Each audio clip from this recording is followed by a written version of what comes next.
Let's begin our second day of 36th annual conference with profound papers. I Tanjore Government Medical College, consultant at GBN Hospital, Trichy, Dr. K. Muthaiya, consultant radiation oncologist at Vadamalayan Hospitals, Dindigul, Dr. S. Sendil Kumar, assistant professor of radiology physics and RSO, Department of Radiotherapy, Government Rajaji Hospital and Madurai Medical College, Madurai, Dr. Satya Krishnamurthy, consultant radiation oncologist, Clinicals Global Hospitals, Chennai. Welcome to dais, sir. I now call upon the first speaker, Dr. S. Abubakar Siddiq from Government Royapeta Hospital, Government Keelpark Medical College to present on role of ultrasound guided brachytherapy applicator placement in cancer service. Over to you, sir.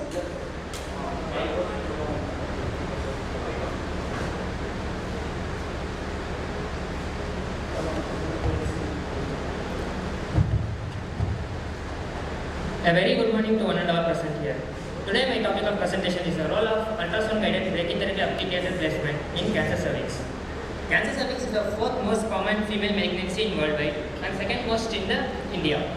It is treated with external beam radiotherapy along with cisplatin-based concurrent chemotherapy along with intracavity brachytherapy application. It requires the placement of intrauterine tandem application into the uterine cavity through the cervical os. It is often done blindly by the oncologist by advancing the tandem until one encounters the slight resistance indicating the uterine fundus. This application may be challenging, especially if the cases where the uterus is overtly anteverted, retroverted, endocervical stenosis is present, distorted cervical anatomy, or radiation fibrosis is present. This may cause uterine perforation, which accounts for almost 10% of the total cases. This results in inappropriate high radiation dose to the organ at risk, where you can see the posterior application of the uterine tandem in the CT scans. This proper position of intracavity application has been seen as the single most important prognostic factor in improving the local control of disease, thus stressing upon the accurate placement of the tandem. One such technique for real-time verification of the tandem is by ultrasonography. This ultrasonography is a great opportunity to make an appropriate tandem application in the myometrium without myometrial penetration, as it allows the cervical manipulation and facilitates proper insertion. The aim of the study is to evaluate the role of intraoperative transabdominal ultrasound-guided tandem placement in brachytherapy of cervical cancer and optimizing the treatment in our center. 60 patients of early and locally advanced cervical cancer has been included from the period of January 2021 to August 2021. The inclusion criteria include pathologically proven squamous cell carcinoma of any differentiation on any grade of cancer stage of 1B to 2A to 4A and who were medically fit to undergo chemotherapy has been included, and the histology other than squamous cell carcinoma and other stages have been excluded in this study. After 50 days of external beam radiotherapy, the patients have been randomized into two arms, that is steady arm and then control arm, until each arm has 30 patients. The intracavity brachytherapy applicator has been done by single oncologist under spinal anesthesia in the operation theatre. The patient was positioned in lithotomy position for application insertion. After in USG arm, the bladder is filled retrograde by installing 250 to 300 ml of normal saline through the Foley's catheter and the catheter is been clamped. The check USG has been done to find out the bladder filling and also to find out the tandem length and curvature. After insertion under USG guidance, the two-dimensional sagittal sonographic view of the uterus has been taken to assess the tandem geometry, and axial sweeps of the uterus also been taken also to verify that the tip has not advanced too superiorly into the fundus. In non-USG arm, the application has been done in the same procedure, but it only difference is that it is done by clinical judgment of the oncologist alone. After application, all the patients have been screened using post-application USG scan and CT simulation has been done. All patients have been prescribed of a dose of 7 gray in 3 fraction and the target to the 90% and the dose to 90% of the tumor volume and the dose to 2 cc of bladder, sigmoid and rectum has been measured. My findings have been analyzed by Z-test and normal tissues and the p-value has been found that from this analysis you can see that D90 has significantly improved in USG arm and there has been a decrease in dose to the bladder, sigmoid and rectum respectively. In my results, the most common stage of included study arm was figure 3B, and in control arm has been 2B classification. From the table column, you can see that there is an increase of 11% to the dose to the target volume, and there has been a significant decrease in difference in bladder signalement required.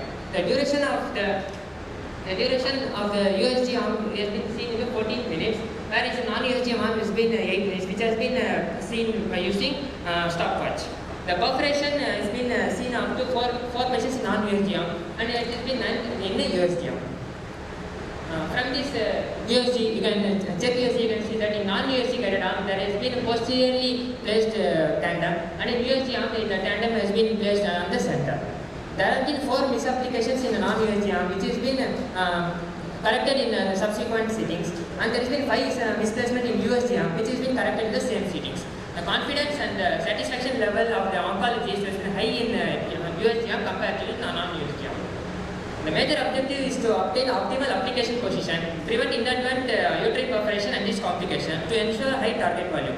In our study, we can see that the target volume, the dose coverage of the USG arm is very good, and the toxicity exposure is very less to the OR. In previous study, the USG guided tandem placement has been seen in the previous perforation.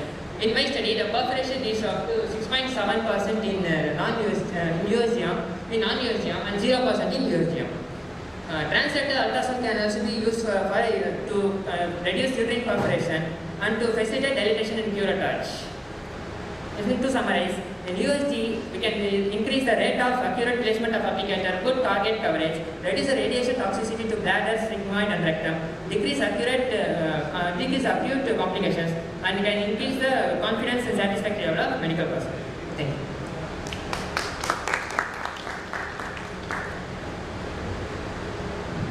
What are the complications of uterine perforation?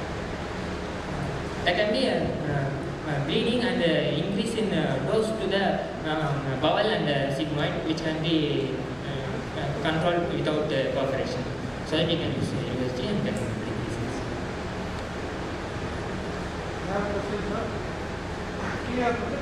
One of the difficulties of radiation fibrosis. Yes. Radiation fibrosis immediately happening, but the intracavity is given although during the external radiation or just immediately post external radiation. How does radiation fibrosis come into play? There are many patients who are defaulted after external deep radiotherapy, sir. Without proper follow-up, they will be coming after follow-up. So we can use that. Other because all patients underwent ultrasound after the procedure, either non-USG or USG guided. For screening only, sir. For screening. For screening only. It was not used to correct the position after that. No, sir.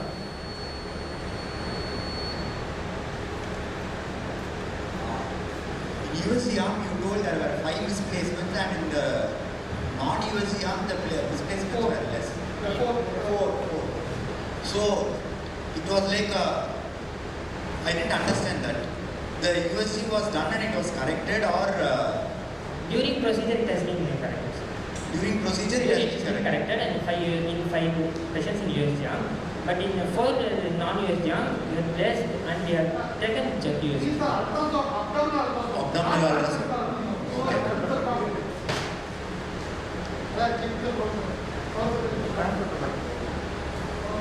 Okay. Thank you. Thank you, sir. I'd like to call Dr. Arati from G Govindaraj Memorial Hospital to present on randomized comparison of outcomes between conventional and hypofractionated regimens in post-mastectomy radiotherapy. Over to you, ma'am. Good morning, all. My presentation for today is randomized comparison of outcomes between conventional and hypofractionated regimens in post-mastectomy radiotherapy. Post-mastectomy radiotherapy reduces loco-regional recurrence, improved disease-free survival, and overall survival in indicated patients. Conventionally, post-mastectomy RT is delivered as 50 grade 25 fractions over 5 weeks. And many randomized studies have shown hypofractionated radiotherapy with 40 grade 15 fractions over 3 weeks is as effective and safer as conventional radiotherapy in post-breast conservation surgery setting. 15% of the patients in STAT A and 8% of the patients in STAT B had post-mastectomy RT. A A single institutional study from China has shown similar acute and late toxicities and disease control with hypofractionated post-mastectomy RT compared to conventional post-mastectomy RT. A study from a tertiary care center in India also showed similar toxicities and disease control with both conventional and hypofractionated post-mastectomy RT.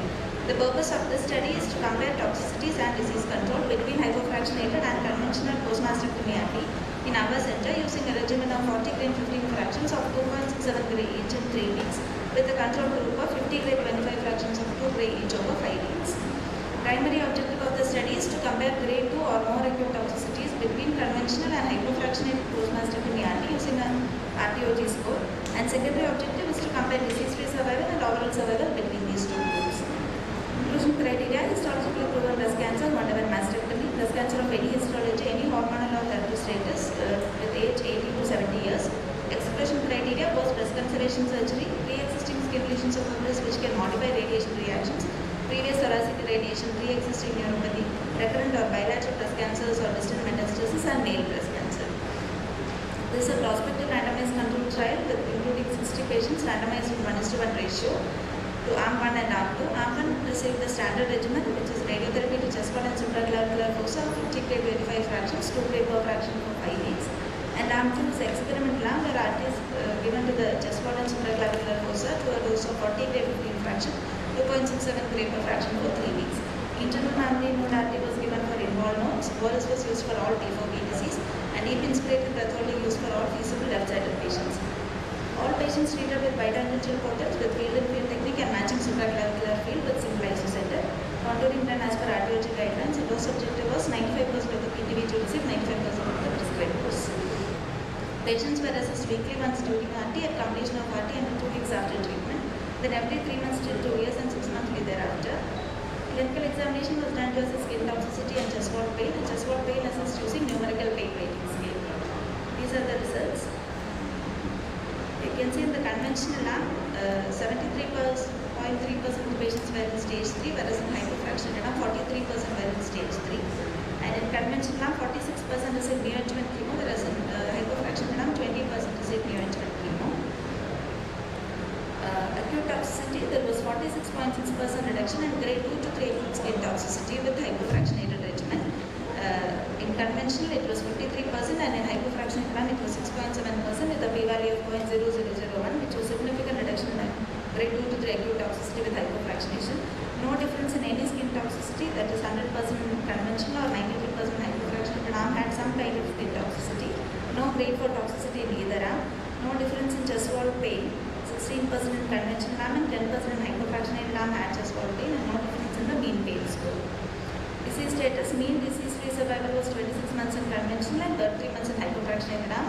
Mean overall survival was 27 months in conventional and 33% in hypofractionated arm. There was no significant difference between the two arms.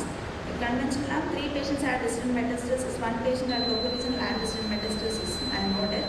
In hypofractionated arm, none of them had recurrence, and 1 patient died of pelvic abscess leading to septic shock. This is a Kaplan-Meier curve showing comparison of disease-free survival between 2 arms and overall survival between 2 arms. In conventional arm, there were 4 recurrences, and in hypofractionated arm, there was 1 death, but no significant difference. Strength of the study: it's a randomized controlled trial with the standard contouring. Limitations are small number of patients. Then higher T4B disease in the conventional arm which could have influenced the result of toxicity, and higher stage in the conventional arm which could have resulted in the disease control. Late toxicity data is not available as of now. Hypofractionated post-mastectomy radiotherapy with 40 grade 15 fraction resulted in significant reduction in acute grade 2 to 3 skin toxicity compared to conventional fractionation of 50 grade 25 fractions, and these patients will be followed up for assessment of late toxicity. How do you treat the internal membrane? How did you treat the internal membrane nodes? You said, yeah, internal membrane nodes are included if they involve. So how do you treat it? When you decide that you have to give radiation to IMN? Only if it is involved by imaging. So How do you do that? any internal mammary node seen in the imaging will be included. Sir. What imaging? CT, correct. Sir. Only CT. We do CT, correct. Sir.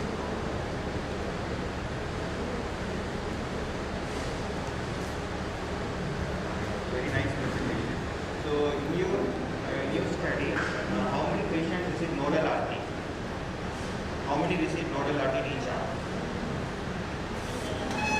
Any nodes, supraclavicular, axilla, All of them received supraclavicular RT, sir. None of them received internal nuclear RT. none of them received internal nerve. Axilla, how many were treated?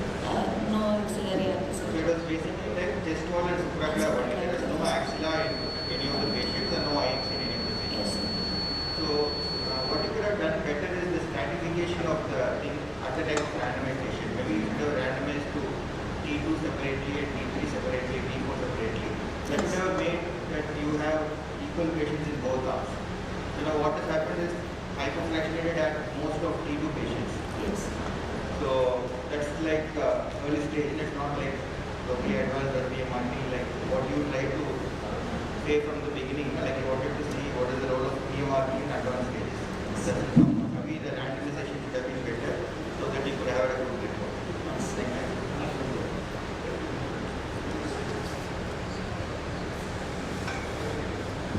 Thank you, ma'am.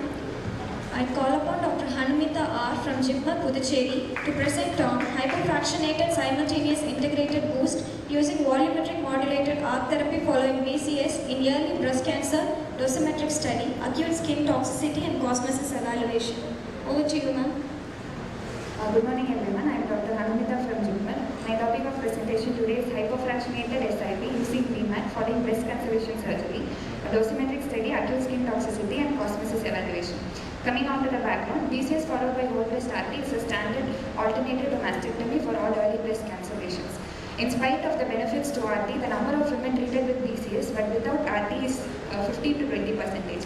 One reason for this might be a longer treatment duration, a total of about 7 weeks, which includes conventional RT of 50 gray in 25 fractions followed by a boost of up to 12 to 18 gray in 9 fractions. This can be overcome by hypofractionation, which has the following advantage of greater patient convenience, decreased treatment costs, better utilization of existing RT resources. This is a radiobiologic rationale. Breast cancer has a low alpha by beta ratio of 3.3, hence hypofractionation. With hypofractionation, a sufficiently large reduction of total dose could be implemented to keep late toxicity constant without losing tumor control, and the NTCP curve will be shifted to the right. Despite these convincing data, this is not being followed widespread because of the dilemma and optimal method to deliver tumor bed boost and its outcome with hypofractionation. Hypofractionation related late effects such as poor cosmesis and fibrosis. And also, these studies are more with APBI, not with much of whole breast irradiation. Methodology: it was a prospective observational study with convenient sampling technique. Inclusion criteria: all early breast cancer patients were included post BCS plus axial lymph node dissection. Exclusion was only age more than 70 years and dual primary. Primary objectives were dosimetric evaluation, acute toxicity evaluation weekly during RT and at first, second and third month using CTCAE version 5.0 to look for dermatitis and esophagitis, and also objectively assess the cosmesis at 6th month using the bcct.co software. This is the methodology. The prescription was 40.5 gray in 15 fraction to the PTV whole breast at 2.7 gray per fraction and 48 gray in 15 fraction to the PTV lumpectomy boost at 3.2 gray per fraction using SIP. The OAR dose constraints included ipsilateral lung D mean less than 20 gray, V20 less than 10%, and heart D18 less than 5%, and skin receiving 5 mm, V37 to be less than 88%. This is the methodology. Coming on to the baseline patient characteristics. Laterality, right-sided breast cancers were 55% and left was 45%. Age-wise distribution, less than 50 years was about 3/4 and only 1/4 was above 50 years. Coming on to the patient characteristic prognostic factors, luminal A was most common, followed by luminal B. Grade of tumor, maximum were grade 3. Nodal status wise, N1 was found in 3/4 of the patient and N0 in 1/4 of the patient. After simulation using grave glitch, patients were contoured using the RTOG 1005 contouring study.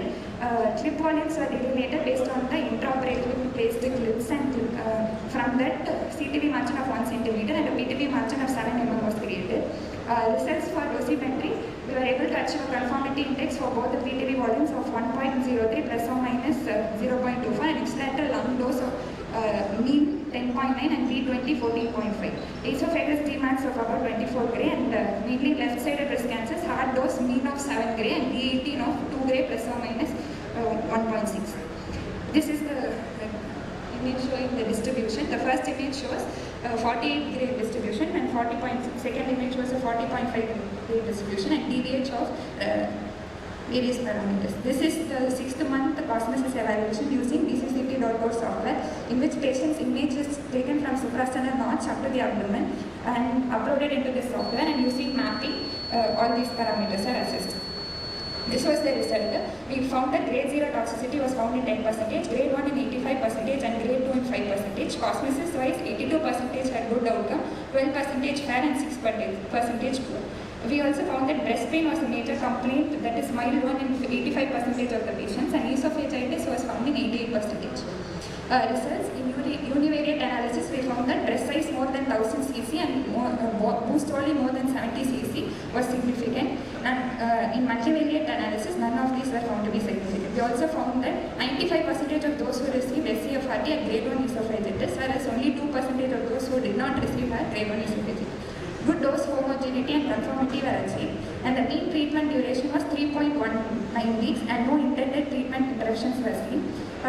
This is a very great advantage compared to the usual 50 grade 25 fraction followed by boost up to 12 grade, in which 7 weeks was used. Conclusion, the SIB techniques delivers a non-homogeneous dose for its intrinsic nature. A greater patient's compliance with the 3-week schedule is desirable, especially in the pandemic situation and in a resource-constrained setting. These data suggest that hypofractionation is a viable therapeutic modality, and I also want to add upon that longer follow-up is needed to see the role of cosmesis and late toxicity in these patients. Thank you.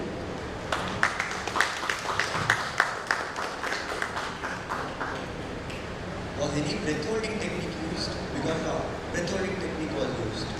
We just made sure that patients were simulated with inspiration breath holding. So how did you implement it in a day-to-day basis? During treatment, if we used either expiration, the same was implemented. If inspiration, the same. How was it monitored? By informing the patient on this. Same method during treatment. What are the indications for boost in your study? Following breast conservation surgery and nasal lymph node dissection, indications for boost include either close or positive margins, grade 3 tumors, age less than 5 years.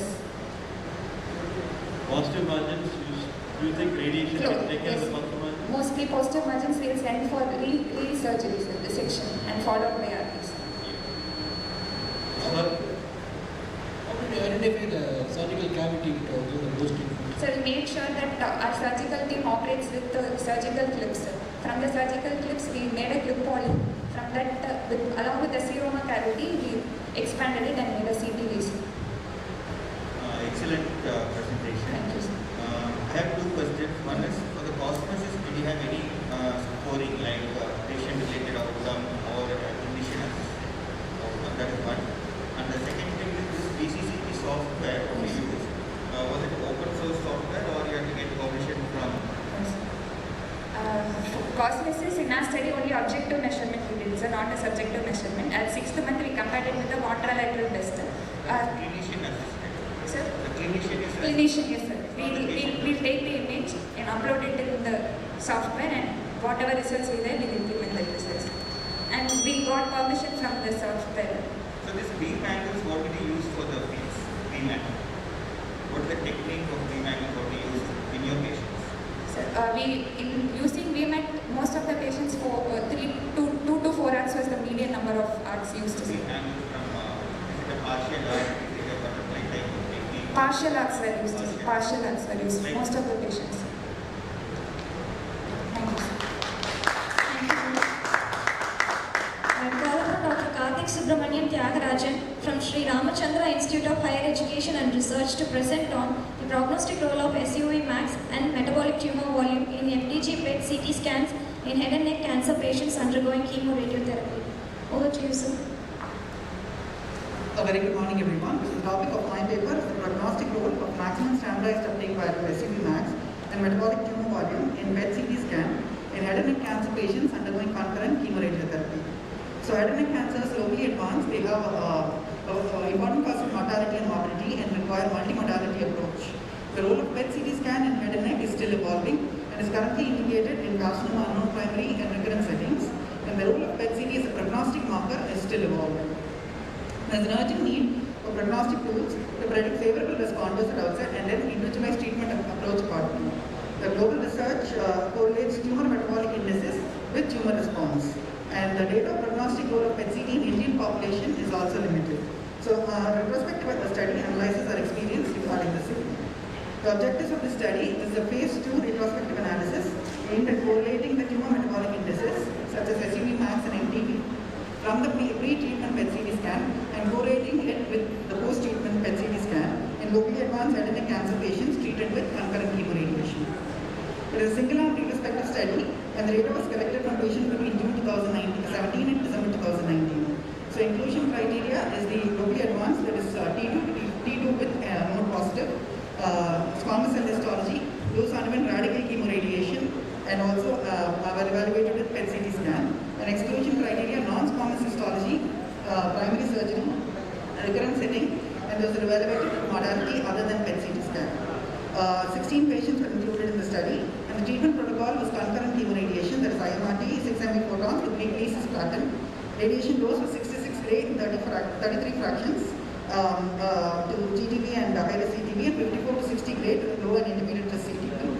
PET-CT scan was taken in fasting state, blood glucose level less than 180 mg per dl, and injection of FDG at a dose of 0.22 millicurie per kilogram. The data was collected and analyzed in SPSS question 11, with p-value set at less than 0.05. Wilcoxon sign rank test and Fisher's exact test was used for analysis. Coming to the patient characteristics, the age was between 41 to 70 years with mean age of 58 years, and 15 males and only 1 female was included in the study. Stage grouping, 4 patients belonged to stage 3, 10 to stage 4A, and 2 to stage 4B. Head and neck subsites, 37% had primary oropharynx, 25% in the oral cavity, 19% in hypopharynx, 13% in the larynx, and 6% in the maxilla. So these are the mean cutoff values from the pre-therapy and post-therapy SUV max. Of primary, it was 10.23, which came down to 1.89 post-therapy. SUV max of the node, 6.64, which came down to 1.13. MTV of primary, 17.08 to 8.78. And MTV of the node, 12.58 to 6.64. So this is the comparison between the pre and the post-therapy values. As we can see, there is definitely a significant change in the values from pre-treatment to post-treatment, and these values were definitely significant.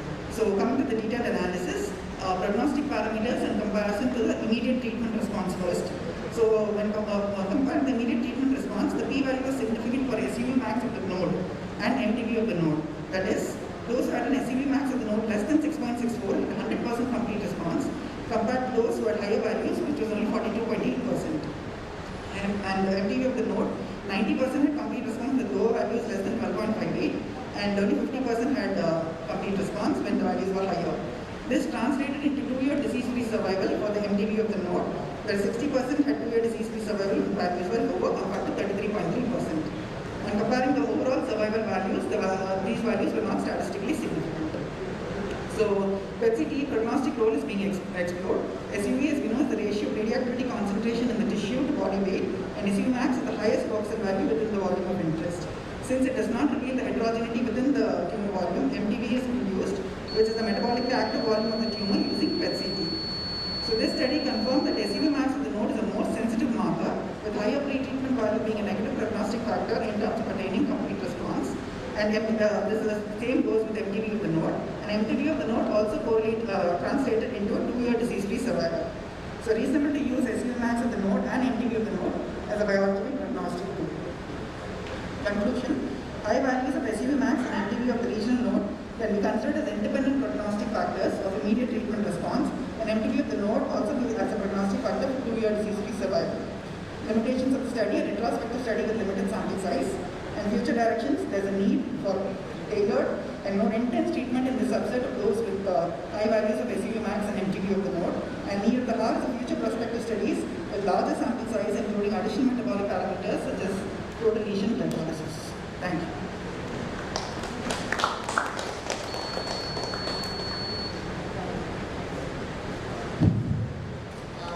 Good analysis. Only thing is that MTV is now evolving, and there are no hardcore data to support. I'm happy that you took it up because SPB has been the only thing which has been studied so far. Yes. And it is just one box, it's not the entire thing.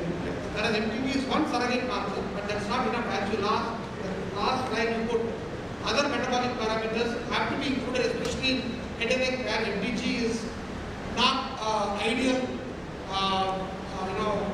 agent to be used. Yes. Tyrosine and other things are better agents, and I think this is one good step forward. It's retrospective to study, trying to make it up as a prospective. Sure. The FDG uptake, it depends upon the blood glucose level. Yes. And the blood flow should be proper within the tumor. Yes. Where there is a bigger tumor due to tissue hypoxia, Yes. how do you expect there will be uptake? Because there may not be any proper blood supply due to bigger tumor size or even post-radiation therapy also. There may be altered structure. Yes. So the blood supply cannot be much great, but still you are getting uptake. Yes. How do you explain that? Yes, one is blood glucose values were taken for everyone which was measured and it was only less than 180. Otherwise, we would not take up the patient for PET CT scan. The other is tissue hypoxia. There is post-treatment, yes, there were post-reactive changes, that is post-radiation changes were there, that were also excluded. So this is only those which were seen by the radiologist and taken as uptake as malignancy. There is a bigger tumor with a lot of hypoxia inside due to tumor necrosis. One should expect cold spot, not proper uptake. I don't know.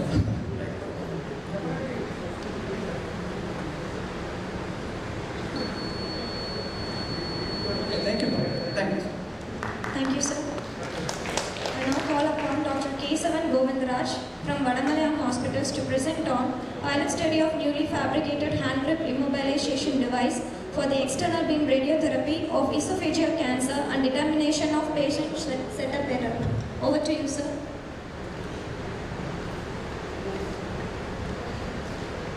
Very nice morning to everyone. My aim of the topic was to improve the immunization device, and we tried to fabricate the hand grip immunization device for thoracic region. We tried to reduce the systematic error as well as the random error for esophageal cancer, and also we evaluate our departmental set of margin whether it is adequate or not. Generally, improper immobilization device leads to systematic error as well as the random error. The random error, blood cumulative dose distribution is very, very important. Systematic error, shift the dose distribution. In general, when we are treating an IMRT, we try to place the beam. We have to place the hand above the gate in order to avoid beam entering to the hand. We generally use all-in-one board, headrest and mask. The problem in this particular placing the hand is the IMRT treatment was around 20 to 30 minutes. So patient feel pain at the end of the treatment. Otherwise, it creates an error also. During the treatment, we try to interrupt the patient. Patient will move, we interrupt the treatment. So this is our first point. We observed it. We try to look for an immunization device that is to avoid this error particularly. In order to do that, what we try to do is we designed customized hand grip board for it included T-bar as well as the single hand board. We have 3 to 4 designs. This is very optimal design to fix for all the patient along with the already existing immobilization device. We almost take 6 months, but it is worthy that the results what we get it. So this is that we designed and fabricated device. The T-bar can move from upstream and downstream. It is also having a single hand poles. So depending on the patient convenience, they can select it. So it is having an indexer bar. So it can be fixed and reached in the couch itself along with the existing all-in-one board. Furthermore, another advantage is fixed with the even smaller couches also we can able to use this particular immobilization device. We take a 2 arm, actually in one arm without a T-bar we are using, in another arm we are using our hand grip bar. In both arms we taken 15 patients. Depending on the patient convenience, we allow the patient to select whether they are going for a single and pole or whether they are going for a T-bar. So this one patient comfortable with the T-bar, another patient comfortable with the single and pole. In the department budget, we usually generally give 0.5 to 1 centimeter margin to cover the setup error 3-dimensionally. We are using a portal imaging for evaluate the image on this particular study. Generally for less than 3 mm, we will not take it. We take it as a mean. From 3 to 5 mm, we will take an average. Above the 5 mm, we will reset a bit. Only one patient we average, and the rest of all the patients we take assessment what the value we will get, we will get it actually. We also calculate the margin based on 3 important methods, that is Van Strom as well as ICR 62. This is the mean error what we getting from with the T-bar, longitudinal, lateral and vertical. It's clearly indicated that with T-bar we having a less systematic error and random error as compared to the without T-bar. Similarly, the same results we will observe in the margin too. Another important point is that this slide gives more confidence after spending a lot of time. Even other published papers, our margins are very, very less as compared to the, they also following the same kind of methodology like EPID as well as the MOST, those setups are remain same. One good point is that even none of the patients was we are not interrupted during the treatment. They will not even feel a pain after completing the treatment. Recently, this paper is accepted for Journal of Radiology. So I conclude that this is more comfortable to the patient. It can be effectively used in a EBRT. It can be fixed with the index server. Also confirm the 0.7 cm within the acute limit. Thank you.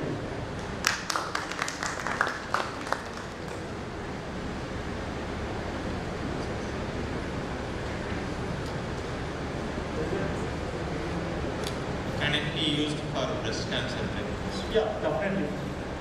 Definitely. Good intervention. Yes, thank you.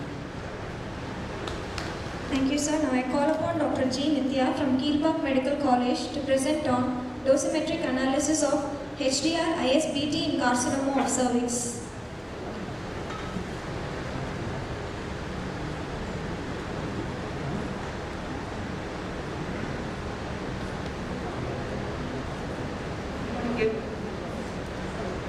Good morning, everybody. I am studying the dosimetric analysis of HDR interstitial brachytherapy in carcinoma of the cervix. My aim is to assess and document the dosimetric indices and DDH parameters based on volume normalization and graphical optimization using SIRE template in patients with carcinoma of the cervix. My objective is to evaluate CTV and ROIAs as per JCASTRO guidelines were delineated on the axial CT images. The DDH parameters are evaluated at T2cc and 1cc of rectum, sigmoid and bladder. The dosimetric indicators such as coverage index, dose homogeneity index, overdose index, dose load non-uniformity ratio and conformity index were evaluated. My study places at Government Ayurveda Hospital, Chennai. Totally I included 8 patients who received EBRT to produce 50 grade medical reductions with concomitant study followed by HDR ISBT boost using SIS template for carcinoma of the cervix. The dose of 21 grade fractions. My study setting is totally I include 10 patients of the carcinoma of the cervix who received EBRT with concurrent cisplatin chemotherapy followed by HDR ISBT boost. This procedure is done under spinal anesthesia where applicator placement is done and interstitial needles are inserted. The patient transferred to CT scan with applicator in place, transferred to brachytherapy planning system and the HRCT and OS are monitored by oncologist, reconstruction of applicator and optimized brachytherapy plan produced by physicist. Then the patient treated, applicator removed and clotting agents are used in required. This is the flowchart showing the procedure for performing the dose calculation and treatment planning. Initially CT images are taken, then volume definition is made, then the selection of radioactive source is made, then selection of number of needles to be inserted is calculated, then the dose volume parameter is then the dose volume is calculated. This is the image showing the interstitial implant and the target deviation of the axial CT images. The DVH parameters I collected are B100, B150 and B200 and D2cc and 1cc of bladder, rectum and sigmoid for each plan. The dosimetric indexes I calculated. First is the coverage index. This is the fraction of the target volume. This is the prescribed dose. The ideal value of the coverage index should be 1 and And the DHA is the volume of the target. This is 1 to 1.5 times the reference dose. The ideal DHA should be 1. The DNR is the volume of the target. This is equal to or more than 1.5 times of the reference dose. The ideal DNR should be 0. And the overdose index is the volume of the target. This is 2 times the reference dose. And the ideal overdose index is 0. The point index is nothing but the fraction of the target volume within 100% of the prescribed dose into total volume of the prescribed dose. This is the data pertaining the dosimetry uses and DDH parameters for data. From this table, it is evaluated coverage index of 0.94, which means the 94% of the target volume received 100% of the prescribed dose. The point index is 0.77.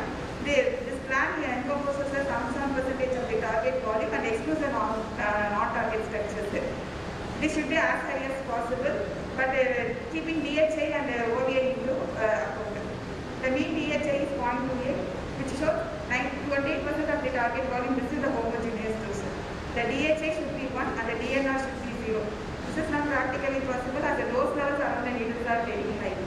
The overdose index is 0.47.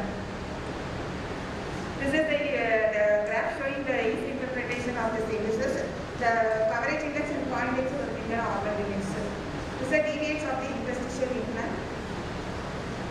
When we compare our study with Sharma et al. And Moda et al., the coverage index and the point index is increased, but the DHA is decreased. As we focus more on the coverage index, the DHA went down. Review of literature with others suggest Major et al. The coverage index of 0.94 is acceptable for the cervical implants. So I conclude indices to represent the quality of implant in terms of optimal target coverage, sparing of FOIA with acceptable hotspots within the target volume. This study was done as a clinical practice to objectively analyze the treatment for improving it further. These are my references. Thank you.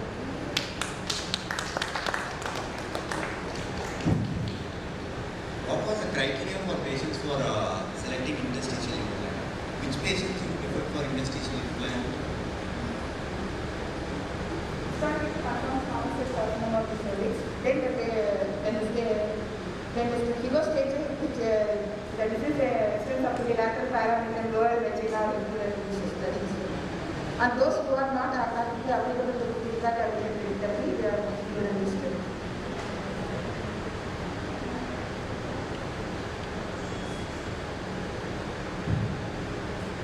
What was the follow-up period?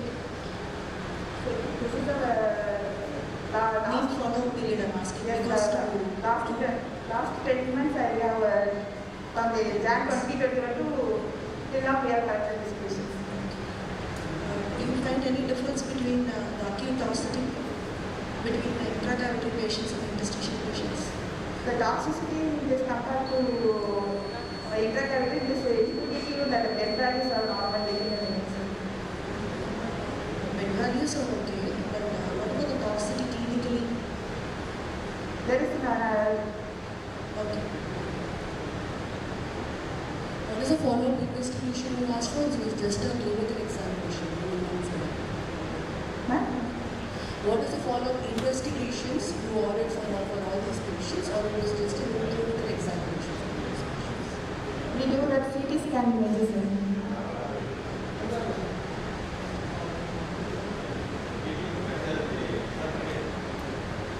Did you measure, was there any shift in the position of the needles in between fractions or after the maybe second or third fractions? No, did you implant in any point of time, or was it a single implant immediately after the application? After simulation, we do. No, you implanted, you verified the CT scan. Yes, sir. Did you have to re-implant them? You have to re-implant them. Yes, sir. You have to implant it. To start with, we started with the interstitial implant routine. So we have metal needles, we are able to do it in perfect parallelism. With these techniques, we have found that it is very painful to the patient because the second and third day the patient started coming in severe pain. So we started replacing the metal needles with the interstitial. This is the MRI compatible one, and it is less penetrating, it is less injurious to the patient, and it has less tissue edema also. Because we face some problem with the parallelism.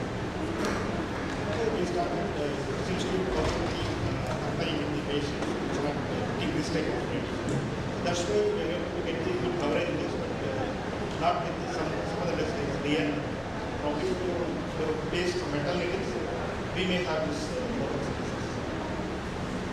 Was any intraoperatively any guidance, image guidance was used to placing the needles?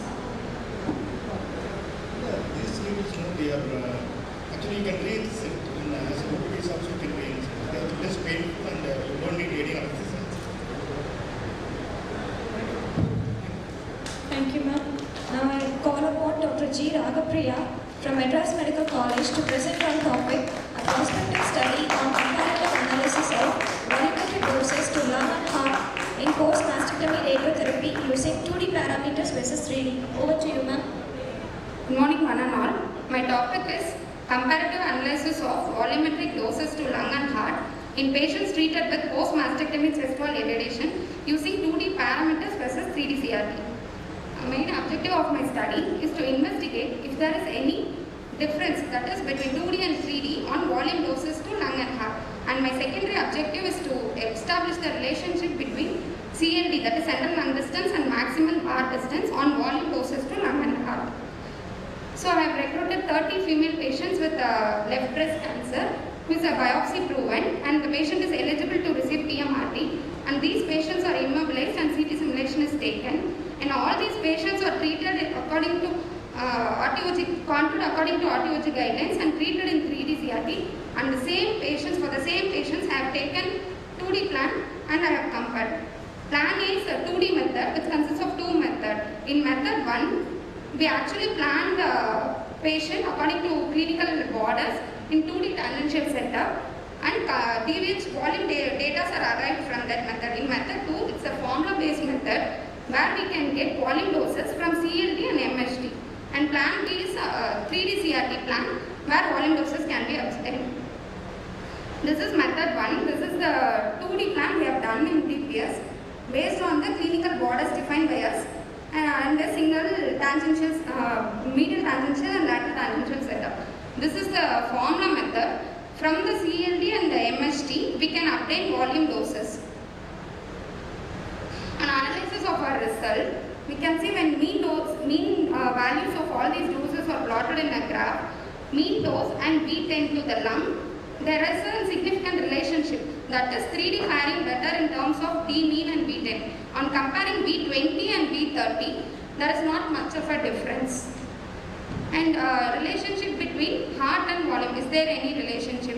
In formula method, there was a significant difference between 2D and 3D arm, but where we actually calculate and see whether there is any relationship, there is a reduction, but when we do statistical analysis, there is not much of a difference. And my second objective is to establish any relationship between CLD and volumetric doses. I have plotted a CLD against x-axis and all the volume doses against y-axis, and a graph is obtained, and I have calculated by linear regression analysis. There seems to have a perfect linear regression analysis in formula method, where we actually calculate there is also a linear relationship, but the regression value is around 0.7 to 1. It seems to have a positive correlation. And relationship between MHD and volumetric doses. MHD is plotted against x and volume doses against y-axis. And we have plotted the values, and for formula method there seems to be a perfect match, and in actual calculated method there is a linear relationship with minimal deviation, finally confirming that it has a positive relationship. And my results are, in ipsilateral lung, there is no statistically significant difference between 2D and 3D CRT in terms of V20 and 30. And in heart, although there is a reduction, when we do statistical analysis, the p-value is not significant in terms of volume doses as well as D mean. And CLD and MHD, it's a radiographic parameter. It has correlated linearly with the volumetric doses.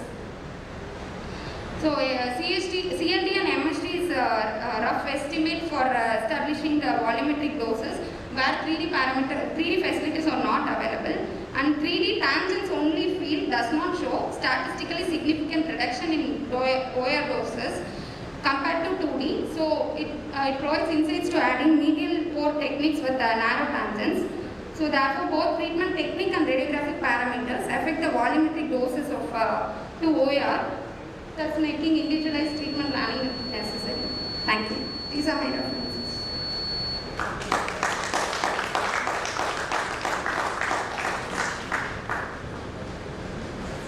Now, how many patients internal mammary was to? If IMN is indicated, we are treating, sir. That's not like we are not prophylactically, we are not treating. For around 4 patients we have treated, sir. 4. 2D or 3D? 3D. All patients are treated in 3D, sir. The same patient, for the same patient, have generated 2D plan and have just compared the dosimetry. So, breath holding again was not there? No, sir. It was not that. It was only tangent, only field. We have deleted the supraclav field and axillary field. I have compared only 3D tangents with 2D tangents. You have not included the supraclav? On treatment, we have included, sir. On comparison, have deleted the tangents.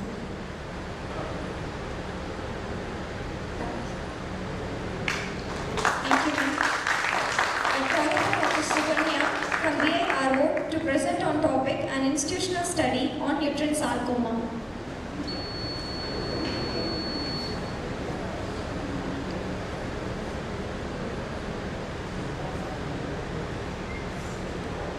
Good morning, everyone. I am Dr. Subramania, postgraduate from the Department of Radiation Oncology from MMC, and I am really happy to present my study titled An Institutional Study on Uterine Sarcomas. Sarcomas in general, when compared to its counterpart malignant epithelial tumors, they are going to have occur very less common and they are going to have a worse prognosis. Similarly, uterine sarcomas are rare, constituting less than 1% of all gynecological malignancies. They are said to be highly malignant, exhibiting aggressive biological characteristics with increased propensity to local recurrences as well as the distant metastasis. My aim is to evaluate the clinical presentation, histological patterns and outcomes of uterine sarcomas presented at my department from 2013 to 2018 over a period of 6 years. Moving on to materials and method, my study is a retrospective analysis done on all histologically proven uterine sarcomas at my department, and the medical records of all 22 cases were reviewed and analyzed based on the age, incidence, clinical symptoms, histological subtypes and adjuvant modalities. And all the 22 cases underwent surgery as a primary modality in the form of comprehensive surgical staging, PAH with BSO or a radical hysterectomy. The adjuvant treatment modalities were based upon their age, performance status and the stage of the disease were decided based upon the stage of the disease. Coming on to results, histopathological subtypes. Since carcinosarcoma shows a kinship to polydifferentiated endometrial carcinoma and treated as the same and removed from the algorithm of uterine sarcomas, I haven't included carcinosarcoma in my study. In my study, leiomyosarcoma was the most predominant type, followed by endometrial stromal sarcomas and undifferentiated uterine sarcomas. And age and presentation. Most of the leiomyosarcomas belong to the age group of 50 to 59, followed by endometrial sarcomas of the same age group 50 to 59, followed by uterine undifferentiated sarcomas who were between the age group of 40 to 49. Coming to symptomatology, 81% of women presented with bleeding PV as the initial symptom. Only a few presented with abdominal mass, abdominal pain and low back ache. And 86% of these women presented to the OPD within 1 month of their onset of symptoms. It shows that uterine sarcoma has a very acute presentation, and 87% of these women were postmenopausal. So the clinical picture is more or less similar to your CA endometrium. But when coming to parity, 86% of these women were multiparous, similar to that of CA cervix. Only one woman had pre-existing leiomyoma, and 27.27% had diabetes, and 18.1% had hypothyroidism as a comorbid. And these women were group staged using figures 2009 staging, and you can clearly see that more than 2/3 were upstage, group stage 3 and 4 with extrauterine abdominal spread. And coming to grade, only 2 women are of low grade and the other women, more than 2/3 were of high grade. And the adjuvant treatment was decided depending upon the stage. Stage 1 tumor, we proceeded with observation. For stage 2 to 4 tumors, we proceeded with chemotherapy, radiotherapy depending upon the performance status. Both chemotherapy and radiotherapy were given together as an adjuvant therapy in 11 cases. EBRT to a total dose of 50 gray and 2 gray per fraction in 25 fractions in 2D, followed by brachytherapy in HDR 7 gray 3 fractions. So coming to progression-free survival at 2 years for stage 1 tumors, stage 1 sarcomas, it is 100%, whereas it is just 12% for stage 4 sarcomas. Out of 22 cases, 13 had progression in the first 2 years itself, proving the literature. 1 had recurrence after 4 years, 8 had pulmonary metastasis, 3 spine metastasis, and 1 para-aortic lymphadenopathy. And overall survival at 1 year it was 77%, 2 year it was 50%, at 3 years 45%. So conclusion, overall the prognosis of the patients with uterine sarcomas is going to be poor. The management of uterine sarcomas are still challenging due to the rare occurrence, lack of consensus of guidelines and adequate literature. Adjuvant treatment should always be individualized like any other sarcomas. Targeted therapy may hold a promising role in the near future. The shortcoming of my study is a retrospective study design as well as the sample size. But since it is from a large tertiary care referral center, the data can be used to help in determining and studying treatment plans in uterine sarcomas in the future. Thank you.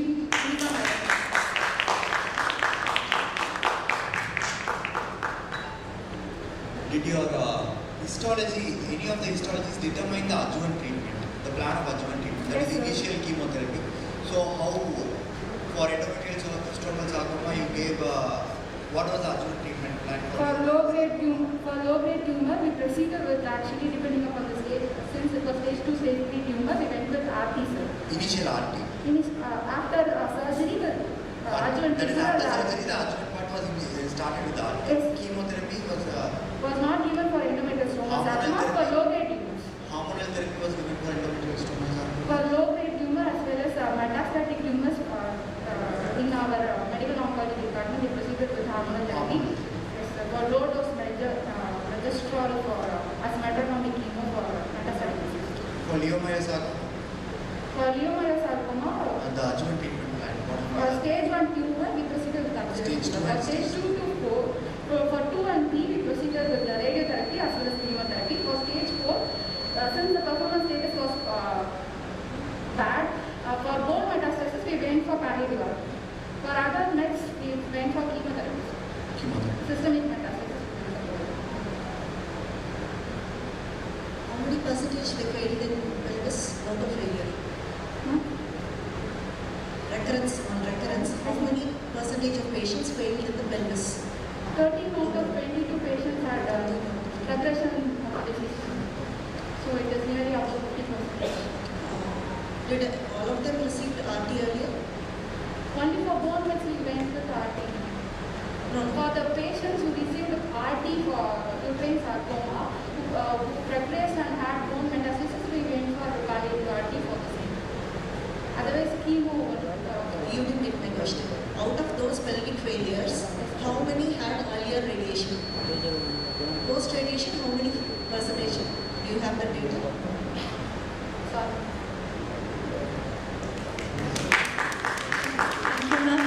I call upon Dr. Sherif K. Siddiq from Christian Medical College, Vellore, to present on patterns of care of low-grade glioma, a single institute experience.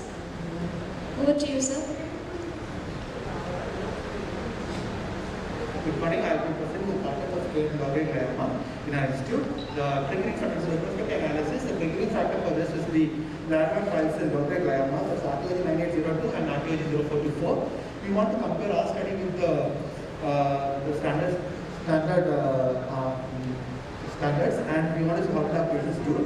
A total of 55 patients, we recruited from June 2014 to March 2017. Total of 33 males and 33 females, the ratio 1.5:1. The mean age of 30 years, the mean follow-up of 5 years. We looked at the overall survival, progression survival, and factors affecting the survival. We divided them into 2 groups based upon the dignity score, high risk and low risk. The low risk was 46 and high risk was 9. 89% of the patients in low risk had neuronal deficits, whereas 44% in the high risk arm. Coming to surgical details, 63 and 44% of the patients in low and high risk arm underwent partial excision, and among them, 38 and 82 and 78% of the tumors not close the midline, And one interesting thing what we found was that 70% tumors in the lower risk was less than 6 cm, whereas in higher risk it was more than 6 cm. Now, histologically, the most common astrocytoma was more common in the high grade, and the Untitled Chapter was more common in the low risk group. And IDH mutations were 9% low risk and 3% in the high risk. Coming to Pancreatic score, we didn't have any patient with a score of 5, we had patients with a score of 3 and 4. In 3, constantly about 78% of the patients. For 89% and 79% of the patients have received radiation therapy dose of less than 54 gray in the low and high risk group. Concurrent chemotherapy were administered in 11% of the low risk, whereas it was 44% high risk. And adjuvant chemo, 37% of the low risk and 55% in the high risk. Coming to follow-up, we had 86% of patients in low risk who had partial stable disease with 9% of progression. High risk, we had 56% and 3% respectively. Among the patients that progressed, in the high risk, 2 of them died, and we had lost a follow-up on patients. In the low risk, 1 progressed and died of disease, 1 was stable disease after initiation to temozolomide. And the time to progression of the diagnosis was around 6 to 41 to 44 months. Coming to deaths, we have total of 5 deaths. 4.3% of patients in low risk had died, and whereas 42% high risk had died by the time of follow-up. Coming to survival, the entire cohort, the 3-year overall survival was 90.4%, low risk was 94.2, and high risk was 7.4, which was significant. The 3-year overall survival and the PFS was significant in both the arms, with low risk doing better. Coming to benefit of concurrent chemotherapy, we had offered concurrent chemotherapy for high risk, low risk, as well as patients with prostate disease. Concurrent chemotherapy was beneficial for the patients with high risk disease. Adjuvant chemotherapy was being offered for patients with high risk, all the oligonuclear gliomas and patients with prostate disease, and adjuvant chemo was found to be beneficial in the high risk group. Coming to variables in the Pancreatic score, we found that out of the 5 variables, 4 of them were detrimental to overall survival in the high risk group. MGMT methylated as well as IDH mutations is better compared to the non-methylated and wild type, and especially in the high risk group. Coming to the discussion, let's highlight few points in the trials. RTOG 9802, as per their trial, they divided patients to high risk based upon patients with 18 to 40 years of age with prostate disease, or any patient more than 40 years of age with grade 2 ODGs. RT alone now, the 5-year overall survival 63%, RT with followed by adjuvant chemotherapy PCE was 72. IDH mutated patients did better with chemotherapy. RTOG 0424 trial, where they had 35 patients based on the Pancreatic. Here they found that RT plus temozolomide followed by 12 cycles adjuvant chemotherapy. The overall 3-year overall survival was 73%. If you look into our cohort, where we did the high risk group, it was around 71.4%, is comparing to the RTOG 0424 trial. And the overall survival was and IDH mutated as better in terms of overall survival. Our findings are in concurrence with treatment protocol stratification based on the Pancreatic score. Thank you.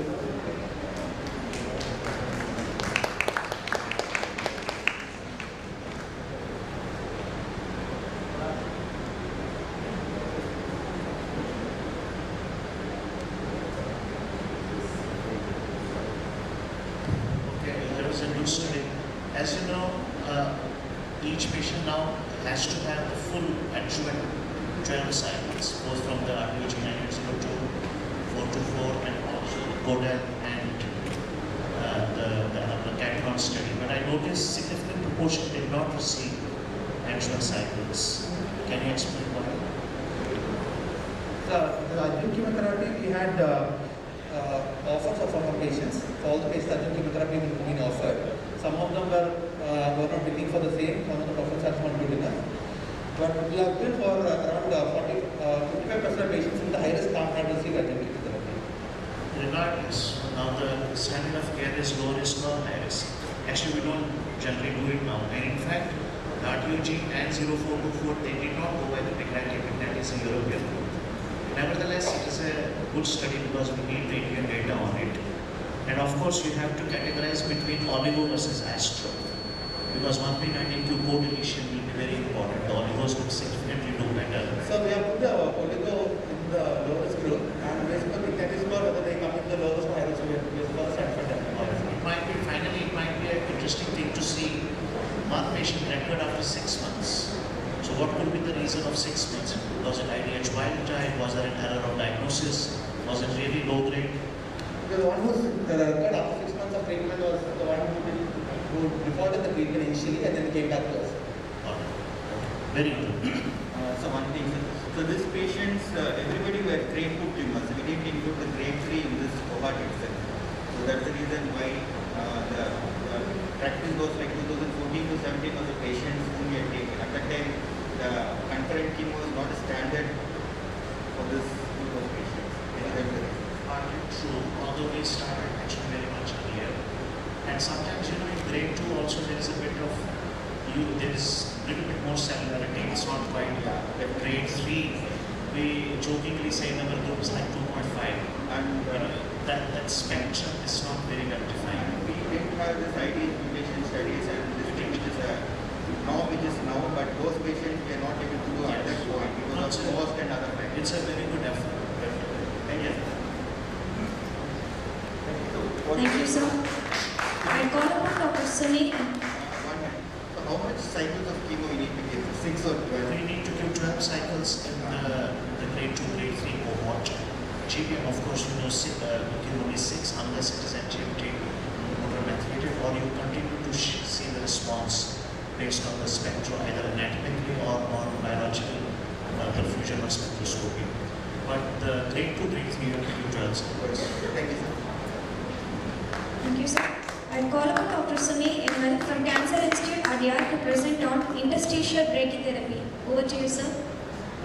Good morning, everyone. I am Dr. Sunil from Cancer Institute, doing post-graduation of second year. When I came to the course and I attended clinics, I observed some patients with smiling faces.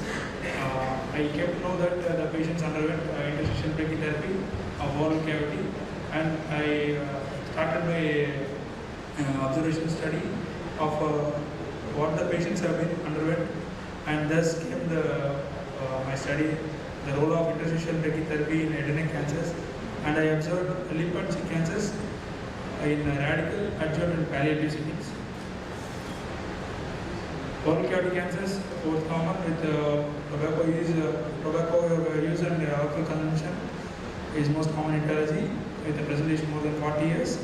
Common histology is squamous cell carcinoma.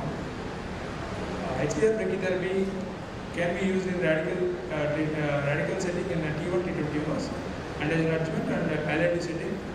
I wanted to analyze whether there is a good local control with less complications and having better quality of life with organ preservation.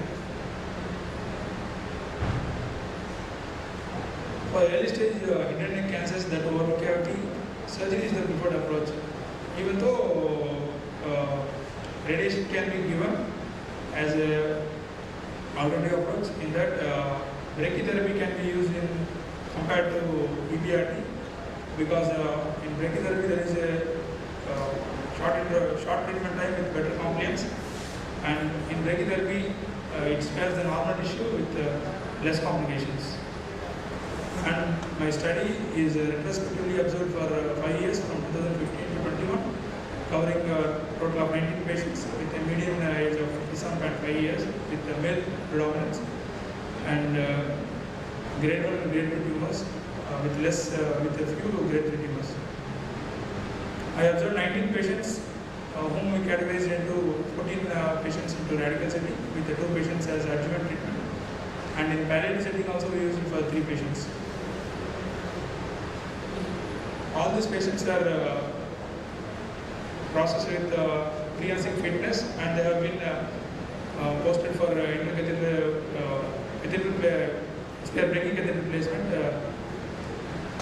with 0.75 centimeters intercatheter distance. And these are some of our patients whom we underwent brachytherapy. First, whole 3 images are left oral commission, and the last picture is for the lip cancer. All these patients after catheter placement, they underwent planning CT and CTV of involving 1.22 centimeters margins. And after out of 19 patients, 14 patients underwent radical treatment with 350 centigrade per day fraction in 14 fractions. total dose of 45 to 49 over 6 to 8 days. Whereas the adjuvant setting, the 2 patients were given brachytherapy boost of 2450 degree along with EBRT, and 3 patients who have completed previously treated, they were given total dose of 36 degree per fractions. This is an example for the left oral commission. And for the lip case, on analyzing the patients were under follow-up since treatment, and for the radical setting patients, all the 14 patients observed till now. Of the 14 patients, 2 of them had nodal recurrence and they underwent SOHID with adjuvant CTRT, whereas the 2 patients whom we treated as a boost, they have been available for 12 months, and after that they had nodal recurrence. And the 3 palliative patients who had completed 36 treatment had a better quality of life for around 18 to 21 months, and they had systemic spread. And the results of my study are all the patients completed treatment with negligible morbidity, and all had 100% complete response at the end of treatment and on the first follow-up at 6 to 8 weeks treatment. At observation at 2 years of time, the radical setting treatment patients 2 got failed with a local recurrence of local control rate of 90%, and those patients who are on the follow-up, they were cosmetically better and nutrition improved with organ preservation. And I'm concluding my study as interstitial brachytherapy can be used as a sole modality of treatment in early stage T1, T2 cancers, T1, T2 lip and cheek cancers with a local control rate of 100% and recurrence period of 90% at 2 years. And it can be used as a boost for locally advanced cancers with complete response of the primary follow-up. And in palliative settings, brachytherapy can be considered as a good approach for inoperable patients for whom we can provide a better quality of life with adequate local control. And I'm thankful for the Institute for studying all these patients and observing all the patients at follow-up, and we want to continue the same.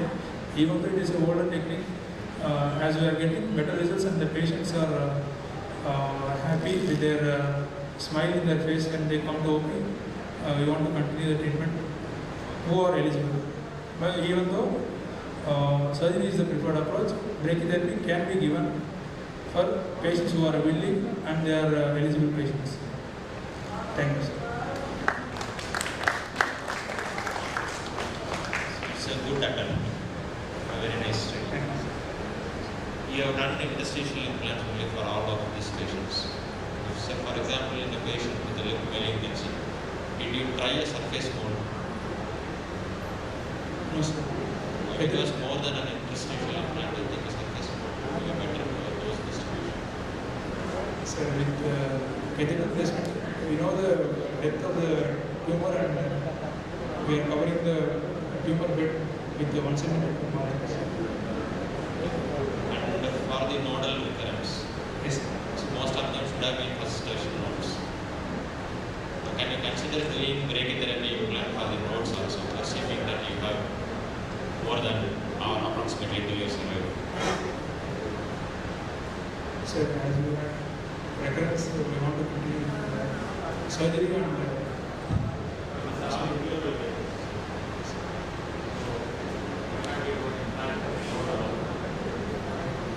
so we want to take no chance. We want to continue CTR. So already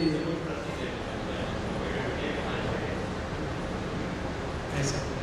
Okay. Yes, the brachytherapy agree that it's gives a good cosmetic approach, no doubt about it. But the aim of oral cavity tumors is cure. The first stage should be cure.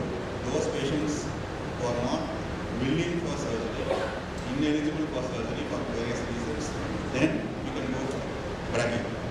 It is very early. T1, T2 tumors you should carefully assess for nodal involvement. So you have more nodal recurrences. So those things should not happen. Either you give EBRT plus boost, or very early stage, no nodal involvement,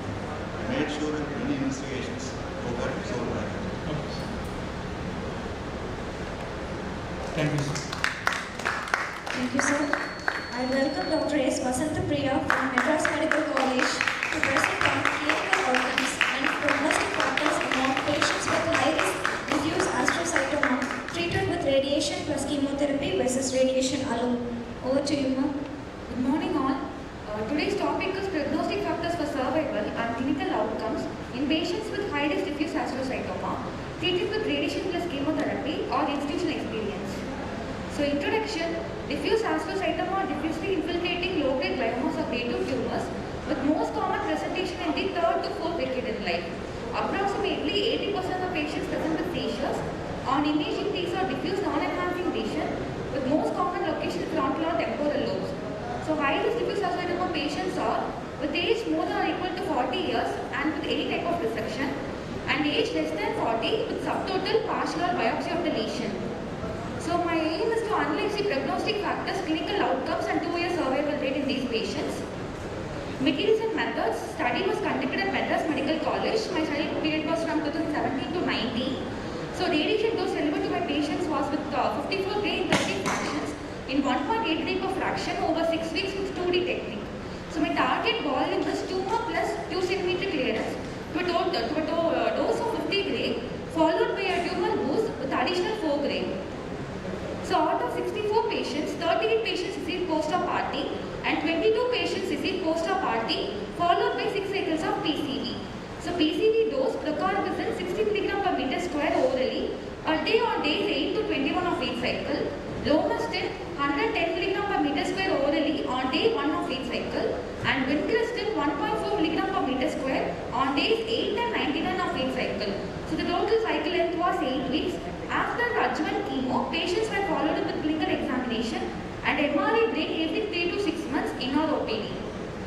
So, out of patients analyzed, 60% were of age less than 40 and 40% were of age more than or equal to 40 and 58% were of male and 42 were female.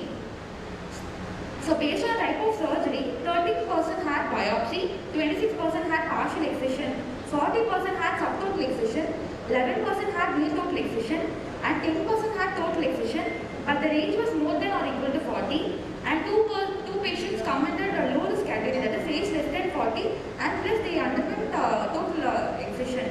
So, total number of patients in high risk group was 62.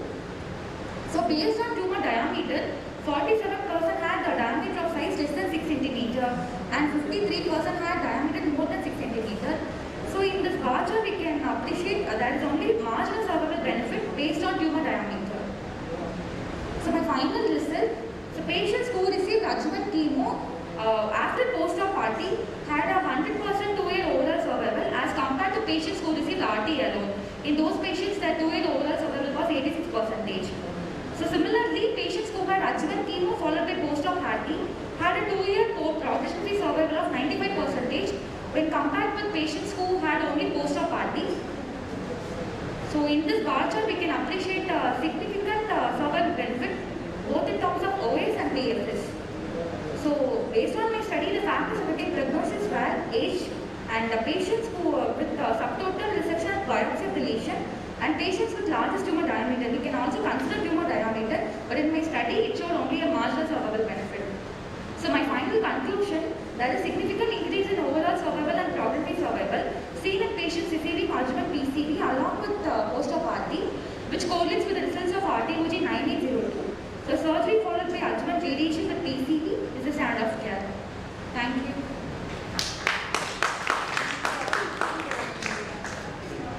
Because it's 2 years you have the follow-up, did you see the neurological toxicities in this patient? Yes, ma'am. How was the follow-up? Ma'am, we followed the patient every 3 to 6 months, ma'am, in the first year, and the next year I followed up every 6 months, ma'am, with imaging and clinical examination also. Very nice. Again, reinforces the impact of adjuvant chemotherapy, and in fact, this is the standard of care. You have to have two interesting things which I noticed. One is you gave PCV rather than temozolomide, going by the original protocol. What was the experience of toxicity? A significant proportion in the original study actually could not complete 6 cycles of PCV. How many % of the patients did not complete 6 cycles in your study? Sir, mainly what we observed was hematological toxicity, sir. But prior to each cycle, we followed up the patients with investigations.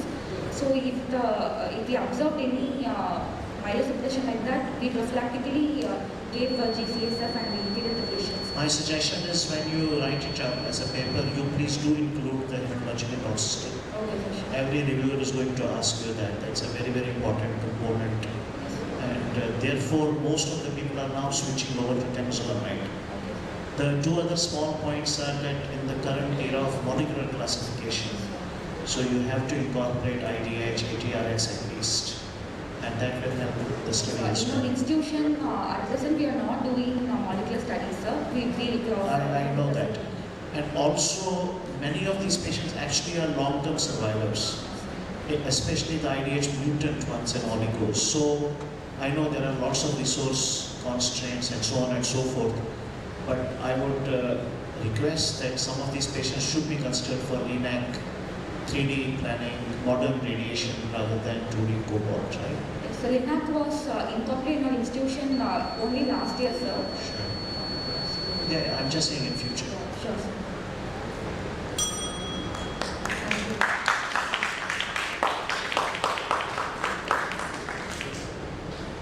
Thank you, ma'am. Thank you all, postgraduates, excellent presentation. Past 2 days we had 27 papers.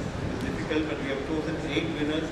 As I said, all these 8 winners will get your certificate and award only if you are a life member of AROI. Thank you. Thank you, sir. The session is over. Thank you, chairpersons and all the speakers. Thank you, sir. Now let's move on to the topic 5, modern proton therapy in improving outcomes in challenging cancer sites, learning from Indian experience. I call upon the chairpersons, Dr. R. Ratna Devi, Senior Consultant Radiation Oncologist and Cyber Knife Services at Apollo Cancer Center, Hospital, Chennai. Dr. S. Alex A. Prasad, Senior Consultant Radiation Oncologist and Chairman at Chennai Cancer Hospital, Chennai. Dr. P. Aruna, Professor and Head of Department of Medical Physics, Anna University, Chennai, and the speaker, Professor Rakesh Jalali, Medical Director, Professor and Head of Department of Radiation Oncology at Apollo Proton Cancer Center, Chennai.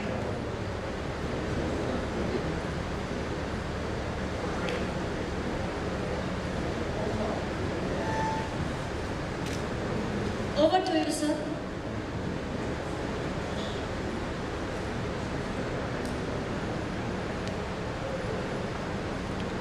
Good morning, everyone, and I'd like to begin by expressing my appreciation to the organizers. It's a wonderfully organized conference with significant participation, and it's always a joy, particularly post-pandemic stage, to come back and meet and physically and get that vibes which we were missing in the last two years or so.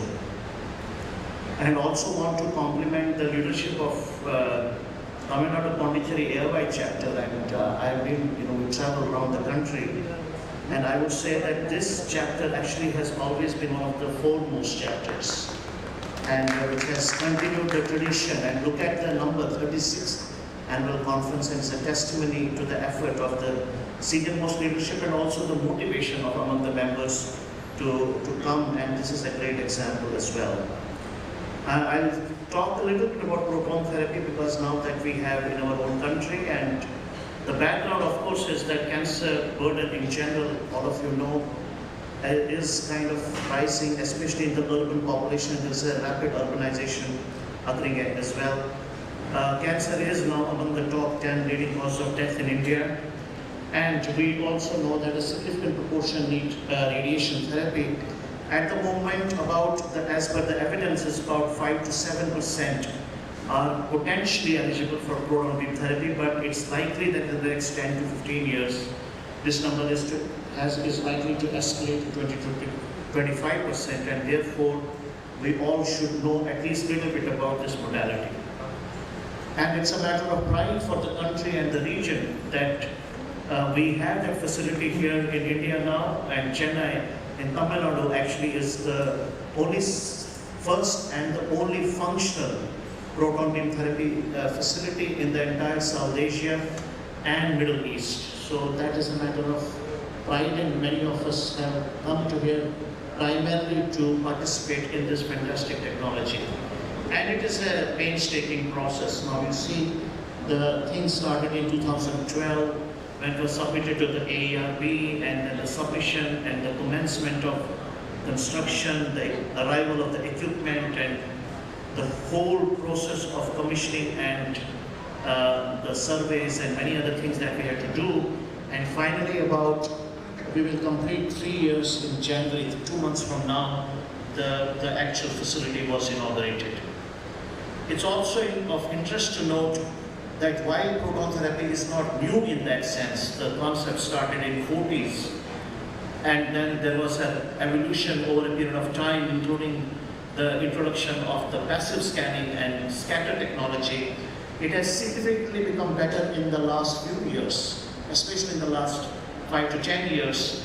So therefore it is important everyone to know that it is the modern contemporary proton beam therapy, which is called pencil beam technology, and it is like a small pencil with a spot size as low as 3 millimeters, which can literally, you don't need any compensator or apertures and collimators, and this pencil can actually issue from the beam. The energy of the beam has increased from 70 MeV to 230 MeV range as well, and depending upon the thickness of the target volume that we have, you can actually do it what we call with spot by spot, line by line, layer by layer.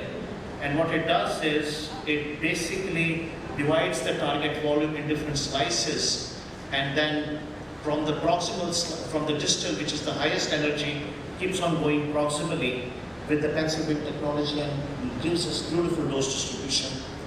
It also needs a fair amount of physics, wants a fair amount of QA, but also the treatment planning system as well. So we are lucky to have the race station, which is one of the finest proton beam therapy planning system, incorporates Monte Carlo algorithms. So right from the beginning even till now, we are not using only the pencil beam algorithm, we are actually using the Monte Carlo algorithm.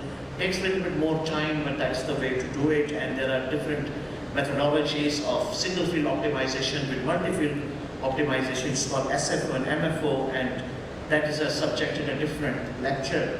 But essentially you can deliver a kind of a 3D CRT proton plan and an IMRT kind of proton plan, which is called IMPT, intensity modulated proton beam therapy, and all is image guided. It will be interesting to know that about 30 to 40% of the proton beam therapy facilities throughout the world do not have image guidance, and that is a shock to some extent because you put so much investment. Fortunately, in our center in Chennai, the machines are equipped with image guidance, and that makes a big difference as well. The ASTRO actually has come up with guidelines, and you can see that ocular tumors we already knew always, the skull-based tumors, chordoma, chondrosarcomas were classic indications, spinal cord tumors, but interestingly many people may not know hepatocellular carcinoma, and of course all childhood brain tumors come into what's called group 1 indication, where there is a fair amount of data on it. And it also includes CNS tumors, also includes advanced unresectable head and neck cancers, the retroperitoneal sarcoma, sinuses, and re-radiation, of course. The group 2 are where there is evolving consensus in thoracic malignancies, abdomen, pelvis, breast cancer, prostate cancer, and from the pediatric population, of course, based on several consensus guidelines, there is a great momentum and push to convert. Whenever you have to treat a child, always think of proton beam therapy because of its unique physical and biological properties. So we were again lucky to attract a fair number of patients. There is a process we could treat only 8 to 10 patients to begin with because we had only 8 hours on the machine. Now fortunately for the last 1 year, in spite of the pandemic, we have actually closing to 500 patients very soon. And this is a fair number of patients, and there is a very good data evaluated, very carefully collected database in our center. A good number of proportion are neurological malignancies, CNS tumors, but we also have a fair proportion on head and neck cancers, prostate, gynecological cancers, GI, breast, thoracic, bone and soft tissue. Our youngest child actually is now 10-month-old. This was a slightly older slice. We treated a child from Singapore with an embryonal rhabdomyosarcoma of the orbit who was at 10-month-old and also, of course, as old as 88 years of age. So, there's no age is not a criteria. We are also attracting patients from all over, and this was actually done a few days ago when the health minister came, because almost all continents were covered except South America, but then we got a skull-based meningioma who came from Chile, and that again kind of gives a reflection of the medical, the power of this part of the region which can attract so many patients from all over the world. The proton therapy facility also has a very advanced cancer center, and the care is divided into what is called cancer management teams. So each radiation oncologist, medical oncologist is site specific. They can do only 1 or 2 sites, they cannot do many more sites. And even if we have our colleagues from other Apollo ecosystems, they follow the cancer management team concept. Each case is discussed in an evidence-based tumor board. There are about 8 to 10 tumor boards, and it is like any other modern comprehensive cancer center with the surgical suites, the medical oncology daycare, and so on and so forth. I'll briefly talk about some of the sites that we have treated. The CNS, as I said, is among the largest proportion, about 40 to 45% of the cases, with a fair amount of share of skull-based tumors, but also other cancers as well. This was the first patient that we treated, a child with craniopharyngioma, and we have treated quite a few craniopharyngiomas now. All of the craniopharyngiomas have done well so far. You have to be careful though in proton planning because of the positive charge.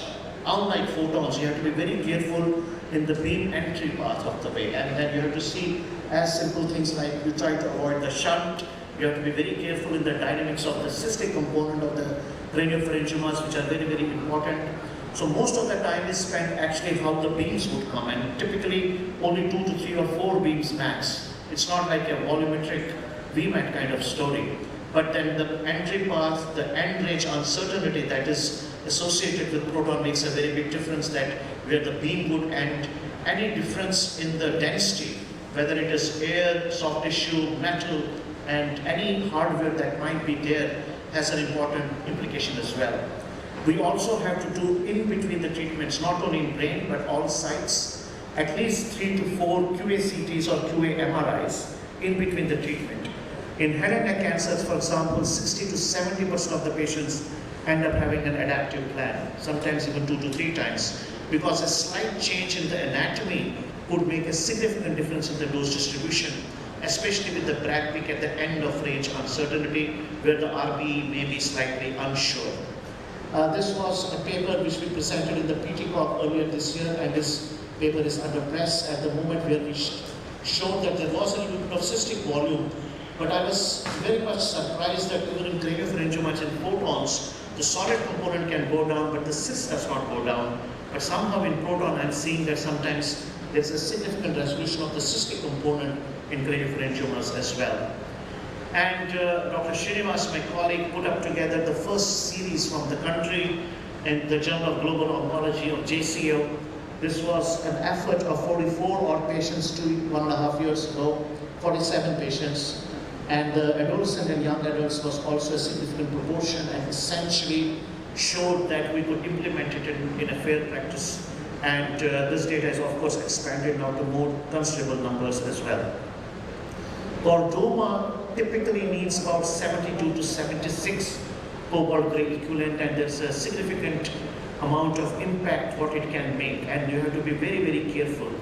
The point, however, to note is that many of the times they are impinging on the brain stem, and local therapies, for example, you do very low dose of 50 to 60 gray, or you do cyberknife or gamma knife, they will not work in chordomas at all. And there is a universal consensus, because the disease is permeating around the clivus, also sometimes in C1, C2, even if you have a gross total excision from experts from Paul Gardner and Al Mufti, all these big people from the US and Europe, they are now for the last 5 years saying that time and again in series of papers that it has to be a proton beam therapy, especially the pencil beam, which encompasses the entire target volume, and therefore the significant proportion of the patients at 10 years, they are benign tumors but they are locally aggressive. 2 or 3 or 4 year outcome will not help you unless you have 5 to 10 year long-term outcome. There is a significant proportion, about 75 to 85% of the patients with the impact of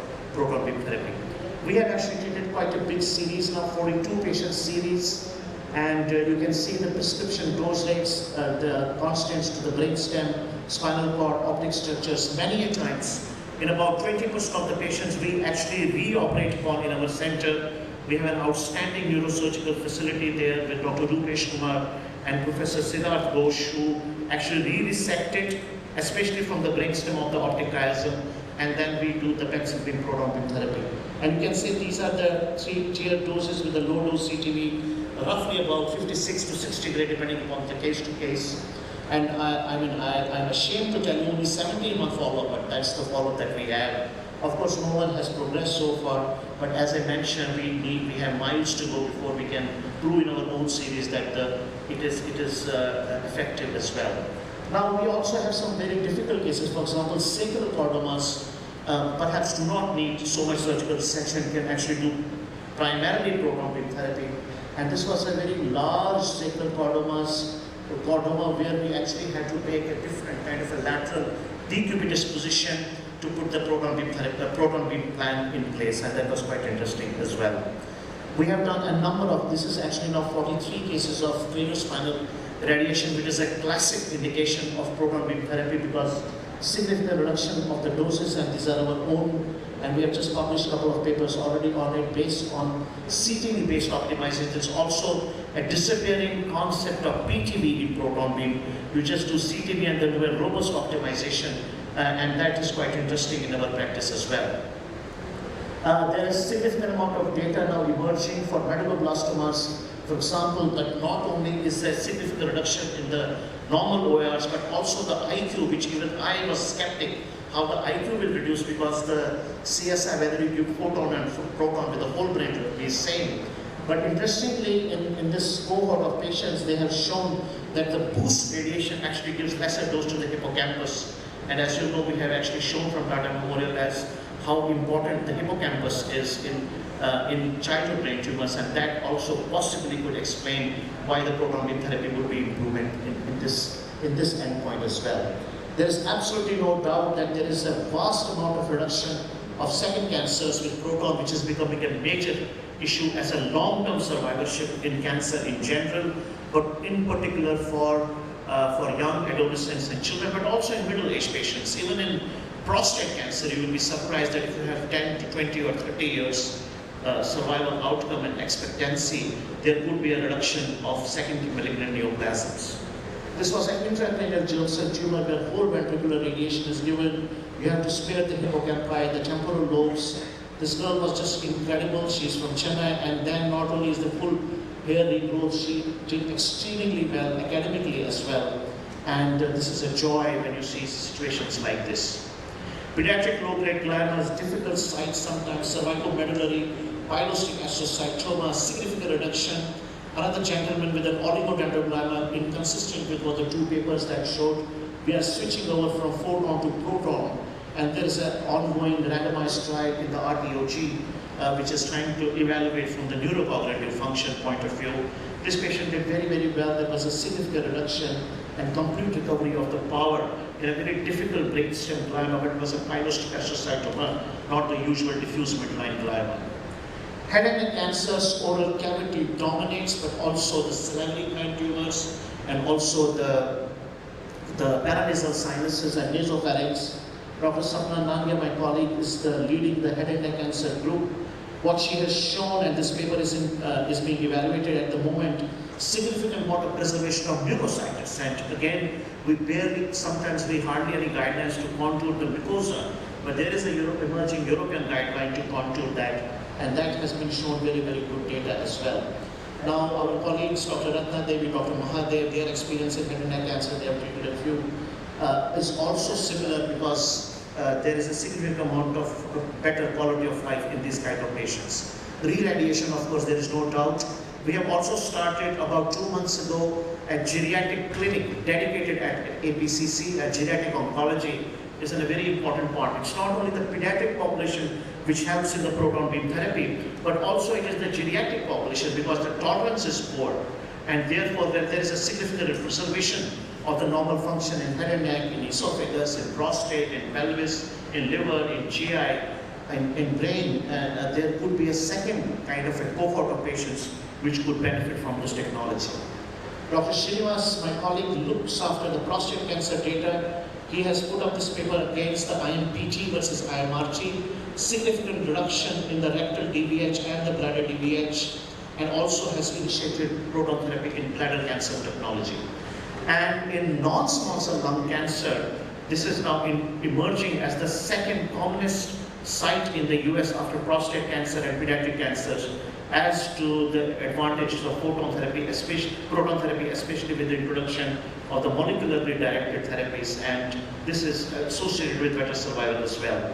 The motion is an important aspect here, so we have several methods of breath hold, but we also have surface guided SGRT in our center, and that also helps us in some indications as well, with a series of lung cancer, esophagus, lymphoma, thymoma, and so on and so forth. Our group also presented in ISTRO earlier this year a prospective study, what is called promo-proton therapy for moving targets. Although it was only 8 patients, it was mainly a dosimetric study to try to show that this is possible even with pencil beam proton beam therapy, and there are several methods. You have to even them out, how to get the technology ongoing. It took us a little bit time. In phase 2, we have adopted this method as well. Finally, the GI cancer management team led by Dr. Ashwathi, she's site-specific in GI sites. In hepatic cellular carcinoma, sometimes you have the TACE, you have the TARE, you have the transplant, and so on and so forth as a bridge therapy, and also sometimes as a primary therapy. For example, this case showed a dramatic response after proton therapy in this cohort of patients, and that was an interesting idea as well. We have also treated a few esophageal cancers, a very selected pancreatic cancer. There was a fascinating talk yesterday on SBRT to take it to the next level. You could possibly use proton beam therapy as well.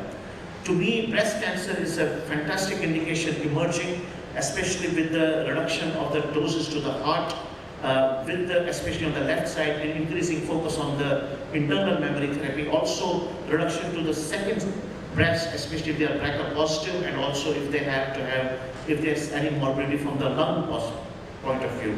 There's an ongoing trial at our center, it's called IPRO-B, using hypofractionated therapy in proton. This got quite a good data on photon, but it's hardly any data on proton, and this is being collected, the data is collected prospectively in this trial. Although the proton therapy is expensive to begin with, I'll just take a minute extra.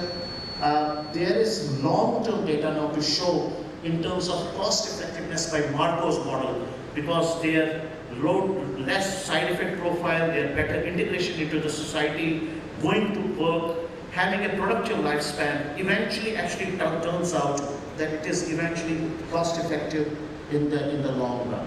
This is our physics team, a number of publications, an outstanding effort from our physics team. As I mentioned, we are very keen on generating evidence for proton, and these are the 5 or 6 studies which are already going on in our center. We did a proton practicum earlier this year with more than 400 participants. The next proton practicum is going to be on 7th and 8th May in 2022. It will be a hybrid meeting. We'll let you know, all of you, and maybe some of you can participate in that. With that, I like to end by acknowledging a fantastic team effort, collaborative effort, the Apollo leadership to giving this platform for the country, and our patients, the industry partners, the care coordinators, project staff, our Apollo fraternity, and finally, of course, to the organizers of this wonderful conference and all of you for your patient hearing. Thank you.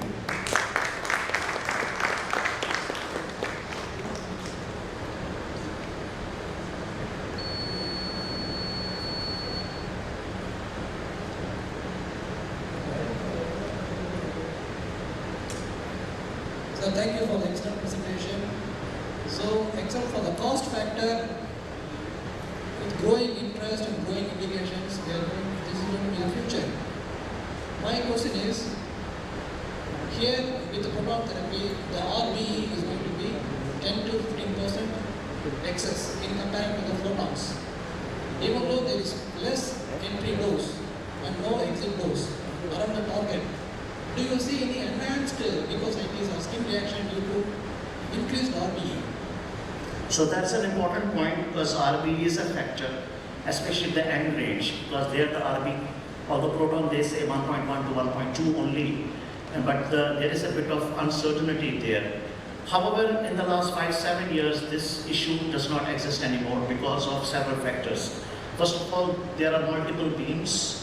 It's not just one beam, and you can work around that, and you spread out the dose. Second is the algorithms incorporating especially the Monte Carlo, which we were just discussing, and that does take care of any uncertainty if there might be.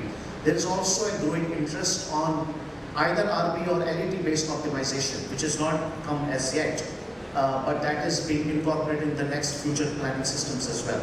And finally, in fact, because of the volume is so less, even if there is a 1 or 2 points, there might be a slightly more, but overall global leukocytes is significantly lesser. You will be amazed that sometimes there is no loss of taste even. And we have pictures that only one side, especially on the east lateral side, the second side hardly gets any dose because there is this rapid fall of the dose. So overall, the quality of life in the leukocytes is significantly less. The skin toxicity, however, is slightly low, and we saw it very early in our practice also, especially for the head and neck, and also sometimes in the breast and also in the pelvis. But we overcame it. We purposefully now make the superficial doses a little bit colder, and that has helped in the second cohort of patients where we do not see any more significant skin toxicity. But these are very relevant, important points, and that is why more and more time actually is spent on the planning aspect and the adaptive component rather than the regular photon. In terms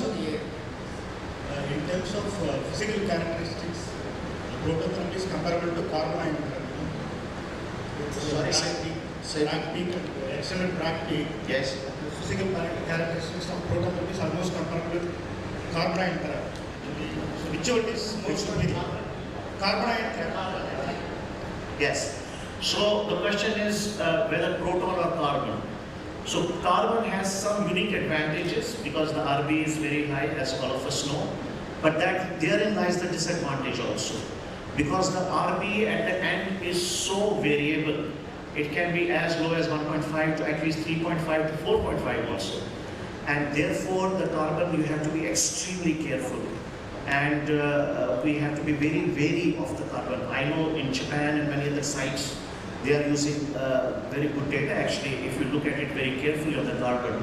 But it has to be a gradual progression. You go from high-end IMRT, then you go for proton therapy, especially with the scatter, and then on the IMPT, then the moving target. Maybe once you have a very good experience, very carefully, you could possibly consider carbon ion therapy in some, especially hypoxic tumors like sarcomas and others, where it is important to have the advantage of the RB. But the disadvantage, there is this fear, that is why it has not become so popular. It has remained primarily in very few sites. But if you are very careful, you have a strong physics, especially incorporating those uncertainties in your planning computer, maybe you can use the carbon as well. Proton therapy, do you have any cells which are not sensitive to that so that they can survive this proton beams? Is there any cells which are not sensitive to this proton, they can survive even with your treatment planning? Any cells which can survive proton therapy? Yeah, proton therapy. Are they sensitive? All the cells may not be sensitive. Yes. Like in radiotherapy also you have certain regions they can survive. Is there any such reports available for proton? I am not aware in particular that is there any different sensitivity of cells between photons and protons. I think that's what you are asking. Yes. There isn't any. At the end of the day, it's a radiation technology. It doesn't mean you cure we still have recurrences and so on and so forth. So the advantages are reduction of the normal tissue radiation, which we have expert, but also in some sites you can escalate the dose. I told you some tumors also in re-radiation where you want to treat, and also in pancreas and in other sites as well, you can escalate the dose. Now, I don't think there is an inherent different sensitivity of the tissue as compared to photon and proton. But as was rightly said, if there is a slightly more toxicity in some sites, that would be probably because lesser number of beams and this end of range uncertain in the RB. But if you can level it off and you have the control on it, then that's not a major problem. But inherently, there is no different sensitivity between the tissues. Again, with concurrent chemotherapy, do you see any enhanced side effects because of the more RB? On the other hand, it is the opposite. Actually, we have seen better tolerances with the chemotherapy reduction also.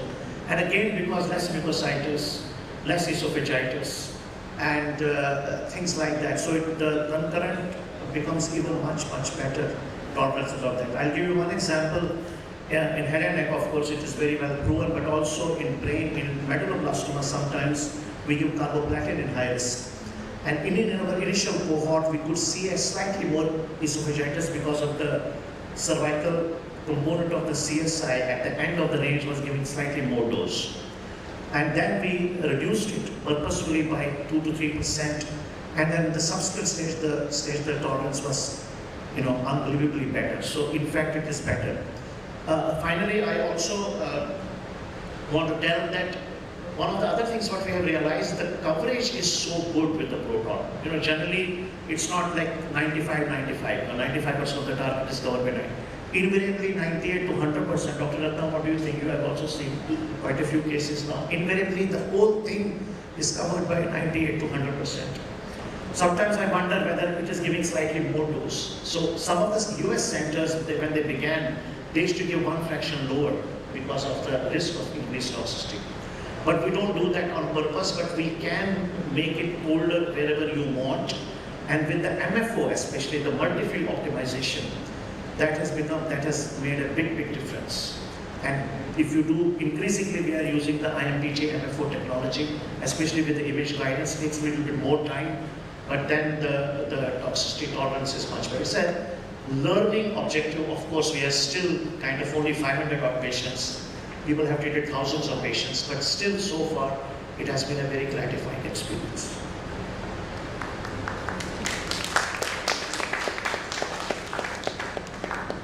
Thank you, sir. Thank you, chairpersons, and thank you, sir, for this great session. Now we move on to next session on clinical outcomes with particle beam therapy.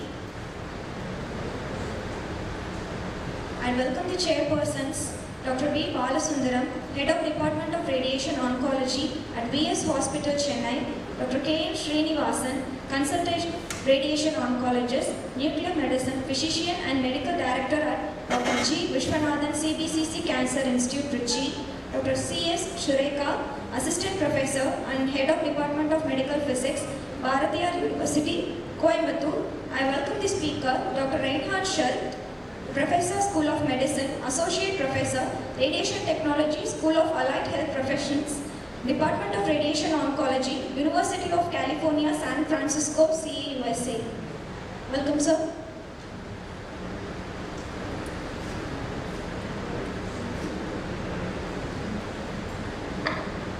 Can you see my first slide?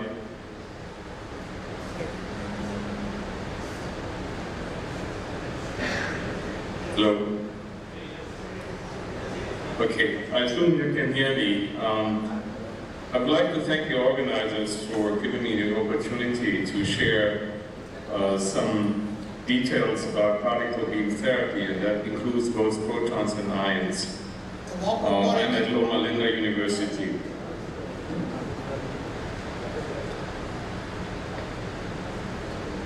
Here are my disclosures. I have no financial disclosure,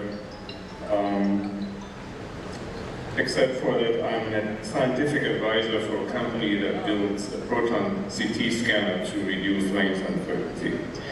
My talk will cover quite a period, actually. It's from 1930, so almost 100 years, into the future. So I have three parts. I covered the past of the history of proton and ion therapy. I think it's important for us to understand the present time and to go into the future to see how it came about. So in terms of present, I will present what I think representative clinical results that we have to date. I have no time, of course, to go into much depth here, so what I show is mostly examples. And then I have one slide on what we're working on to start a multi-international, actually multinational, multi-institutional trial for prostate cancer that includes both protons and ions. It really started with Ernest Lawrence, brother of John Lawrence. John Lawrence is seen as the father of nuclear medicine. He was an MD, but Ernest was a PhD. He invented the cyclotron, and he built the first cyclotron with his student Stan Livingston. It was a very small device. You could actually hold it in your hands. But that was just the beginning. In 1929 and 1930, and he got the Nobel Prize a few years later. So here's another important person, particularly for proton therapy. Robert Wilson was at Berkeley a postdoc when Lawrence was a professor and invented the cyclotron. He later became director of Fermilab, which you see on the right towers. And he proposed in 1946 to use the Bragg peak for covering a tumor conformally. The first time conformal radiation therapy was really proposed. And he even described how he would spread out the Bragg peak with a mechanical modulator wheel to spread it out across a tumor volume. So he was really visionary in that respect. So meanwhile at Berkeley, when the cyclotron was invented, they did start a medical program already in the 1940s, particularly due to John Lawrence, the brother of Ernest Lawrence. But there was really strong interest in applying protons and ions to cancer, and the first patient was treated actually with protons in 1954. They ablated the pituitary gland in a patient with metastatic breast cancer. Soon after that, and with ever-increasing size of the cyclotrons, the Beverlac was the largest that they built. They started using ions, mostly ions, for cancer therapy. That program started in the 1970s and finished in 1992. They also did work in space radiobiology, I should mention, which is still going on. This was the Dr. Castro from UCSF, who actually treated patients with cancer, mostly resistant tumors, base of skull, ocular melanomas, in the 1970s up to all the way the end of the 1980s to the early 1990s, and he treated over 1,300 patients, mostly with resistant tumors. So it was really pioneering work, and in fact it was the beginning of computerized CT-based treatment planning at that time, and they also had a fixed beam line. They immobilized the patient with the mask, as you can see here. And that's Andrew Seslake, who's actually the LBNL director for many years until he passed away, sadly, in 2014. Meanwhile, on the East Coast, Herman Sood, and here shown with his colleague, Dr. Mansenreiter, started the program for basal skull tumors. Probably a good choice. They had very poor control rates with photons at that time. But being conformal, they could escalate the dose into the 70 grays, with 2 gray and later 1.8 gray per fraction. Got very good results, particularly in chondrosarcoma, but also in chordoma. Very good local control rates with that. First proof of principle that proton therapy is able to, or let's say conformal therapy is able to treat too high doses in the brain.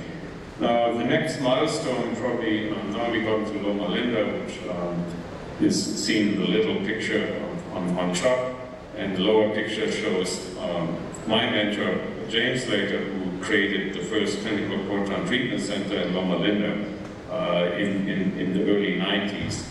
So I came in at the end of '89 and stayed after my fellowship.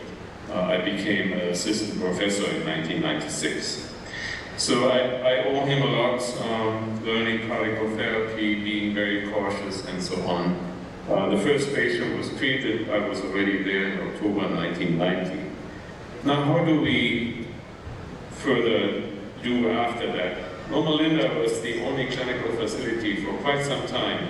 The second clinical facility came about at MGH and started treating in 2001. Then 2006, MD Anderson, Florida University, Nancy Mendenhall. And so she's still active. But by now we have 40 proton centers in the US. And of course now we have IMPT, which was developed, became now the state of the art during this decade. Actually last decade, I have to say. But rather than showing you many different results and examples, I just want to highlight this particular randomized trial with advanced esophageal cancer. Surgery was allowed in operable patients after initial therapy with protons and chemotherapy. And the study was designed as a randomized phase 2, so not very many patients, but 180 per total. And it was designed not to show any benefit in terms of survival, because this is overall survival, also progression-free survival, because the dose in 2 arms was actually the same. So what was the purpose? The purpose was to demonstrate that by sparing dose to the heart and the lung, you can actually get better results with protons, which may eventually actually show a survival benefit if patients die from cardiac events. So, and this is shown here. These are the grade 3 and higher cardiac toxicities that they found in these patients. The trial closed in 2019. It took them 7 years. Accrual was rather slow. It's always difficult to convince patients to be randomized between protons and photons, because a lot of advertisement was done for protons. But what you see here is, in fact, that in patients with pre-existing heart disease, there was a large difference in the cardiac grade 3 plus higher events. I think this is convincing. But I should mention that there were some limitations. A relatively small number of patients, so it could still be by chance, even though it was significant. The technique was passive scattering at most patients. Only 20% actually got IMDT, and it was all done in one single center, which of course is a very advanced center, the MD Anderson Cancer Center. So there may also have been some selection bias. In fact, some of the patients switched over from photon randomization to protons. Were randomized to photons, but eventually ended up getting protons. Other patients randomized to protons were denied by insurance and had to get photon therapy. So that kind of evened out. I think the result is valid. Yet there are now two new trials, one in the US and one, the PROTECT trial in Europe. So stay tuned for more results. There was no attempt of dose escalation, because we have evidence that dose escalation in esophageal cancer actually leads to worse outcomes. So we will be very careful in doing it. So here are some results from the IMAC, the first clinical ion therapy facility in Japan, starting in '94. They only did phase 1, phase 2 trials. Those escalation trials shortening to hypofractionation, but in common cancer sites. That's remarkable. But no randomized trials have been done by the Japanese colleagues. So I will show you just in short sequence a few results. About 1,000 lung tumors were treated between 1999 and 2010. So I looked up all the papers that were published in around 2011, 2012, and then more recent update papers. They started from initially 18 fractions over 6 weeks, but they ended up actually with a much shorter fractionation schedule of 4 fractions over 1 week.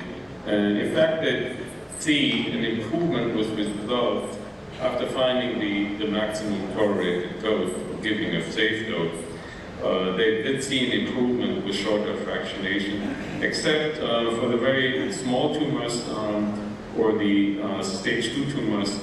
They went all the way to 1 fraction but left it alone because they start deterioration, seeing a deterioration of results, maybe due to hypoxia. So even though you may think carbon overcomes the oxygen effect, it's not quite so. About 50% of it. So there's still some oxygen effect when you don't fractionate. So, but overall the results compared to historical controls are quite comparable or even better in terms of side effects. The same with prostate cancer, in more cases. In fact, prostate is the most common site was treated with carbonides. They also reduced from initially 20 times to now 12 times. And I know of a recently started trial of 4 fractions. So extreme hypofractionation with carbonides started at the Heimat in Chiba. So I want to point out that more than 50% of the cases were high risk, yet they have very high survival, 5-year survival and biochemically free, relapse-free rate at that time, even in the high risk. I think it seems to point to possibly an advantage of high LT, but again, no level 1 evidence. Also, the toxicity was quite low. Lastly, pancreatic cancer, one of the most radiation-resistant tumors, no doubt. It's even not clear whether we should treat them with photons or with protons, which is also relatively low LET. I would just say that the results are quite remarkable in terms of that they now achieve 3-year overall survival approaching 50% with the latest techniques and short fractionation schedules. So in summary, the experience points to good outcomes, but there's lack of evidence.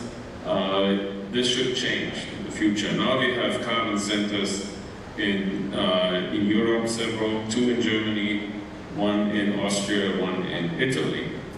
But no level 1 evidence yet, because the Germans started in about 2012 ramping up their clinical trials, mostly comparing protons and ions, which in itself is useful, of course. So we believe that actually a randomized comparison with IMRT, SBRT for common sites that NIRS, so Chiba selected, it should probably be done in the future. Now, to tell you what we're going to do in the future, together with my colleague at UCSF, Dr. Mac Roach, you may invite him next time, we have a trial plan. It's again a phase 2 trial, so not too many patients. I want to make sure that the toxicity is definitely not worse with carbonides, with the short fractionation schedules of 4 or 5 fractions, and we will do this as an international trial. So we will apply for funding for this early next year. And we will use PSMA PET to rule out lymph node metastases and distant metastases as the most sensitive. So we hope that with this part of it is a feasibility trial. We would like to show that we can reach a degree of clinical consensus. And by the way, if you're interested, proton therapy can participate, and some patient may be randomized to go to Japan or China to get carbonides then. Or photon patients can be randomized to either stay with photons or get protons or go to carbonides. So we mostly looked at quality of life, both patient-reported and physician-reported, and of course biochemical control over a few years, probably 2 years. This is an early trial. If this works, then we will go to a phase 3 trial. So we hope we will get to this point. So let me finish with this slide. This is a variant of saying the best way to predict future is to invent it. I'm saying the best predictor of the future is what you can imagine today. And I've showed Jules Verne, who actually imagined video conferencing where a husband in Paris talks to his wife in Australia. So I hope you have that imagination today and will participate in the development of the future in India. It's such a marvelous country. I visited one time a few years ago. Thank you very much, and I'm open for questions.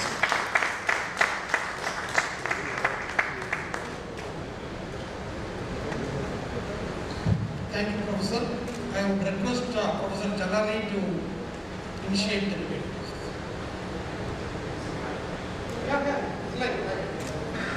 Your life, please go ahead.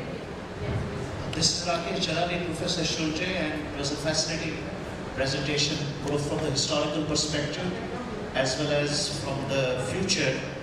As you probably heard from in my talk, we are lucky to have a proton facility now here, very much actually in this part of the world. And I know this. Yeah, yes. I know that. So that's a very I keep following what you guys do after I visited last time. great. Thank you. And now there's a second. 2015 or 16, maybe 17. I forgot. Very exciting. And the second center is likely to come up in the next 4 or 5 months as well in Mumbai. So there will be 2 centers. So obviously there are 2 questions. There are loads of patients out here in India, but getting them on board, it is a fairly expensive technology, and trial accruals, and although we are very conscious about maintaining the databases, what are your views how best or how more to integrate among ourselves, both from the physics, radiobiology, and also from the clinical component, from collaborative point of view? Yes. First of all, there is a lot of unanswered questions in terms of radiobiology, in terms of dose escalation, tolerance. We know about the range uncertainty of protons. I've been working on this for quite some time. In fact, I identified RE uncertainty and range uncertainty as the most pressing topics that have to be addressed. And I started a few things in that direction, like proton CT and proton radiography and nanodosimetry. So if you're interested in having students helping us, we could establish an exchange program. A good example is Prototerra in Portugal. They're just now getting their first proton machine. At the same time, they created Prototerra, which is a foundation that funds graduate students, that funds their whole PhD project if it's being done on a proton therapy project. Could be physics, could be biology, or even clinical. And they have to go to one of the existing centers, could be in Europe or in the United States. So I already have one student secured. He will come next year. And we're now working with 2 other students on more applications. So I'll be happy to do something similar, be a host. I've actually worked with Dr. Sureka. She visited us in 2010 or so, and she did good work, picked up some of our ideas, and gave it to a graduate school. So it will be individual cases first, but I think we could make this more formal and establish a collaboration also with maybe NGH. Okay, or MD Anderson, or Florida. Yeah, we have many centers. We have actually it's a proton center in Chennai. Actually, we have a collaboration with the Miami Cancer Institute in Miami with Professor Dinesh. Right. We both have IBA machine. That's an IBA machine. Probably not supposed to mention any company, but we have the same technology. Yeah. And there's a lot going on with Flash right now. I just attended the FRPT conference. Proton therapy is able to create Flash right now with shoot blue beams, but there's also a lot of need for development and dosimetry, biology. We really live in exciting times. Is there any other question? There is just one question from my colleague here, please. What is your proton therapy for skin melanomas? Any case trials for skin melanoma? Protons are usually not used that much for superficial tumors. No, we have never had a skin, we only had a uveal melanoma, so ocular melanoma. So for that, you can hypofractionate 5 fractions typically, and you get very good local control rates. So there's of course now an accelerator-based BNCT facilities are coming up. I see this also as particle therapy, and they're welcome at ECOG conferences now. And we just, I work with Dr. Sauerwein in Essen, in Germany, and he created a company called BNCT Global. And I honestly believe that we have to find a combination between external radiation therapy with particles or IMRT, whatever is appropriate, and BNCT. So I'm a believer of that. And CNAO picked that up too, and they also start the BNCT program at their facility. That's much less costly. It can spread if it's affordable to have maybe 20 million, 10 million, 20 million facility. That's still below a proton facility. And will be a short treatment as well. So if you're interested, again, I can connect you to the right players. So he wants to establish 10 centers in the world, and the company will actually pay for the equipment they will operate, and we will have the same protocols and the same physics QA. Thank you very much for very useful insights, and we all appreciate very much your inputs as well as your time. Sure. I wish to be there in person next time. Yes, we need to get you here. Yes.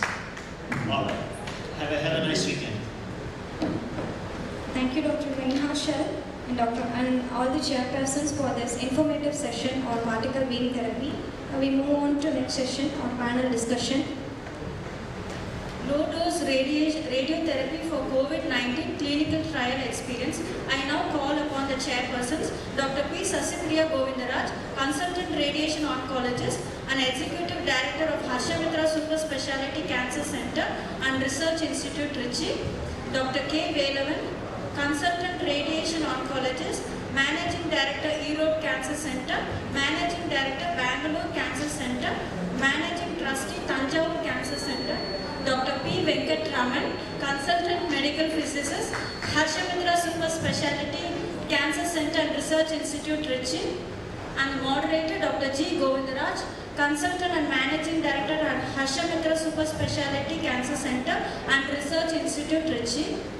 And I now call upon the panelists, Dr. Mohammad K. Khan, Dr. Suresh Kumar Ramasamy, Consultant Radiation Oncologist, Erode Cancer Center, Erode, Dr. Vivek Sundaram, Consultant in Internal Medicine, Diabetes and Critical Care at Sundaram Hospital, Trichy, Dr. C. Manigandan, Assistant Professor, Department of Internal Medicine, Ariyalur Medical College, Ariyalur, Dr. K. Divya, Radiologist at Sri Rangam Government Hospital and Consultant Radiologist at Harshamitra Super Speciality Cancer Center and Research Institute, Trichy, Ms.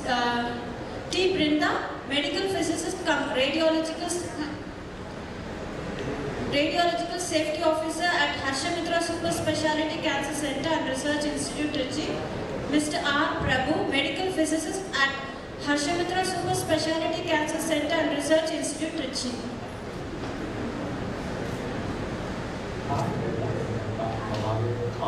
I'm a radiation oncologist. I am an associate professor in the Department of Radiation Oncology at Emory University based out of Atlanta, Georgia. I am also the Director of Radiation Immuno-Oncology. I serve as the Chief of Service for leukemia, lymphoma, and skin cancers in my department. I am also the co-leader of the Immuno-Oncology program at Emory University, and I serve as the Associate Chair of the Radiation Control Council for Emory University. By way of background, my training involves, I went to University of Tennessee, Knoxville, where I did my training in nuclear engineering with a focus on health and medical physics. And I did my master's and PhD degree from the University of Tennessee. I completed that in 2002. And after that, I decided to go to medical school at University of Tennessee in Memphis So I finished my medical school, and post-medical school, I did my residency training at Cleveland Clinic in Cleveland, Ohio. And I completed my residency in 2011 with a focus on radiation oncology. And then post-residency, I joined Emory University as faculty in 2011, and I'm currently an associate professor. For the last 10 years, my lab has focused on, and my research actually has focused on understanding how radiation impacts the immune system within patients. I run some of the world's first clinical trials looking at radiation and anti-PD-1 combinations. I ran some of the first trials with radiation and PD-1 inhibitor pembrolizumab for melanoma and non-small cell lung cancer patients. And that trial just finished complete, and I'll be submitting that publication soon, and you'll see that. I have also run some of the world's first clinical trial on radiation and PD-1 for multiple myeloma patients. And that trial has finished accruing, and we'll be releasing that data very soon. More recently, last year, when the pandemic came through the United States, we saw lots of COVID-19 patients in our hospitals were full of these patients, so we decided to run a clinical trial to look at how low dose of radiotherapy can shut the immune system down and help these patients recover and reduce their cytokine storm. So I ran the world's first clinical trial on that as well. And now we've had 3 high-impact papers that are available that we'll talk about as well.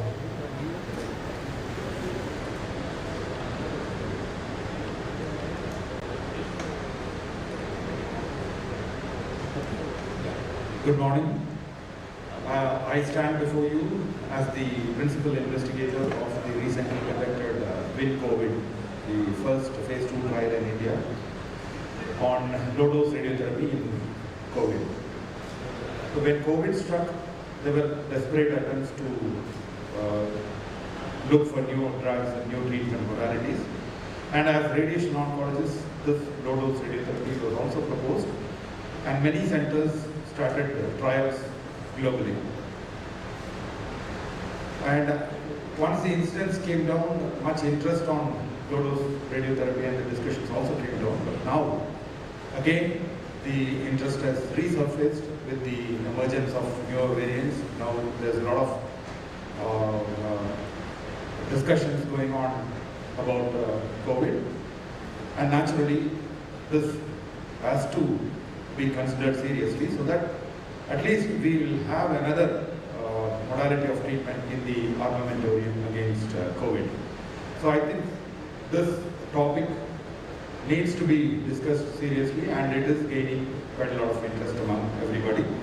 So with that, I thank the chairpersons and the panelists who have joined us today. I also thank Dr. Mohammed Khan, who has joined live online from Emory University as one of the panelists. So can we have that screen with the panelists? Dr. Khan also visible on the screen. Yeah. So we have our entire team of radiologists, the treating physicians who were actually involved in the trial, the physicians. We have 2 physicians, Dr. Vivek and Dr. Manikandan, who actually witnessed the COVID patients being delivered with the low-dose radiotherapy, and will be sharing their experience, clinical experience.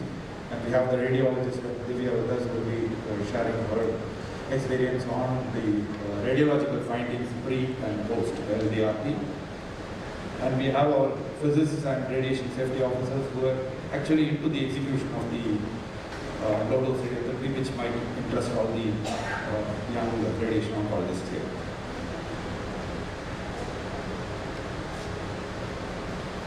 Okay, till Dr. Khan joins, I have a few questions for Dr. Khan. We will be taking that up once he appears on the screen. So before that, I'll just go to the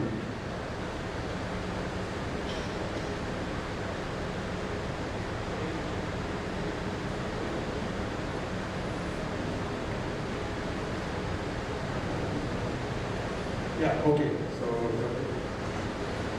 Dr. Khan, welcome. And my first question goes to you. because you were the pioneer in the low-dose radiotherapy trial on COVID. You were the first to start the trial in the world. And I'd like to ask you, what is the historical basis? What is the background with which you started? Because there's a lot of resistance and a lot of confusions about low-dose RP in COVID. But you broke all that and you started the first trial. So I just wanted to share your experience on the historical background with which you started and what was the initial experience while starting. Sure. So I think there were several historical elements that allowed us to move forward with the clinical trial. Number one, we know we had a lot of evidence in the 1920s and earlier on about using low-dose radiotherapy for pneumonias. And that was known and published. And sure, the studies were smaller, but there was experience of using radiation to treat infection entities. That was probably number one. Number two, if you look into the clinical context, in radiation for histiocytosis, we know that radiation is used for Langerhans histiocytosis, which is an entity that's similar to what some of the patients developed that were dying early on COVID-19, where they would have what's disseminated histiocytosis in the lungs. And this is a similar biological overlap to histiocytosis and Langerhans cell histiocytosis, where we treat with radiation with lower doses.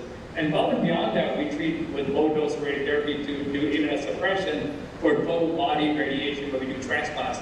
And I do that all the time. And there's many, many cases where we do immunomodulation with low-dose radiotherapy, like for Pancreatic calcification, for keloids, and many other benign diseases. And there's already data from Germany for treating our low-dose radiotherapy for arthritis. So we felt convinced that we probably could do low-dose radiotherapy to treat COVID-19 patients. And then from a preclinical model, there was already some evidence in other preclinical data where low-dose radiotherapy could reduce IL-6, increase IL-10, and reduce interferon production, things like this. So there was a lot of sort of preclinical. So you have to sort of pick and choose and put the arguments together, and we did that at our IRB at Emory, and it wasn't easy, but eventually I think our scientific extrapolation prevailed, and then we moved forward with the clinical trial. Thank you. And because most of you might have come across this Powell study, which was published in 1939. So this was actually our background also. So with this only we also got this idea, and then subsequently when we thought of starting this trial in our institute, so we had a discussion with Dr. Khan also online, and with that background we did this trial. And this another paper which struck us before starting the trial, the Calabrese et al. Study, which proposed the possibility of considering low-dose radiotherapy in COVID pneumonia. This was the X-ray report published in Powell study. It was in 1930s. We could see the dramatic response in the X-ray radiology in the COVID-19 pneumonia, the pneumonia patients. In our trial also, we came across a similar response. Over the day 7, there was a dramatic response in the radiological findings, which our radiologists also will be sharing. So that was the experience. And another striking similarity between Powell's study and our study was Powell could not recruit any controls in the study because his staff nurses wouldn't allow him to deny the radiotherapy to the severely dyspneic patients. The same thing we also came across because our own staff nurses, they were motivating the patients for radiotherapy because of their suffering, because they were witnessing their breathlessness, and they also witnessed the immediate relief after radiotherapy.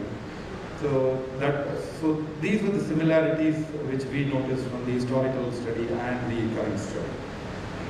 So my next question is, I think you touched upon this also, Dr. Khan. So can you please tell us what is the exact mechanism of action of LDRP? Sure. So we hypothesized that low-dose radiotherapy could reduce IL-6, which is known to be one of the cytokines that drove the COVID-19 cascade in the pneumonia of the patients in the lungs with the ARDS development. And so this is one early cascade that was being described. Amongst that, IL-10 was an anti-inflammatory cytokine that should go up and we had a feeling that radiation would increase IL-10. And then also interferon gamma. So my lab does a lot of radiation immune modulation, where when we do radiation in high doses, we increase interferon gamma production, and which is not what we want in COVID-19 patients. So we felt that low doses would reduce interferon gamma production. So that was more on the basic sciences side of things. And then when we browsed through the literature, we found some evidence that radiation could do this. And so that gave us further confidence that the mechanism by which radiation could do this. And above and beyond that, I think we altered the CD8 T cell, and I think we increased CD8 T cell infiltration. Post-radiation would help clear out viral infections. And we probably alter some of the immune cells, especially like the macrophages that are lining the lungs after COVID-19 attacks, the lining of the lungs. And I think some of the macrophages that are sort of activated in response to the immune attack, it probably suppresses some of those and converts them from an inflammatory to an anti-inflammatory subtype. So the M1, M2 phenotype conversion radiation helps with that, make it more anti-inflammatory. So that was our initial hypothesis at the time. Thank you. Yeah, thank you, sir. So just to summarize what Dr. Khan shared with us, so we all know that the macrophages are of two types, the M1 and M2. The M1 is involved in the pro-inflammatory cytokines, and the M2 is involved in the anti-inflammatory cytokines. So during the COVID pneumonia, where we see the cytokine storm, what is actually happening is the sudden massive release of the pro-inflammatory cytokines, which we want to control and convert them to anti-inflammatory cytokines so that the cytokine storm subsides. So our LDRT actually polarizes the M1 macrophages towards M2 so that we get more of anti-inflammatory cytokines. So this acts at the genetic and molecular level to bring about this polarization and thereby resulting in subsiding of the massive inflammation. So now again, question again to Dr. Khan and Dr. Suresh, who has also done a trial at the AROI Cancer Center. So Dr. Khan, how strong is the evidence? Why it is not picking up? Why is it introduced as one of the standards of COVID management yet? So good question. So I don't think we've reached at the point where we can say it's a standard yet. And I think the trials have sort of slowly moved the dial forward. So right now I gave a talk at the American Radiation Society at a plenary session there where we chaired that with Dr. Noel Cullen from the NCI. And within that, there's about 9 different publications that have been published. 2 of them are preclinical that talk about the mechanism and validated our initial hypothesis. And at least there's data from India, from your group, that has published, and other groups. And the trials have ranged anywhere from 10 patients up to about 30 patients that have been published. My group has released a paper on 40 patients altogether, at least it's presented an abstract. So the data is moving in the right direction.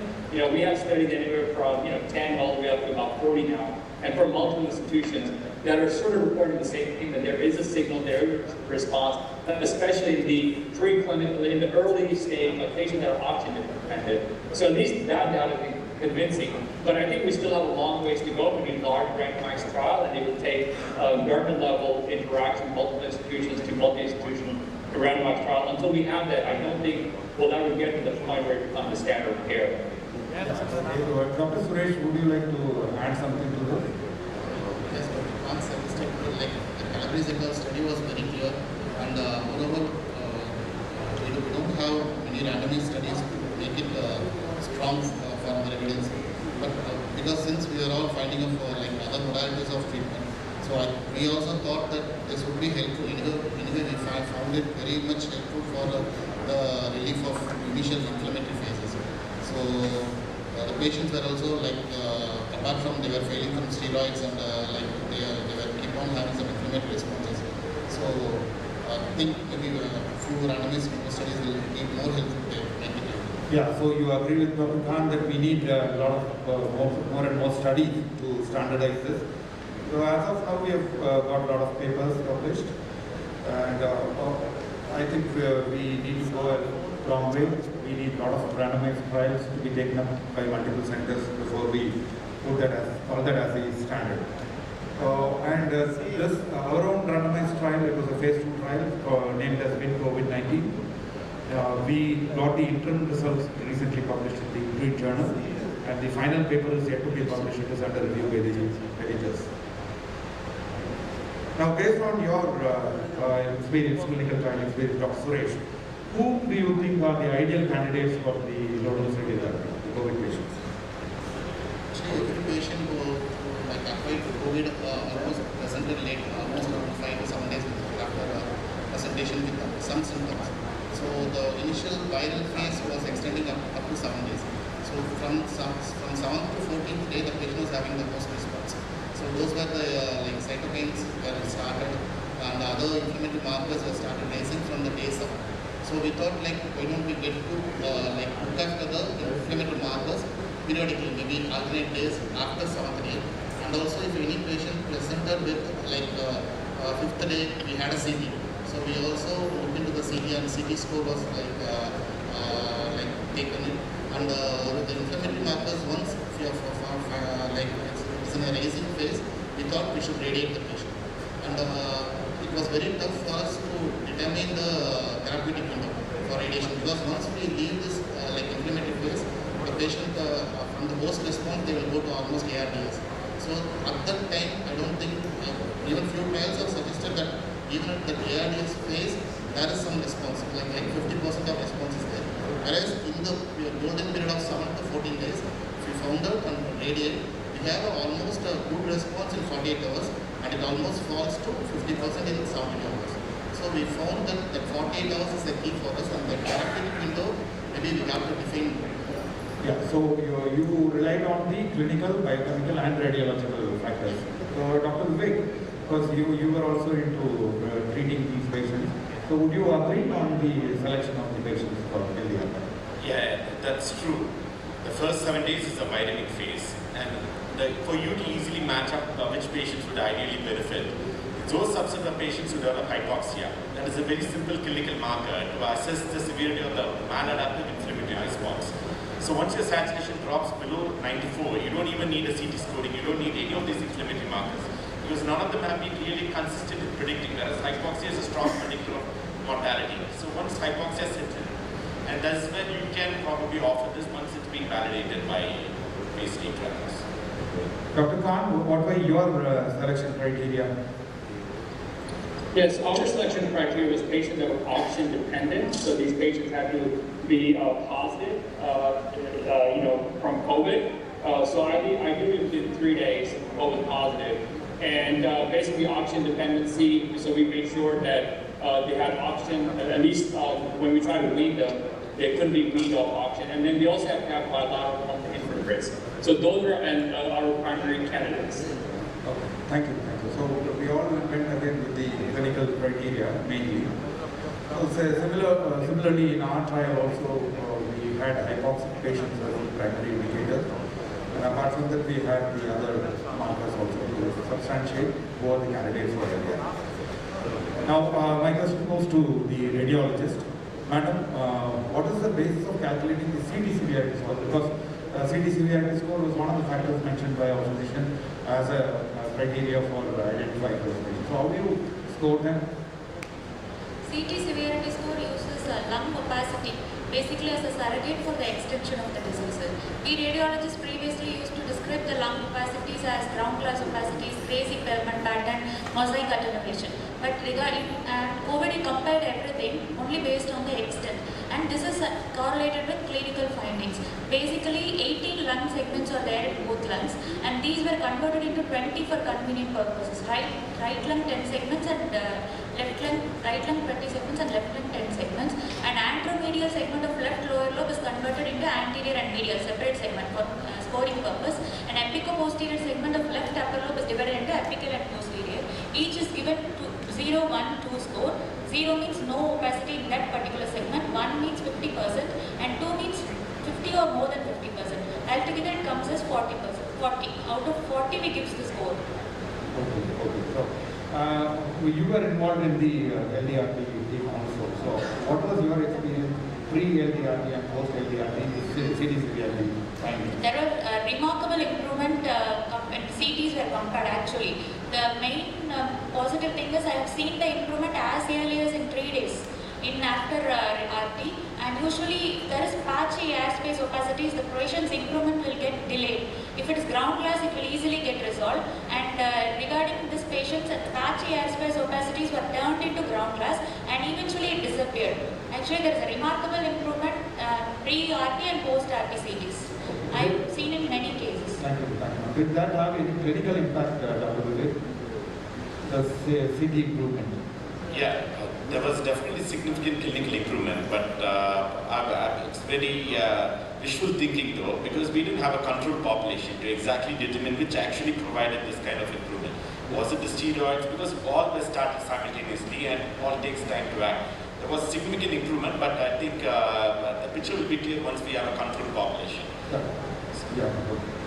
So, question again to Dr. Vivek. What are the latest advances in the pharmacological treatment of COVID? Because it keeps changing every day. So, where do we stand now?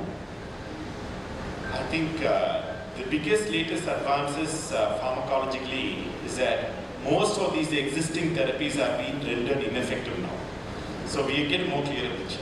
No use of favipiravir, doxy, azithromycin, convalescent plasma, vitamin C, all of them have been rendered ineffective.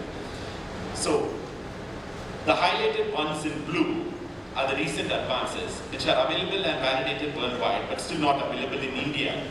So we have the vitamin first 7 days, and we have these monoclonal antibodies, casverimab and imduvimab. We do also have sotulimab. Now these have to be given within 3 days. These are monoclonal antibodies with neutralizing activity against SARS-CoV-2. Best given within 3 days, can be given up to 7 days during the vitamin phase. Budesonide is more to prevent viral replication because it prevents clinging of this spike protein virus to the ACE receptor in the lung, not for its anti-inflammatory effect. And these antivirals, we do have remdesivir, and now we have 2 new drugs by Pfizer as well as Merck. But what we really need to understand is, most of these are repurposed drugs, and with emerging variants, most of these antivirals and antibiotics, the effect could be muted, as it happened for vaccines. Whereas the host immune response, which happens after 7 days, now, a clinical marker is once you develop hypoxia, this is how you define the host immune response, an exaggerated maladaptive host immune response. We have dexamethasone, we have Janus kinase inhibitors, and we have tocilizumab. Unfortunately, this is where the patient deteriorates, and this is where ideally we are the dearth of ideal therapeutic options. This is where probably low-dose radiotherapy can play a valid role, because we have very few drugs in the pipeline which can optimally target host immune response. A lot of clinical trials going on, but very few promising options there. This is where low-dose therapy can work. But if you cross 14 days, the damage is already happened. All you just provide is improvised form of oxygen support, and in the background of anticoagulation during hospitalization. So recent advances, not really promising, apart from 2 new antivirals and a newer monoclonal antibody. Regarding host-immune response targets, we do not have any right now. That's beautifully summarized, Vivek, and I'm happy to see that you have included low-dose radiotherapy also as one of the modalities. Thank you for that. Okay, Dr. Manikandan, you were part of the Swing COVID trial as a treating physician. What was the response that you experienced to LDRT in COVID pneumonia? Actually, we saw a dramatic response. Initially, I was very reluctant to start radiotherapy because this was very new modality of treatment to me. I have been a consultant in another hospital where we don't have any radiotherapy there. We have a standard therapy which was previously cost-rated and science-based. Now it was very new to me. When I agreed to start radiotherapy, and after seeing the first patient, the patient was having more than the oxygen demand was more than 15 liters per minute, and he might go into respiratory failure. He was in that condition. So we started radiotherapy for him. After radiotherapy, within 48 to 72 hours, the oxygen consumption nearly went down to nearly 6 to 8 liters per minute. And over 5 days, we gradually tapered the oxygen to 2 liters per 6 hours, and we weaned him off of oxygen within 5 days. This was a dramatic response. For those patients whom require more than 15 liters of oxygen or whom are dependent on ventilator or CPAP, And after giving, actually I have seen the standard therapy as well as the radiotherapy. The radiotherapy had a dramatic response because the patient was very happy. Previously he was very hypoxic and he was very distressed due to high rapid respiratory rate. After radiotherapy, they felt very comfortable. They were very appeasing, they were very comfortable, and they felt satisfied, and they relieved of the anxiety. Previously they will be very anxious. After radiotherapy, patient dramatically improved. I have never seen such a response in a short while, because classically speaking, what we see is a medical miracle sometimes like that. Within 48 hours, the patient improved, dramatically improved. Previously, we might tell the patient's attendant, he is near in deathbed, he might die at any time. What we say in DAL and what we say for respiratory failure patients. After radiotherapy, patients gradually improved, dramatically improved. Within 48 hours, we explained the patient's attendants with how much oxygen they require per minute, and they will know the severity. Because of that, they will know the severity. Patients are dependent on 6 liters oxygen, 10 liters oxygen. Patient needs more than 15 liters. Patient on high flow HF&O. If he needs for CPAP, there is no chance of recovery. For those patients, even for those patients with on ventilator, after starting radiotherapy, within 48 hours, they came down to 10 liters. We need not to say that patients themselves know that. So patient has improved. And within 3 to 5 days at the maximum, we weaned them of the oxygen support itself. We saw a very good response. Thank you, Dr. Manikandan, because you were actually there in the field as a frontline warrior. So you know how to face the patient and the relatives, how to explain to them. So that was nice for listening from you, your own experience. Now, from the radiation oncologist point of view, I think now we'll have this discussion. Is there a benefit of conformal RT over conventional RT? So Dr. Suresh, I think you were using the different modalities, so you are the right person to comment on that. Actually, conventional is more than sufficient. But what we thought is like the day of conformal RT for planning CT, we took a CT so that we could also have a comparison of the CT, so that we could convince the patient, because after 3 days and after 7 days, we had a good resolution in the CT itself, CT score itself, so that we can also insist among the other doctors, so that our radiation treatment has made a miracle. At the time of radiation, we took a CT, and like lung volume was marked with CTV, and 5 millimeter margins were given.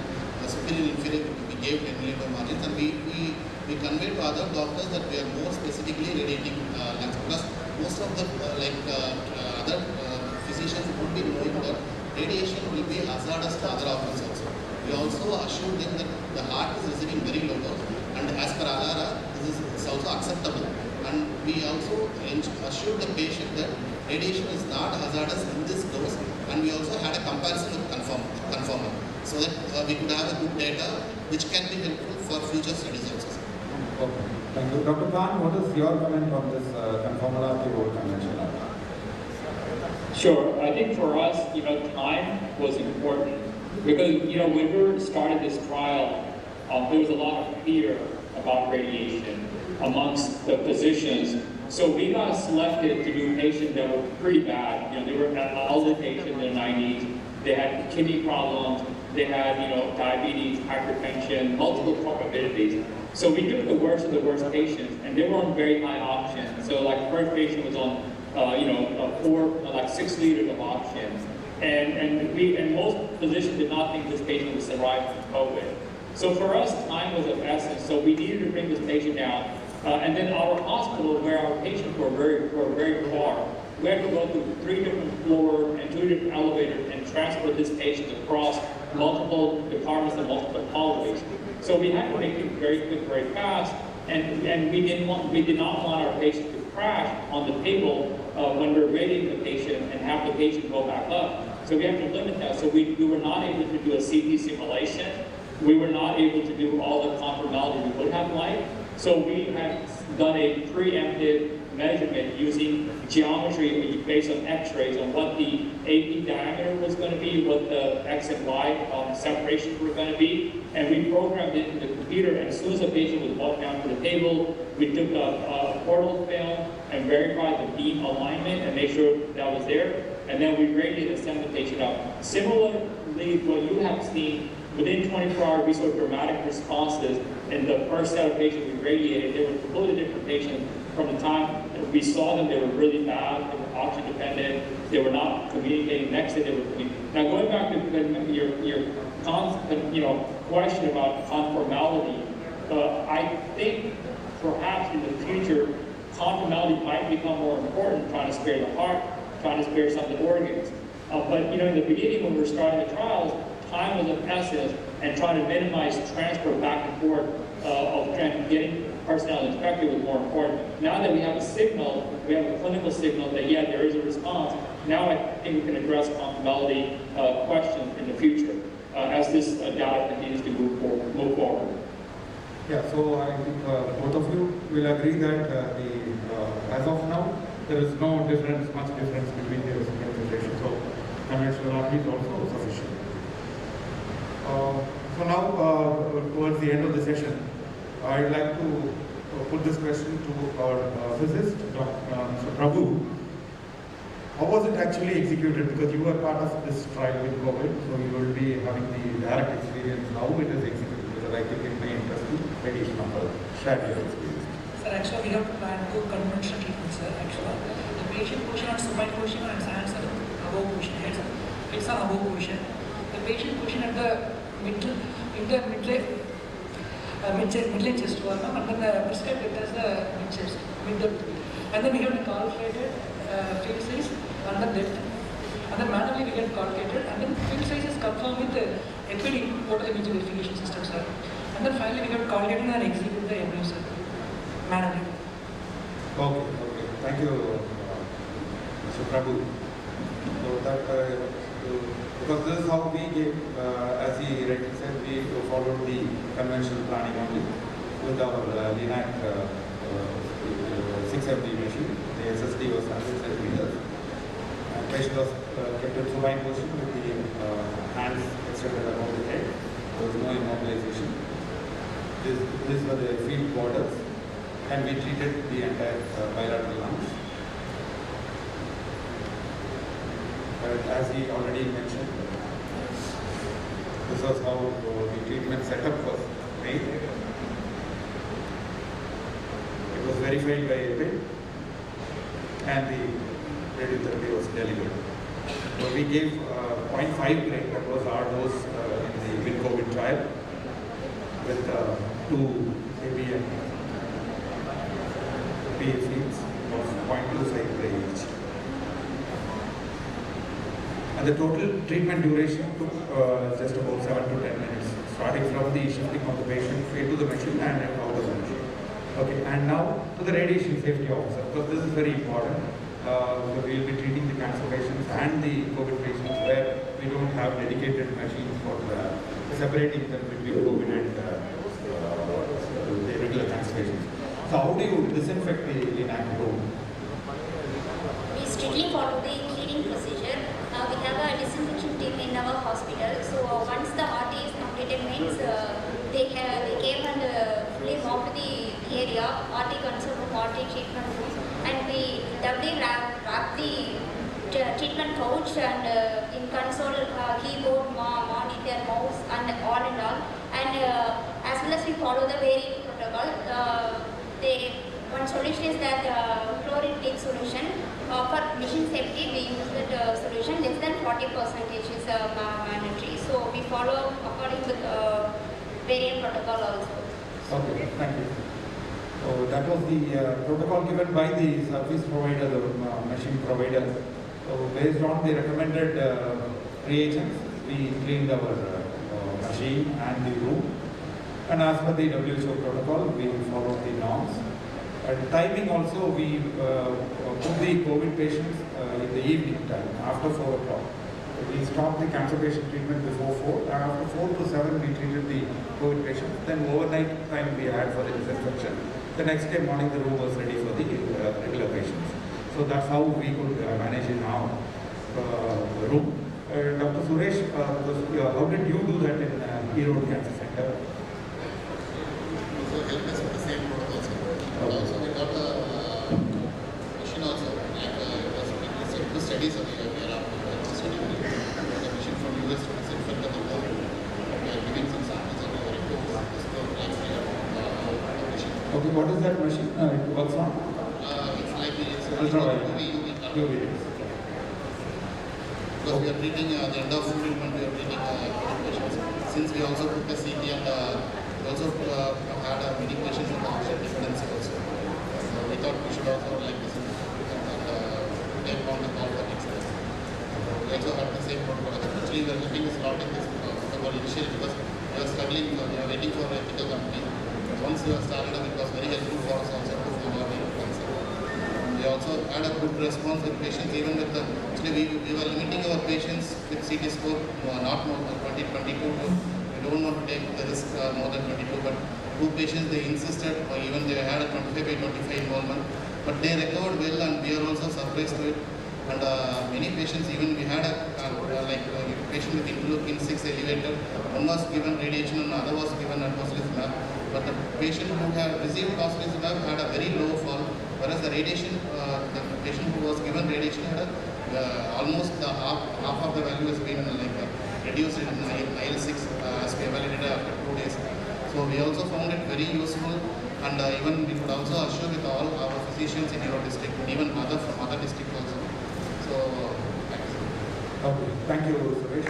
And before we conclude the session, I would like to invite Dr. Khan to say a few concluding remarks, because I think that this low-dose radiotherapy as a treatment modality, as we all discussed, it has to be taken up by multiple institutions on a larger scale.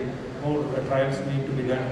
And we really need to take this seriously and have this as one of our modality, because as a physician, because Dr. Vivek Sundaram is one of the largest COVID treating physician in Trichy. His hospital has treated the maximum number of COVID cases. From his own experience, we learned that he is in need of newer modalities, and he considers low-dose radiotherapy as one of the modalities. So that is actually encouraging to all the radiation oncologists here, I hope so. So I invite the concluding remarks from Dr. Khan. What would you suggest to our radiation oncology centers and the young radiation oncologists regarding this low-dose radiotherapy on COVID? Okay, no, thank you for the opportunity to be present today. This was an amazing plenary session you guys have put together. It was amazing to learn about your experiences. And I think you have helped the world expand the signal about low doses radiotherapy. A year ago, when the pandemic came, everyone was afraid of radiotherapy.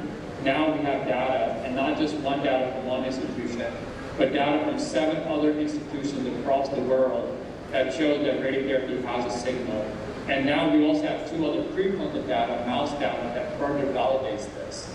So this is exciting. I think for the young radiation oncologists in the audience, I think we have an opportunity to make a big impact in this pandemic, in this fight. Because I know that a lot of parts of the world is not going to see all the drugs that are currently available in some parts of the world. Many parts of the world are not going to see these new drugs and new breakthroughs. The virus is going to continue to mutate. It's going to become a part of who we are long term. And some subset of our patients are going to die from this. And having hope is the most powerful thing we can provide to our patients. Saying we have some therapy that provides a lot of hope and optimism. So I appreciate everything you guys are doing to help expand this signal about low-dose radiotherapy. And I agree with your comment that I think we need bigger trials now. We need government efforts. We need more funding to allow radiotherapy to be a standard of care option in the future. Thank you. Thank you, sir. Thank you, Dr. Khan. So now I hand over to the chairperson and the audience for your questions. So I thank my panelists for joining and giving a wonderful experience, sharing your experiences. Thanks a lot. Now we'll go to the chairpersons. Dr. Govindaraj, Dr. Khan and the team, excellent work done. And it's a real eye-opener, the role of radiation therapy in COVID scenarios. Especially, this is not only giving a hope for survival. The results are good. The need for oxygen is reduced. So the shortage, acute shortage, which we all saw of oxygen, this helps in tackling the situation. So congratulations to your team. Thank you.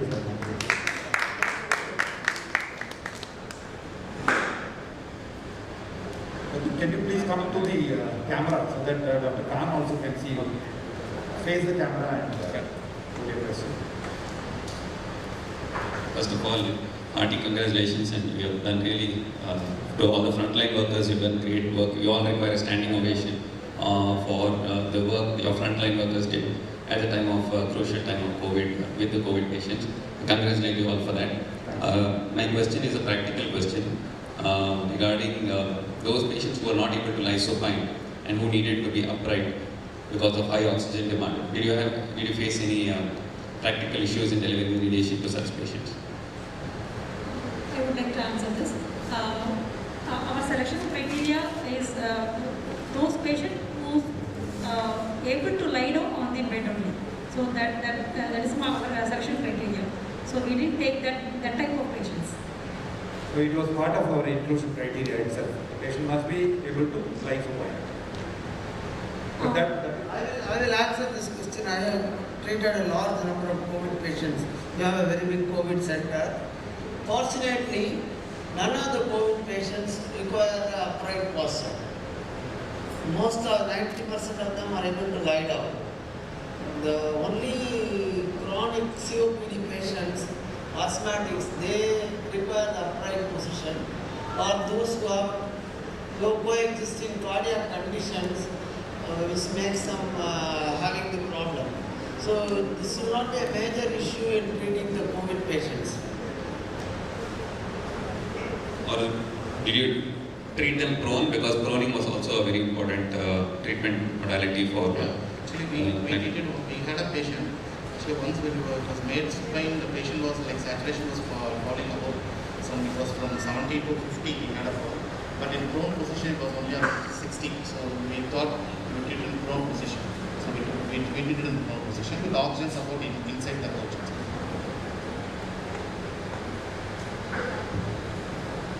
Why is it so hesitant to treat them in a sitting position? It is still possible using a linac to treat patients in sitting position.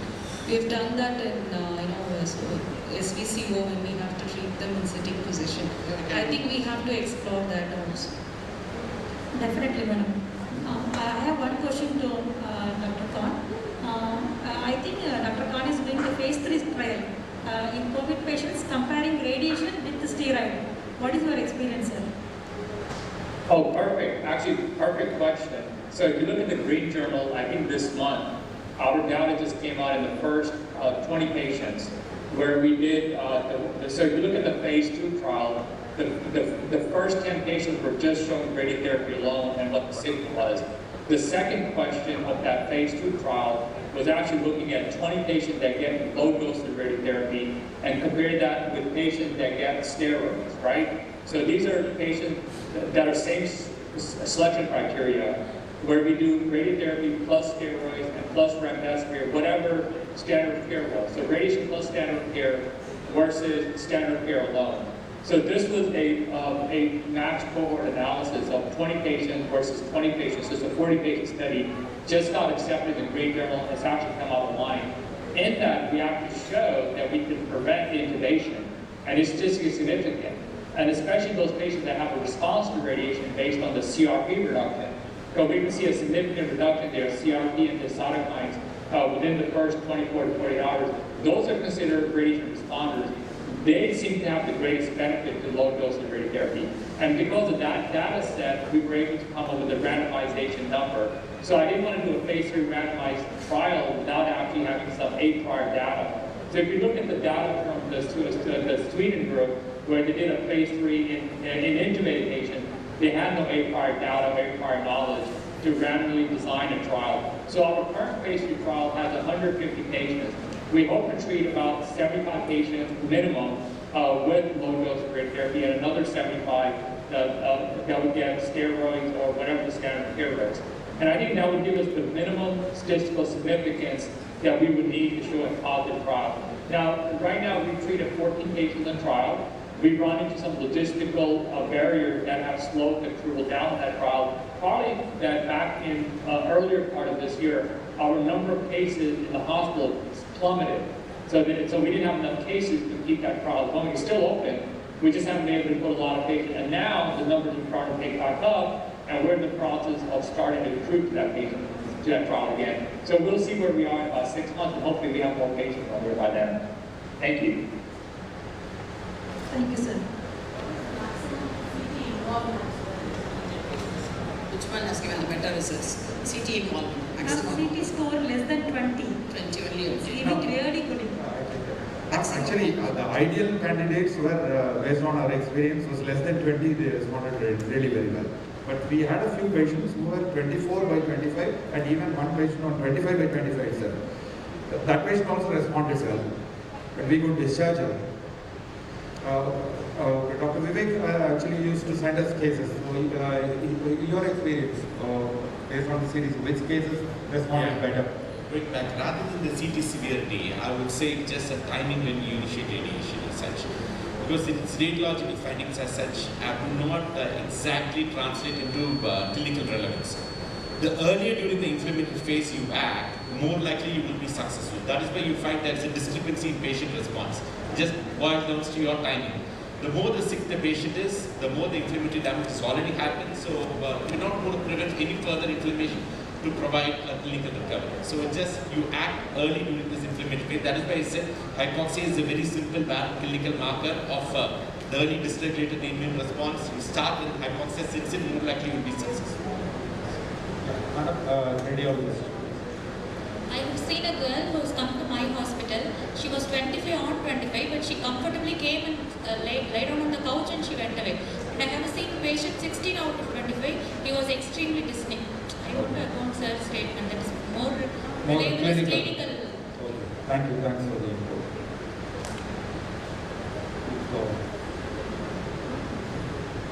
As a radiation oncologist and as a principal investigator from the COVID trial, we thought really radiation could be a game changer for the COVID-19 patients. So many centers should come forward to this trial. I request you all of them. Thank you. Thank you. Thank you all. And I agree with that. I think as more and more trials come forward and more institutions start to do this makes the data much stronger. So our data of 80 patients, this will be one of the larger studies, is actually presented at ASTRO this year in 2021 ASTRO. So we did 40 patients that got radiation and 40 patients that were matched, based on age, severity, disease scores, all the criteria. We did the best matching. And this 40 versus 40, we found that radiation actually prevents intubation. So if you want to help your patients and help science, I agree with the comment that I think more institutions should do these trials and test our hypothesis. And then let's pull the data together amongst all the institutions so we can have a large study of a couple hundred patients across different institutions and publish that together. That will then lead to this becoming a standard of care. Thank you. Thank you, thank you everyone for this wonderful opportunity. Thank you. Thank you, sir. Thank you, chairpersons. Thank you, panelists, for this wonderful session.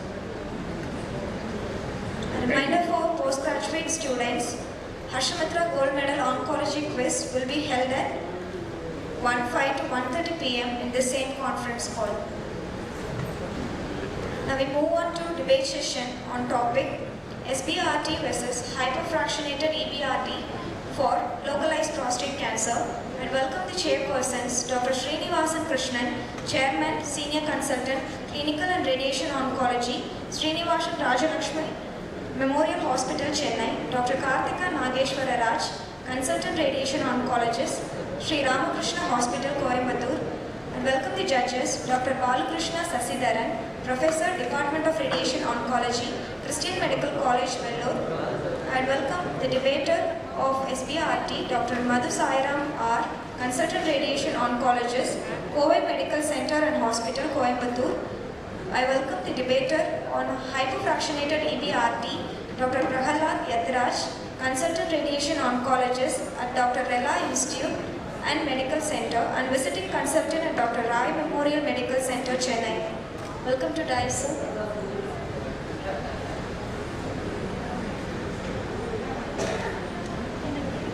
Can I have my slides, please? At the outset, I would like to thank Dr. Pralad. Yes.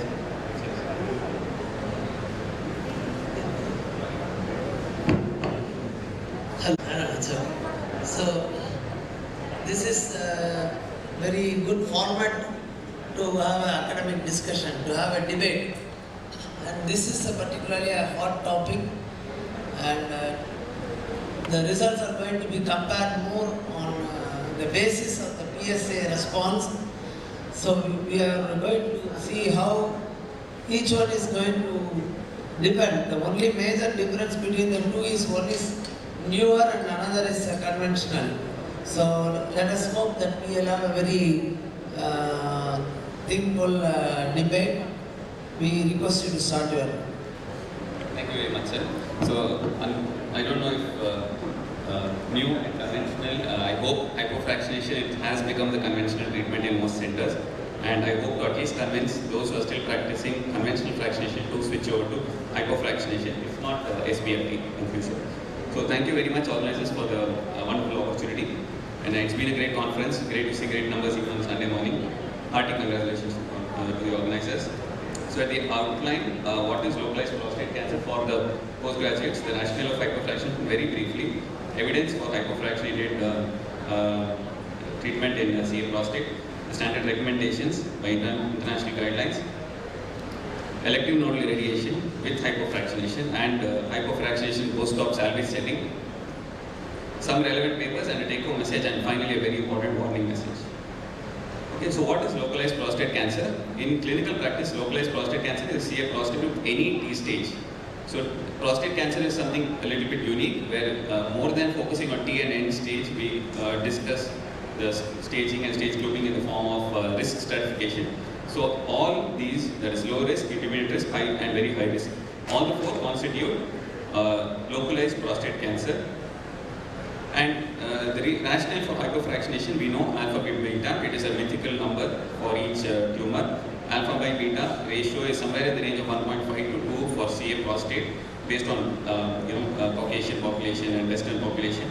But we still believe alpha by beta ratio is around 1.5 to 2, and the alpha by beta ratio for the normal structures, that is most importantly the rectum and the bladder, is somewhere in the range of 3. So because the alpha by beta ratio is little more for the normal structure and less for the tumor, fraction size, that is the per day dose per fraction, is the most important parameter causing the damage, and so we can explore doses more than 200 centigrade per day. So two new concepts have emerged for CA prostate. One is called moderate hypofractionation, where we use doses in the range of 240 to 340 centigrade per day, and ultra hypofractionation, that is doses which use more than 500 centigrade per day. So this is the debate today is between moderate hypofractionation and ultra hypofractionation. So initially the first randomized trial was way back in 2002 when the technology was very nascent. Even IMRT was not there. They used 3D CRT in 2002 to 2006. Image guidance was very poor. And so in the first trial that they showed, hypofractionation did not result in a significant reduction in biochemical disease-free rate. And the patients who had hypofractionation actually and also had compromised urinary function significantly worsened their urinary function after hypofractionation. So it was a detrimental effect which was imposed by the hypofractionation. However, the trial luckily was not given up, the concept was not given up, and they took it forward to the first one of the trials which came out. This is the Italian trial, which showed that this was used exclusively in high-risk prostate cancer patients. Again, this is slightly newer paper. They used IMRT 80 in 40 versus 62 in 20. This is exclusively high-risk prostate cancer patients. Hypofractionation did not show a worsening of late toxicity and maintained the same efficacy. And when they studied those patients who had better outcomes, that is freedom from biochemical failure and prostate cancer specific survival, they found that hypofractionation was a significant prognostic factor. So this gave the thought that it must be studied further, and then came the 4 big trials showing hypofractionation has shown equivalence. Please remember, it is equivalence to conventional fractionation, it is not superiority to conventional fractionation. The most quoted trial is the CHIP trial, which showed that when they studied 74 grade 37 fractions versus 60 grade 20 fractions, they showed that 60 in 20 was non-inferior with respect to biochemical failure and clinical failure. Then came the PROPHET trial, which was done by Charles Catton et al. In Princess Margaret Hospital. 78 in 39 versus again 60 in 20. Again they showed non-inferior biochemical failure and biochemical and clinical failure. Of course the toxicity is the same. Then the HYPRO trial, where again the Dutch HYPRO trial, where they showed 78 in 39 versus 64.6 in 19 fractions. Similar difference, no difference in relapse-free survival rates between the 2 treatment arms. And lastly, the RTOG trial. So RTOG trial also 1728, that's 250 centigrade per fraction, had shown no inferiority in disease-free survival. So with these 4 randomized trials, that is one in localized prostate cancer, I go back again. In low-risk prostate cancer patients is RTOG. Intermediate risk prostate cancer patients is the PROPHET trial, and the CHIP and the HYPRO trial used all the 3 risk stratifications, low, intermediate and high risk. So across all the risk stratifications, it was shown that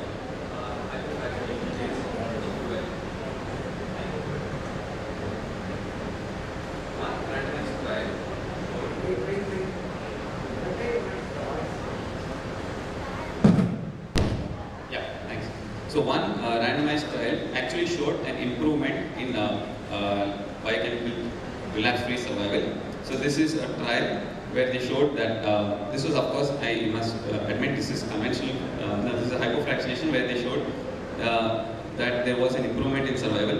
It's a small trial with 206 patients, 72 gray with 2.4 gray per fraction versus 75.6 gray, which is 1.8 gray per fraction, and 8-year follow-up. They showed that PSA failure was lesser in the hypofractionation arm, 10 versus 21%, which was statistically significant. And PSA failure was also shown to be lesser in the hypofractionation arm among patients who did not receive ADT. So that means radiation versus radiation, hypofraction versus conventional fractionation. Hypofractionation has shown improvement in outcomes without any worsening of toxicity.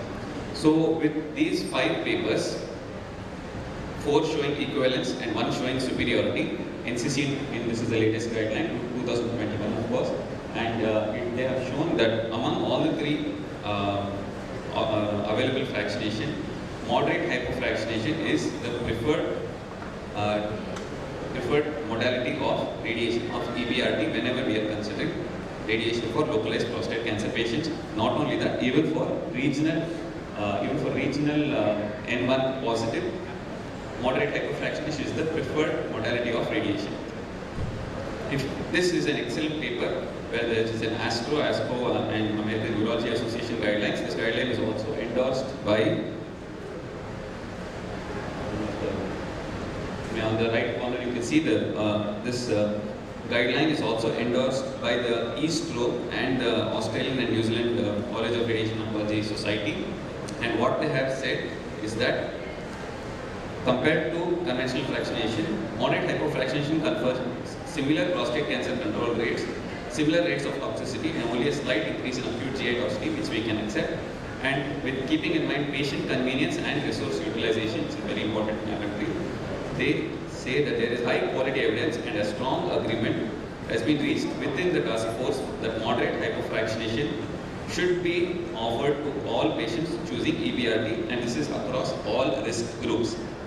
If you look at their recommendation for ultra hypofractionation, this is as of 2018, and nothing much has changed from 2018 to now.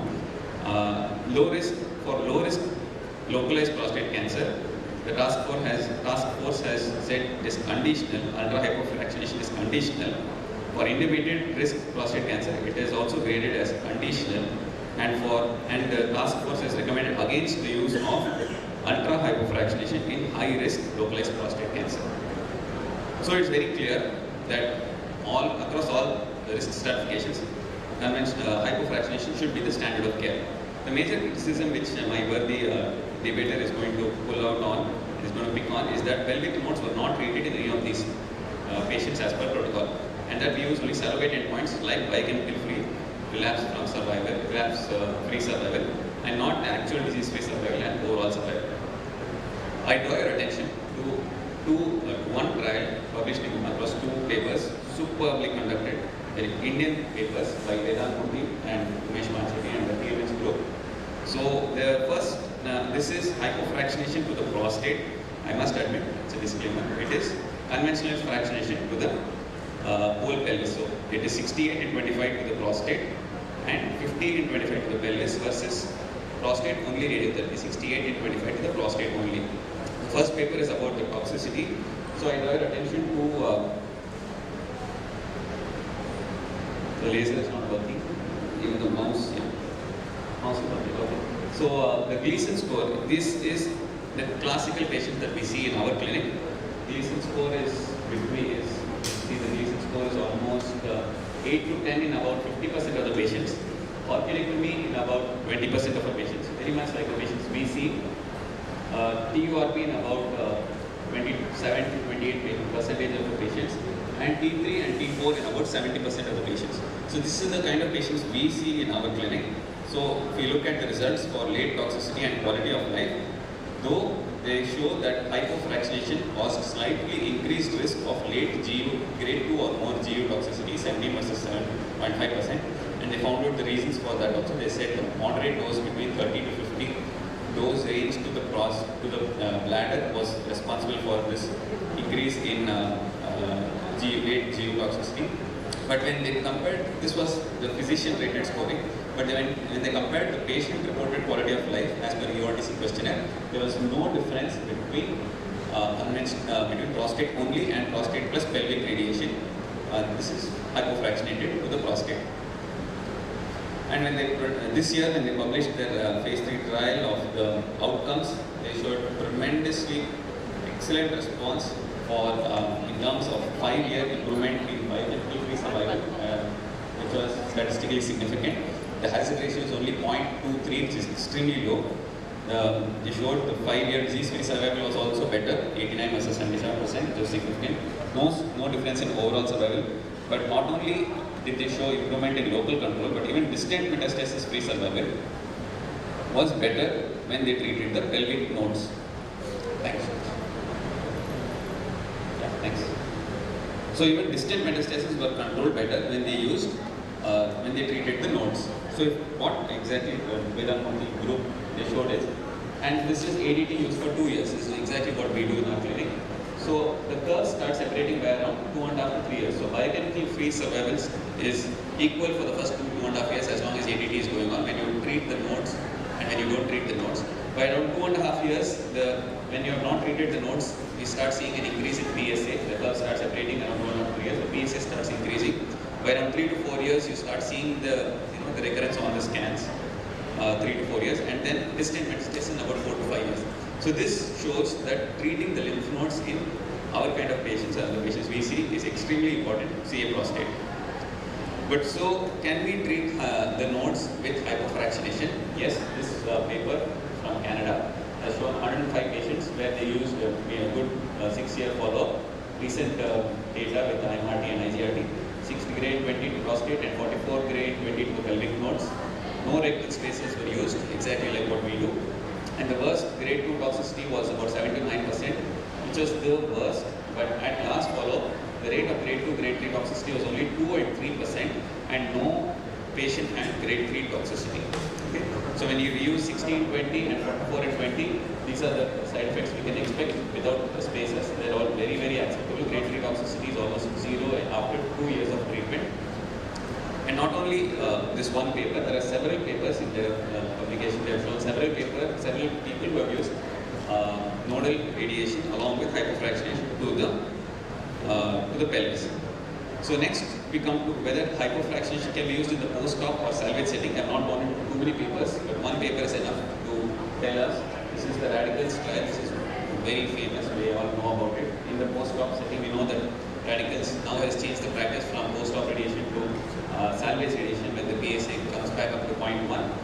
And in their study, about 60% of the patients, 60% of the patients received conventional fractionation, and 52.5 in 20 was given to almost 250 patients. So that tells us that even in the post-op salvage setting, hypofractionated RT is safe.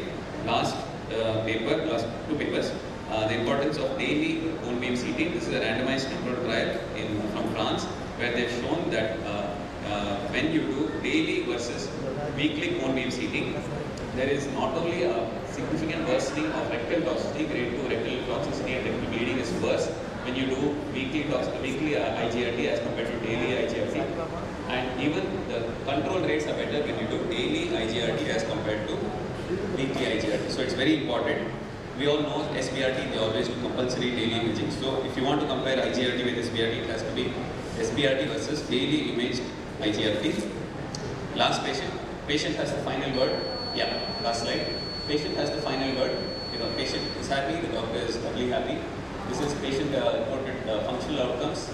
17,000 patients treated between 2014 and 16 in UK. 8,000 received conventional radiation, 5,000 received hypofractionation, and at the end of 2 years, all patients were more than 18 months from radiation. At the end of 1.5 years, there was no statistically significant differences in urinary or bowel function and quality of life. So this is large patient-reported outcomes national cohort study from England, which says that the two are equal. So the final take-home message: hypofractionated RT in CF prostate is the present standard of care. 4 randomized trials have shown equivalence. 1 trial has shown better outcomes. Pelvic radiation is important in Indian context, as shown by the Vedamurthy paper. Hypofractionated RT can be safely delivered. I just showed you the papers for it. Hypofractionation is safe and can be the standard of care in salvage RT. Radicals trial for that. And daily image guidance improves control and reduces toxicity. Finally, this is the welcome. It's not a welcome, but the patients walk through this. This is our maze-like entrance in Rela Hospital. We are about to start in about 15-20 days. This is a maze-like entrance to our LINAC. This is our linear accelerator. You can see the AROI mandated testings are happening. This is the routine that we have acquired. And this is our HDR brachytherapy suite, where brachytherapy will be delivered. It comes from Rela Institute in Krompet in Chennai. And finally, beware of the magician. Today he is dressed also like a magician. He is going to use all sorts of guile and unique hypnotizing techniques to convince you, but remember, you do not have what he has. He has the first and one and only ever hyper-R machine in India. So he has what you don't have. If he can say SBRT, he can do it. Maybe you can't. So please take his words with a good pinch of salt. Thank you very much.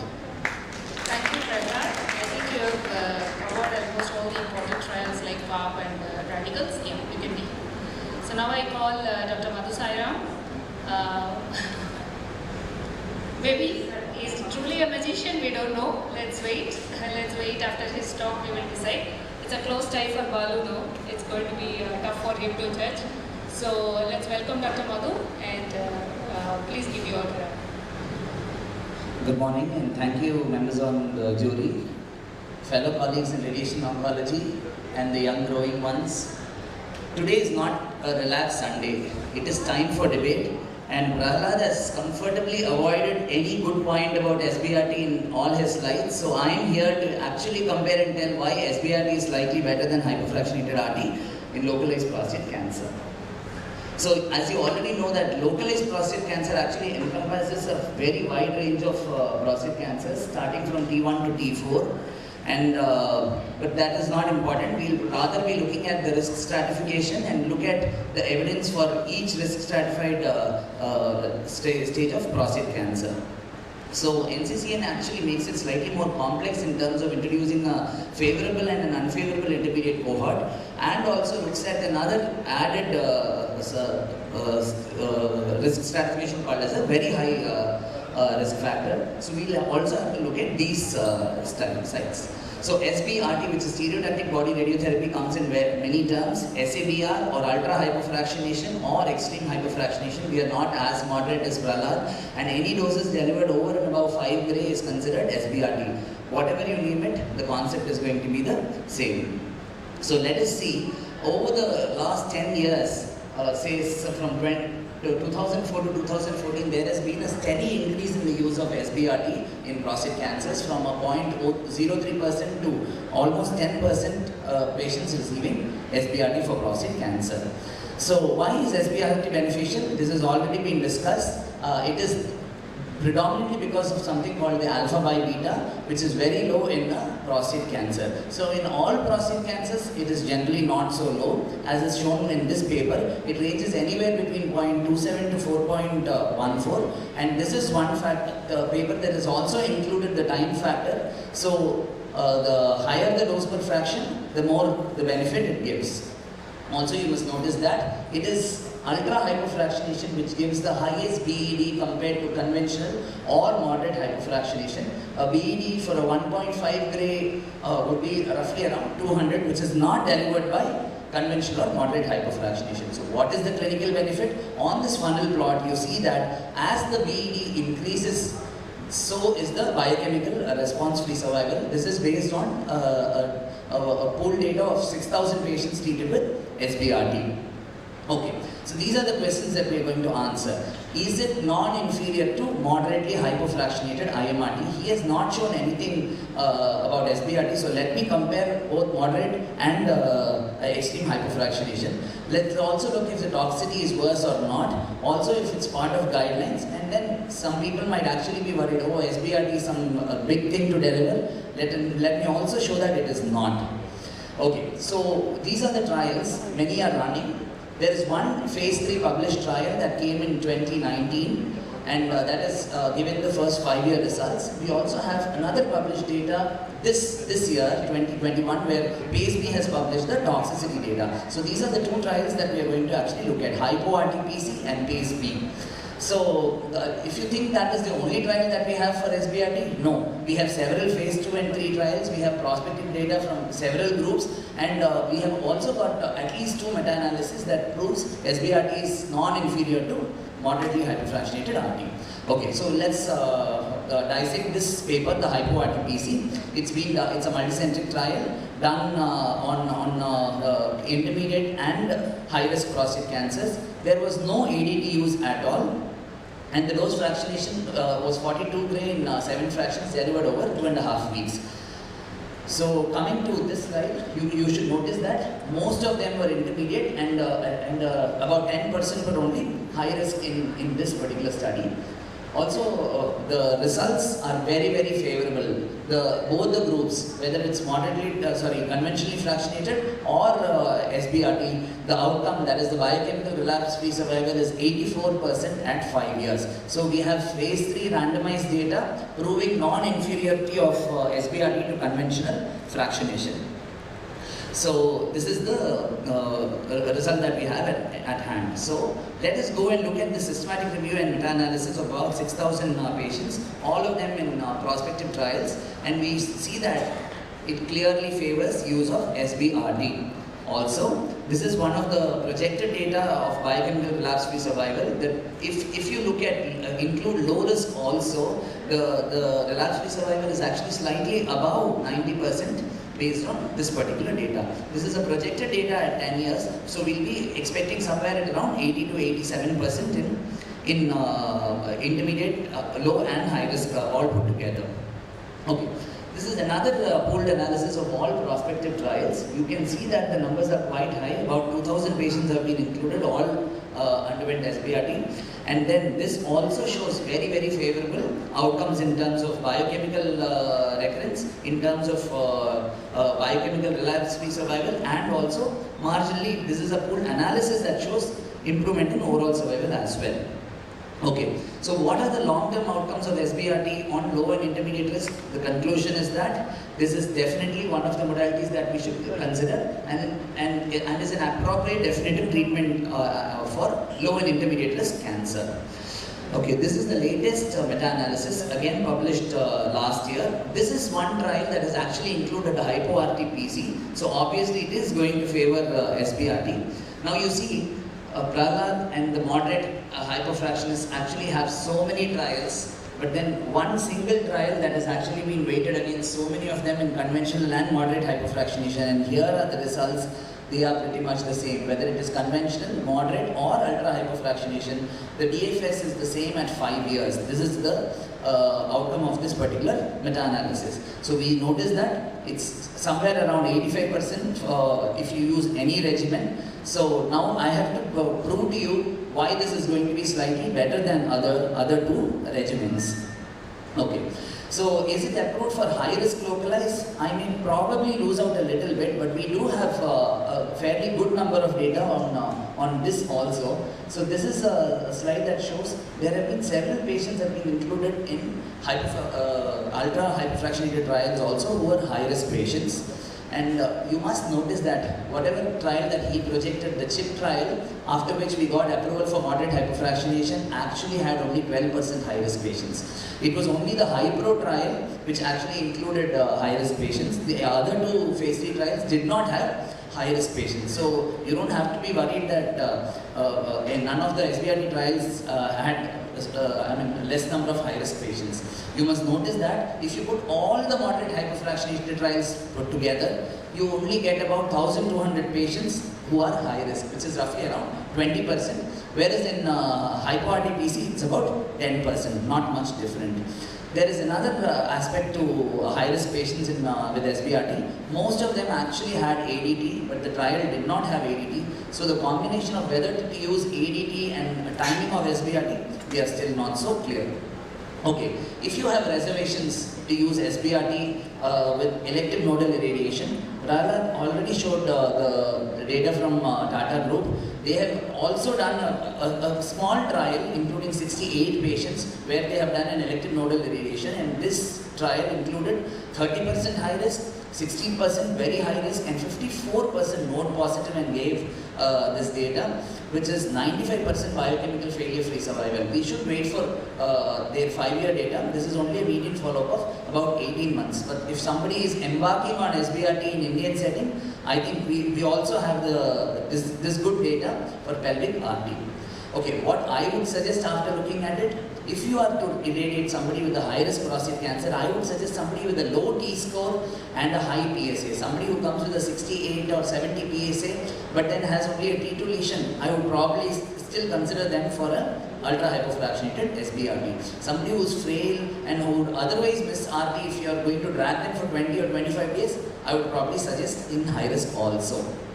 Okay, is the toxicity lesser? Now let's start with the hypo-RT-PC data. Hypo-RT-PC, at the end of treatment, at the end is what? 2.5 weeks of treatment, the toxicity was higher, in the GU toxicity was higher. So also, GI toxicity was significantly higher, but then you should notice that it is only at the end of 2 weeks. At the end of 3 months, the toxicity is almost the same in both the arms. So there is no long-term difference. Coming on to another toxicity paper that the hypo-RT-PC people have published, you must notice that several points were actually poor in ultra-hypofractionated regimen in the first 2 weeks, but later on it has always been the same. So let us put it at perspective.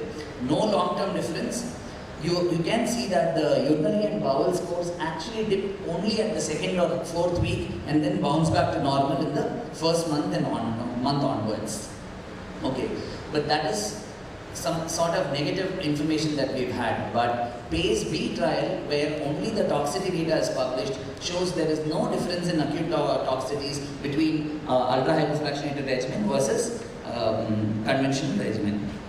Now if you look at the numbers per se of PACE and CHIP, you can see that the toxicity is actually lesser in PACE trial, with a GI toxicity of only 10% versus 38% in CHIP, and 23% in GU and 49% in CHIP. So looking at the numbers, you can be proceeding with SBRT quite safely for prostate cancer.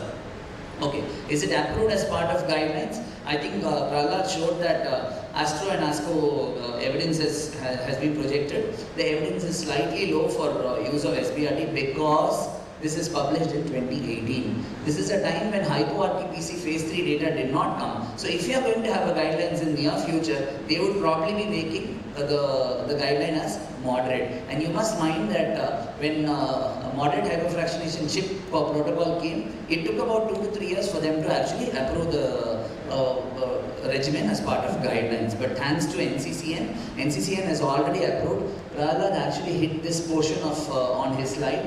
You can notice that ultra hypofractionation has been approved from very low to up to very high risk in this version of NCCN. Looking at the COVID-19 era, we have a special recommendation that was released, and it shows that shortening radiation is very good and beneficial for the patient.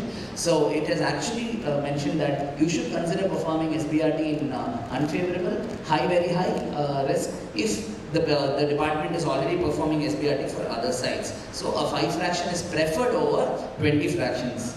So this is the latest guidelines. Okay, is the planning and delivery less intense? Let us see. These moderate hypofractionists are going to treat for 20 days. They need several arrows, they need to be careful for several days. Whereas all we need is just 5 bullets in one gun, like a James Bond. So let's see how CHIP actually did. CHIP did use ADT, hypo-RTPC did not. Toxicities were pretty much similar. But let us go to the delivery part.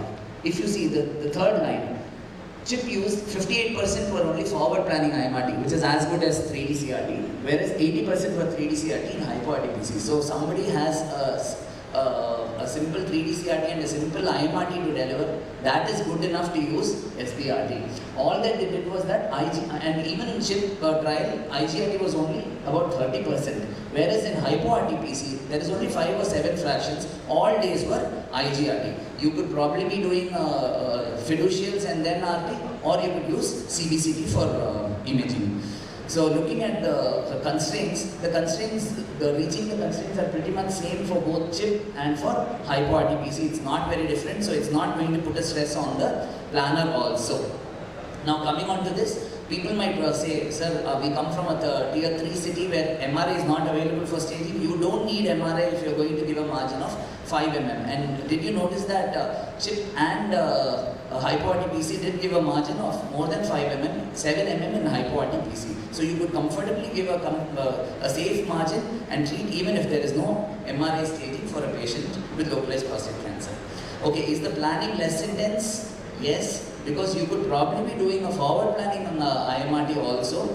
But if you have a good inverse planning IMRT and VMAT, all the more better. All you need is that you need a good image guidance in the particular vision that is being used. Coming on to cost effectiveness, we don't have Indian data, but let us look at what is there in the US. SBRT is priced at $27,000 and much higher for IMRT, and Proton is way higher. So it is also cost effective. Coming on to the Indian context, it definitely lessens burden on a high volume department. Most departments are capable of delivering good IGRT, can definitely adopt SBRT. It reduces cost by half and the travel also by half. It reduces the burden on the caregiver. Somebody bringing a 78-year-old dad can always, it's easier for them to come only 5 or 7 days. So that is another advantage. So, are you going to stay conventional like the old Rajni, or are you going to stay like the moderate guy, Prahlad, or adopt the most modern version of Rajni? Ultra hypofractionation is left to you, but nothing should stop you in adopting SBRT after this talk. Thank you.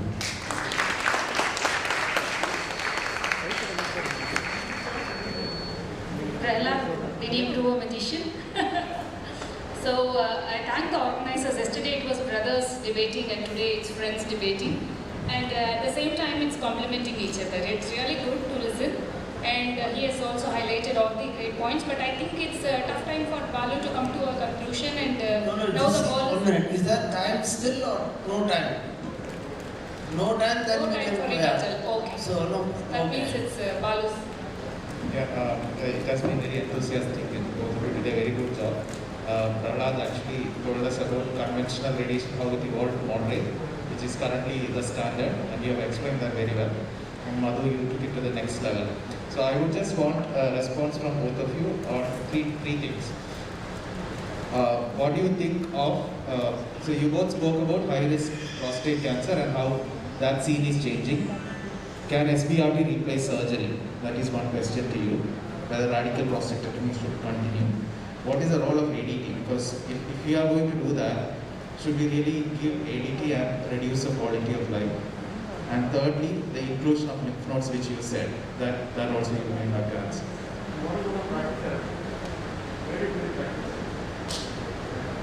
Sir, in the first slide that I showed, the use of brachytherapy is steadily decreasing after the advent of SBRT. It's quite clear with that. So brachytherapy still has a role in localized prostate cancer, but then a non-invasive, easier technique, SBRT is a good replacement. Second thing about nodal irradiation, not just Dr. Murthy's paper, there are other phase 1 and 2 trials which have actually included 25/5 as elective nodal irradiation, but they are very primitive data, so we have to take it with a pinch of salt. But if you are really embarking on doing 25/5, toxicity is not that bad. That so much information at least we have at this point. As I already showed in the slide, I would rather use somebody with a low T, low GS score and a high PSA who would automatically become very high risk for SBRT, rather than using somebody with a node positive or a very large volume prostate for SBRT at this point at least. And thirdly, about ADT, several phase 2 trials have shown that addition of ADT in high and very high risk with SBRT has increased the biochemical relapse-free survival. There is a phase 2 data by the same Italian group that's already published. I did not mention that. But I think the toxicities are definitely going to go up in terms of using ADT plus SBRT.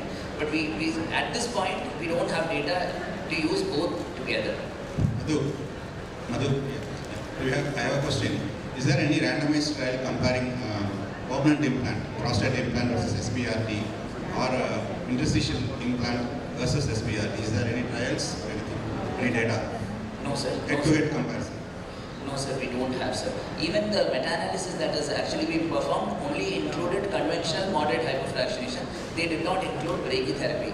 But in several review articles, they have definitely included brachytherapy, but they can't be taken as evidence for comparison.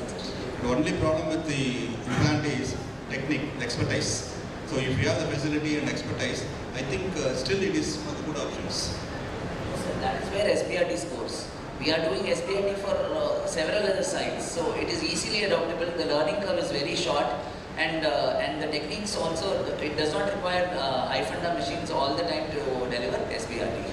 Both of you have not mentioned about the PSA response very safely. I read that the PSA response with SBRT is much sustained and steeper compared to conventional hypofraction. So when they mention biochemical relapse-free survival, that itself is PSA response. So they measure local control in the form of a surrogate marker as PSA, and that has been mentioned as biochemical relapse-free survival or biochemical freedom from relapse.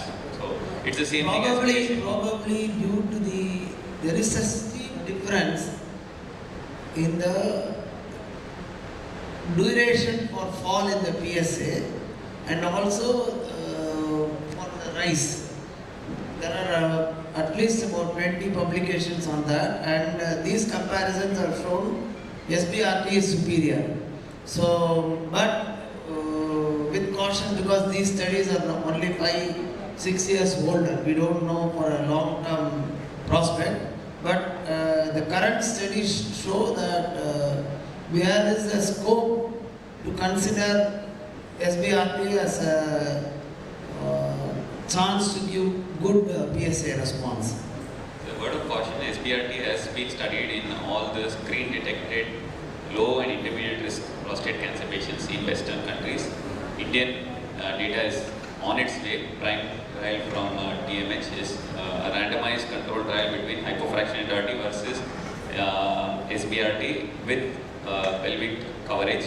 So that will give us the answer for our kind of patients that we see. So as of now, SBRT, I completely agree with Madhu that very, very frail patient cannot come for 20 days should be offered under hypofractionated. Low Zone intermediate is already out of his hand. It's already in SBRT basket and hospital. Great job. I think this is encouraging us to have more such debates. I think there are no winners among you. I think our patients should be the winners when we have people like you. Thank you.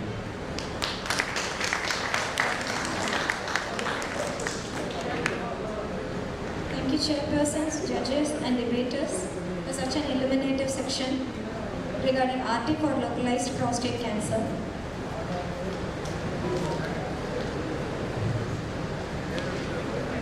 Now let's move on to Dr. Rai Memorial Oration Session. Chairpersons Dr. M. Nagarajan, Director, Research and Development, VNCC Consultant Radiation Oncologist, VN Cancer Center, GKNM Hospital. Dr. K.S. Krishna Kumar, Senior Consultant and Head of the Department of Oncology and Clinical Research at Meenakshi Mission Hospital and Research Center. I call upon the orator, Dr. Mahadev Potharaju, HOD and Senior Consultant, Department of Radiation Oncology at Apollo Cancer Center, Chennai.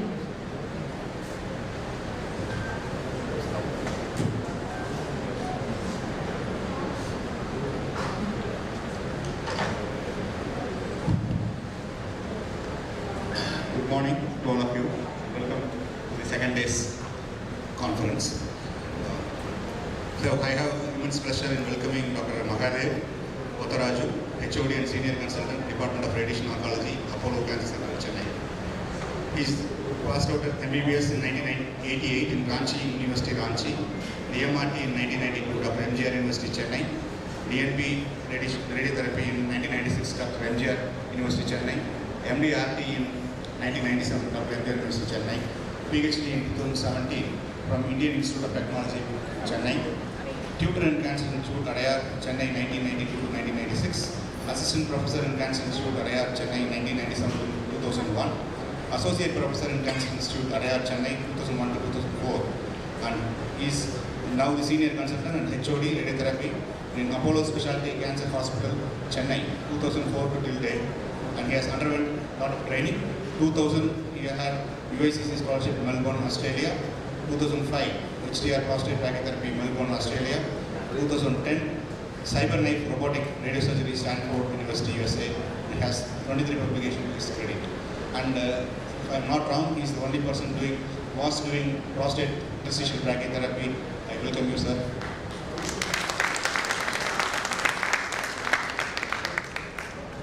Thank you, sir, for giving me this opportunity to give this oration, and I thank the organizers for an excellent scientific session.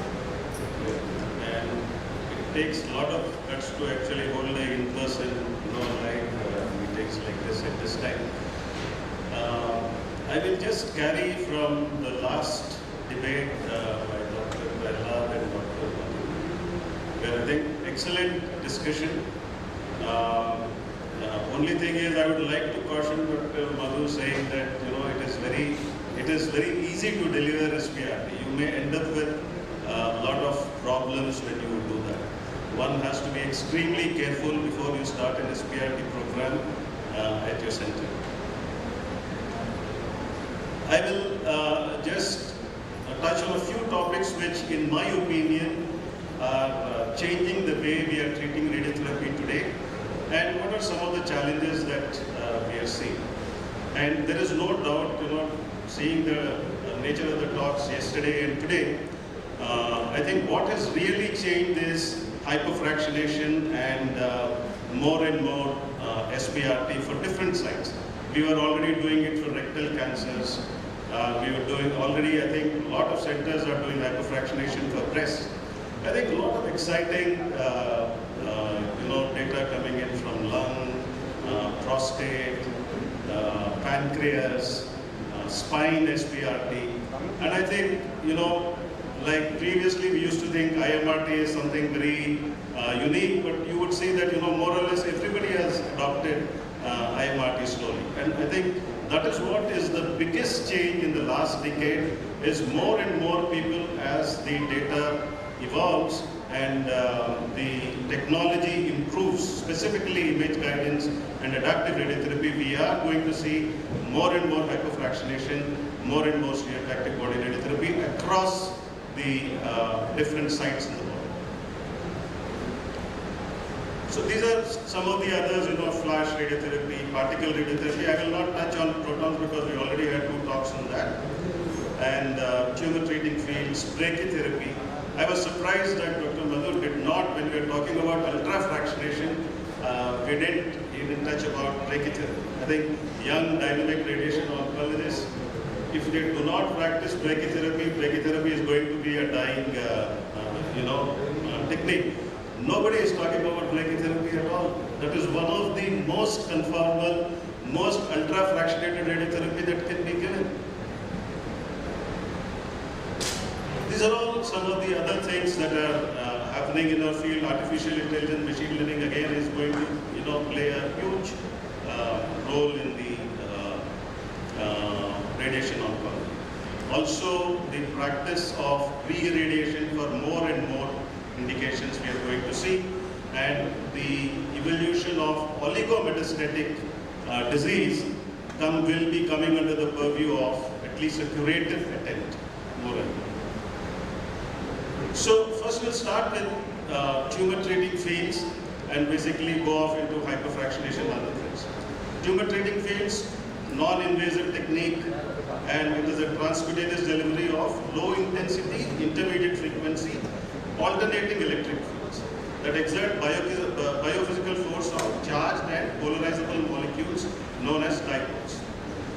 Now, the beneficial effect depends not only on the treatment duration, but also the electrical field intensity and the electric field frequency. This varies between different cancers. But in glioblastoma, the TTF fields are clinically delivered at an optimal frequency of 200 kilohertz. Various mechanisms have been hypothesized for the effect of the tumor treating fields, including antibiotic activity, vascular permeability increases, the chemotherapy is more effective. It is anti-migratory, so the infiltrative nature of the tumor is decreased to a certain extent. Effect on the DNA repair, autophagy increases, immunogenic action. There are 4 transducers which are applied to the scalp. There is a field generator, electrical field generator, and a power source. And usually it has to be kept for at least 18 hours a day. And over a period of 2004 to 2015, various trials have been done. Initially, it was approved for recurrent GBMs, and in 2015, FDA gave the approval for primary GBMs also, and calls it the 4th main treatment for glioblastoma after your radiation surgery, radiation chemotherapy, and temozolomide. So, what I would like you to basically focus on is that median overall survival improved from 22 months versus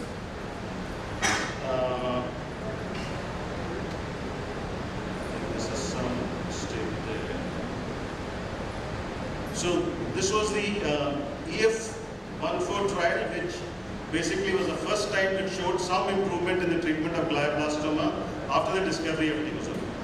And it showed that the median overall survival increased from 16 months with temozolomide alone to 20 months with TTF. And it had no additional morbidity. So, and the progression-free survival also improved slightly. Why I want to focus on this is, there is a very recent study, again, when we talk about hyperfractionation, intraoperative radiotherapy is something which has been forgotten. But again, renewed interest has been coming because of the more and more use of hyperfractionation. That is one of the best methods to deliver a very high hyperfractionated doses in various cancers. Now, this is a paper published in Radiotherapy and Oncology. It did not gather much interest. I don't know how many people paid attention to this. Gustavo Sarian, a German investigator, data from 51 patients from Germany, China and Peru. All patients had the conventional treatment, but at the time of surgery, an intraoperative radiotherapy dose given 10 to 43. And they looked at overall survival, progression-free survival, locally and at distant site also. And if you see here the median survival, though the median follow-up is only 18 months, I agree that the median follow-up is still not very large. But if you look at the median follow-up at 18 months, which I think is good enough for a glioblastoma, the median overall survival is 18 months. And the progression-free survival, the first progression-free survival is 15 months.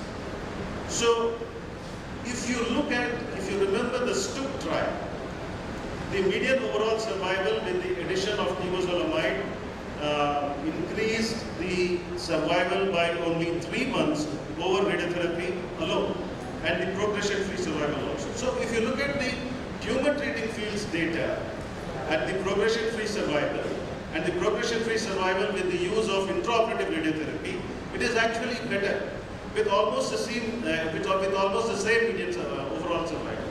Now, tumor treating fields is an excellent technology, very new, but a patient has to wear the setup for forever after the treatment, right? And 18 hours a day, very expensive. Intraoperative radiotherapy is something which can be practiced. You know, there are now various companies, I think Zeiss has a intraoperative radiotherapy with various applicators now. There is a flat applicator, there is a spherical applicator, there is a balloon applicator, which is specifically designed for a particular site. So there are various ways of delivering intraoperative radiotherapy now, and should be looked at as an option, especially because TTF is not even available in India yet, because of so many regulatory reasons. So if you compare to historical data, analysis suggests improved efficacy and safety of IORT, because the side effects were also not more with this. The incidence of radionecrosis was also quite low.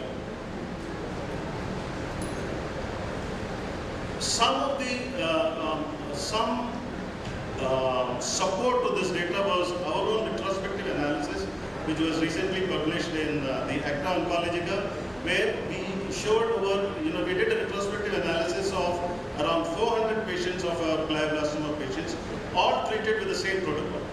And we showed that delay in adjuvant chemoradiation impacts the survival outcome. And what we actually saw with the median overall survival when the surgery to radiotherapy time interval was more than 10 days is less than 10 days. Median overall survival is 18.3. Again, if you see, this is the same median overall survival we get if we do IORT, if we do TTF fields. But this is something which is not in our hands. But unless we realize that even in glioblastoma, we know it holds good for cervical cancer and other cancers, in head and neck cancers, that any delay in starting radiation from the definitive treatment is always going to be detrimental. But this, I think, shows that earlier you start, even in a brain surgery. So as a result of this, now all our neurosurgeons, by 7th or 8th day, they send their patients for radiation treatment. And this is some indirect evidence to say that earlier the radiation given better. What is the earliest time that you can give radiation? It is at the time of surgery, intraoperative radiotherapy. It could be various different techniques that you can use. One other thing, hypofractionation, is where you should see in bladder cancer. In early 2010 and 2012, these were two studies which were published, which showed almost the same survival as radical surgery for muscle invasive bladder cancer. Okay, so this was the for the Carbogen nicotinamide trial, the PECON trial, and the BC 2001 trial, published in JCO and NEJ. And if you look at the overall survival, it is as good as, so more than 50% 5-year survival, as good as any surgical series. Also, one of the things that you should remember is that muscle invasive bladder cancer, the patients who come for radiotherapy are all very high risk patients, all much more advanced than the patients who are taken up for surgery. And still you are able to get a significant or equivalent survival rates as you do with radical surgery. This is the update of those two trials which are published, which are in press. If you look at the, I think this is in Lancet, which was published by Chaudhary et al. In 2021. And there are two other studies which are in press in the Red Journal, which are basically confirming the results of long-term what we saw in the paper published in 2020 and 2021, and basically telling that moderate hypofractionation has a better local regional control than conventional fractionation, because these studies allowed to use the conventional fractionation and also hypofractionation. And moderate hypofractionation, though it did not improve survival, showed improved local regional rates. This was also important in the sense that they looked at three other things, which was molecular features. So whether in the histopathology specimen in the biopsy, whether there was tumor necrosis, they also did a 24-gene hypoxia gene expression, and also a 47-gene mRNA signature of molecular classification. And what they basically showed was that in patients with necrosis had a better 5-year overall survival in comparison to radiotherapy alone. Also in patients with hypoxia or no hypoxia, it did not matter. And basal type tumors, they showed a trend to improve overall survival than luminal type tumors. Then this is again another study by Hussain et al. Published in European Urology 2021. And therefore, it also showed that even if you give neoadjuvant chemotherapy followed by sensitizing chemoradiation, there is the same improvement in the local regional control. So the authors basically concluded that 55 gray in 20 fractions over 4 weeks should become the standard care for all patients treated with localized muscle invasive bladder cancer if you are looking for organ conservation. It also provides an interesting insight into the radiobiology of muscle invasive bladder cancer. We all know that the accelerated repopulation happens at around the 5th or the 6th week. Now here you are completing the radiation within that time, and therefore that probably explains why you have better local regional control. Also, these results suggest that you can do probably a personalized treatment. So a biomarker-driven personalized approach, how to select the patients who will benefit from organ conservation therapy and muscle invasive bladder cancer. So for prostate, I think Dr. Madhu and Dr. Prahlad have gone through all the trials. We will not go through it again. We'll just skip through it. But I think intrafraction movement of the prostate is a very important thing, and we cannot afford to not take that into account when you are planning an SPRT program. So these are some of the latest studies. There are already SPRT studies before, but these are some of the latest studies that are there, which all show a reasonably almost equivalent 5-year local control rates and biochemical glare-free survival in organ-confined prostate cancer, whether low risk or intermediate risk. High-risk data is still coming. What is more interesting is, as we are going from moderate hypofractionation to an SPRT with 5 fractions, there are people who are studying for a single fraction, SPRT, single fraction HDR brachytherapy, and they have published the data. This is something which is in press, published in the Green Journal, which is going to be published soon. Single fraction prostate SPRT, and they do a daily MRI reconstruction and MR verification of the positioning of the tumor every day before the treatment. Just 15 patients in this trial, and basically showing that it can be delivered without any extra morbidity compared to conventional RT or SPR.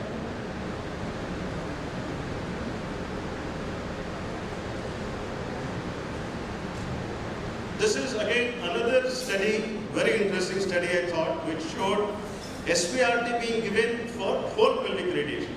We are not even talking about moderate hyperfractionation for whole pelvic radiation. This was published by, this is again in press, Rakibul Hanan et al. This is in the Red Journal, and I think it should be coming in the next thing. Again, a phase 1 clinical trial, and what they have done is they, for the pelvic nodes, 25 gray in 5 fractions. For the entire prostate, I think it is 47.5 gray to the prostate in 5 fractions, and 50 gray to the dominant nodule in the prostate. So, and basically telling that this is possible to deliver. So where are we going to end? You know, SPRT 5 fractions, whole pelvis, it is feasible to deliver. Long-term results, we will have to see. Again, one of my, passionate, very passionate about brachytherapy, especially for prostate, but for all sides. And I think nothing is more, gives you more satisfaction after doing a good prostate brachytherapy. Again, if somebody, expertise is extremely important. Every prostate brachytherapy that you do is different. Every case you do, you will find a new problem. Every case you do, it didn't cover here properly, the urethral dose is more, the rectal dose is more. Very rarely will you get a perfect implant. So every brachytherapy case, whether it's a tongue, whether it's a prostate, is always a new case. So we do the transperineal approach,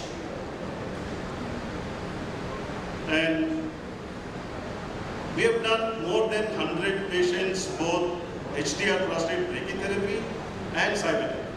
We have published our HDR data, our cyberknife data. We will have 6 years follow-up now, and it has gone for review.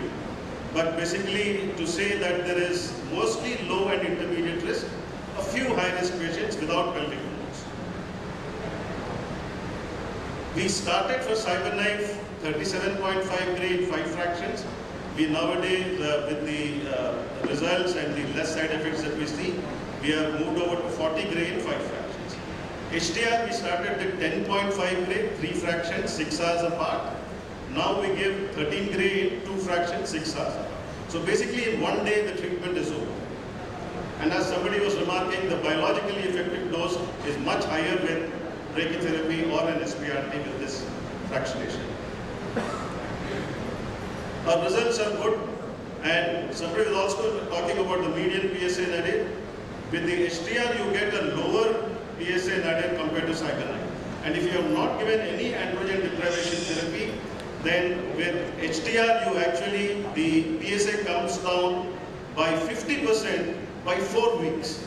With SPRT, it comes down by 6 weeks, it falls down to 50%. And then it gradually plateaus down. Unfortunately, I have not kept the slide of that. These are some of our publications, both in HDR brachytherapy and using cyberknife.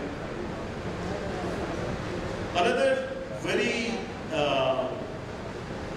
important area where SPRT is playing is in early stage non-small cell lung cancers.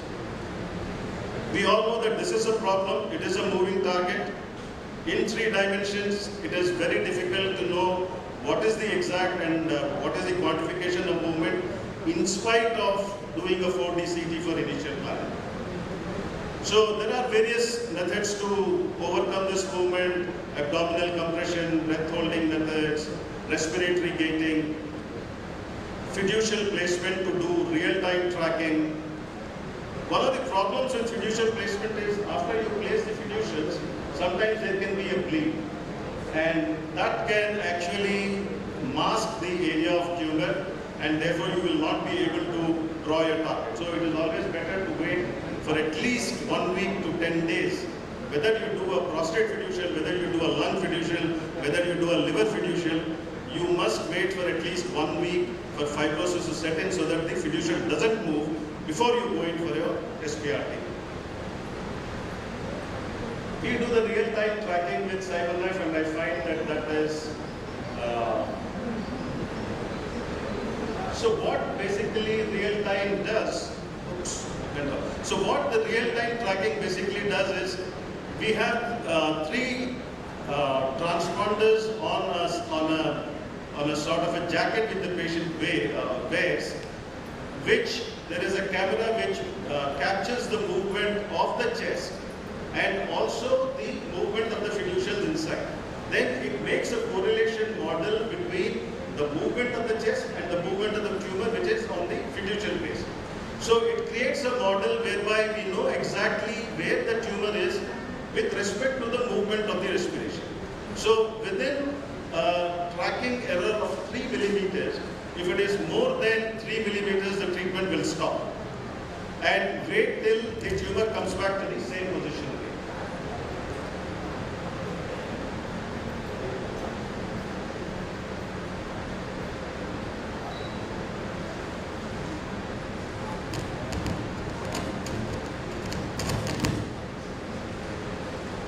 So, yeah.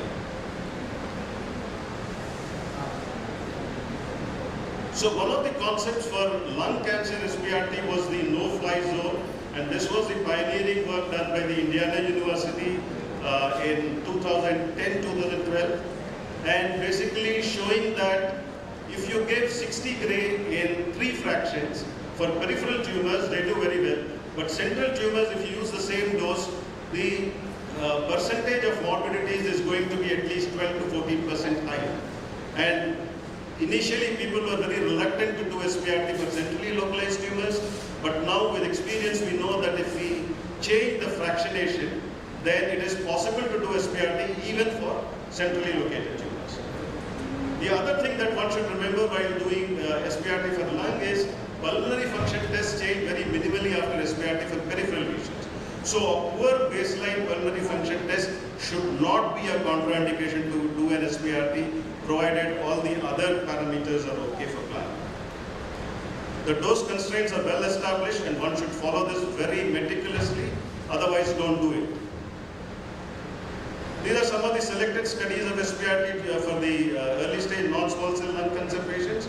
But basically, in a nutshell, all these studies show that the local control rates are 85 to 95% at 3 to 5 years, and overall survival rates of 50 to 95% at 3 to 5 years. The same thing holds good for lung oligometastasis, 1 to 5 metastasis less than 2 to 3 centimeters in diameter. You get equally good results with the same dose fractionation as you use for primary tumors. These are some of the common acute toxicities. But the most common thing that you would see if the dose to the rib exceeds more than 40 gray in 3 fractions would be a rib fracture. Most of them are transient, they heal and really do not require any treatment as such. The rib fractures can vary anywhere between 3% to 20% depending upon the fractionation that you use. IMRT versus SPRT, you can see the dose distribution.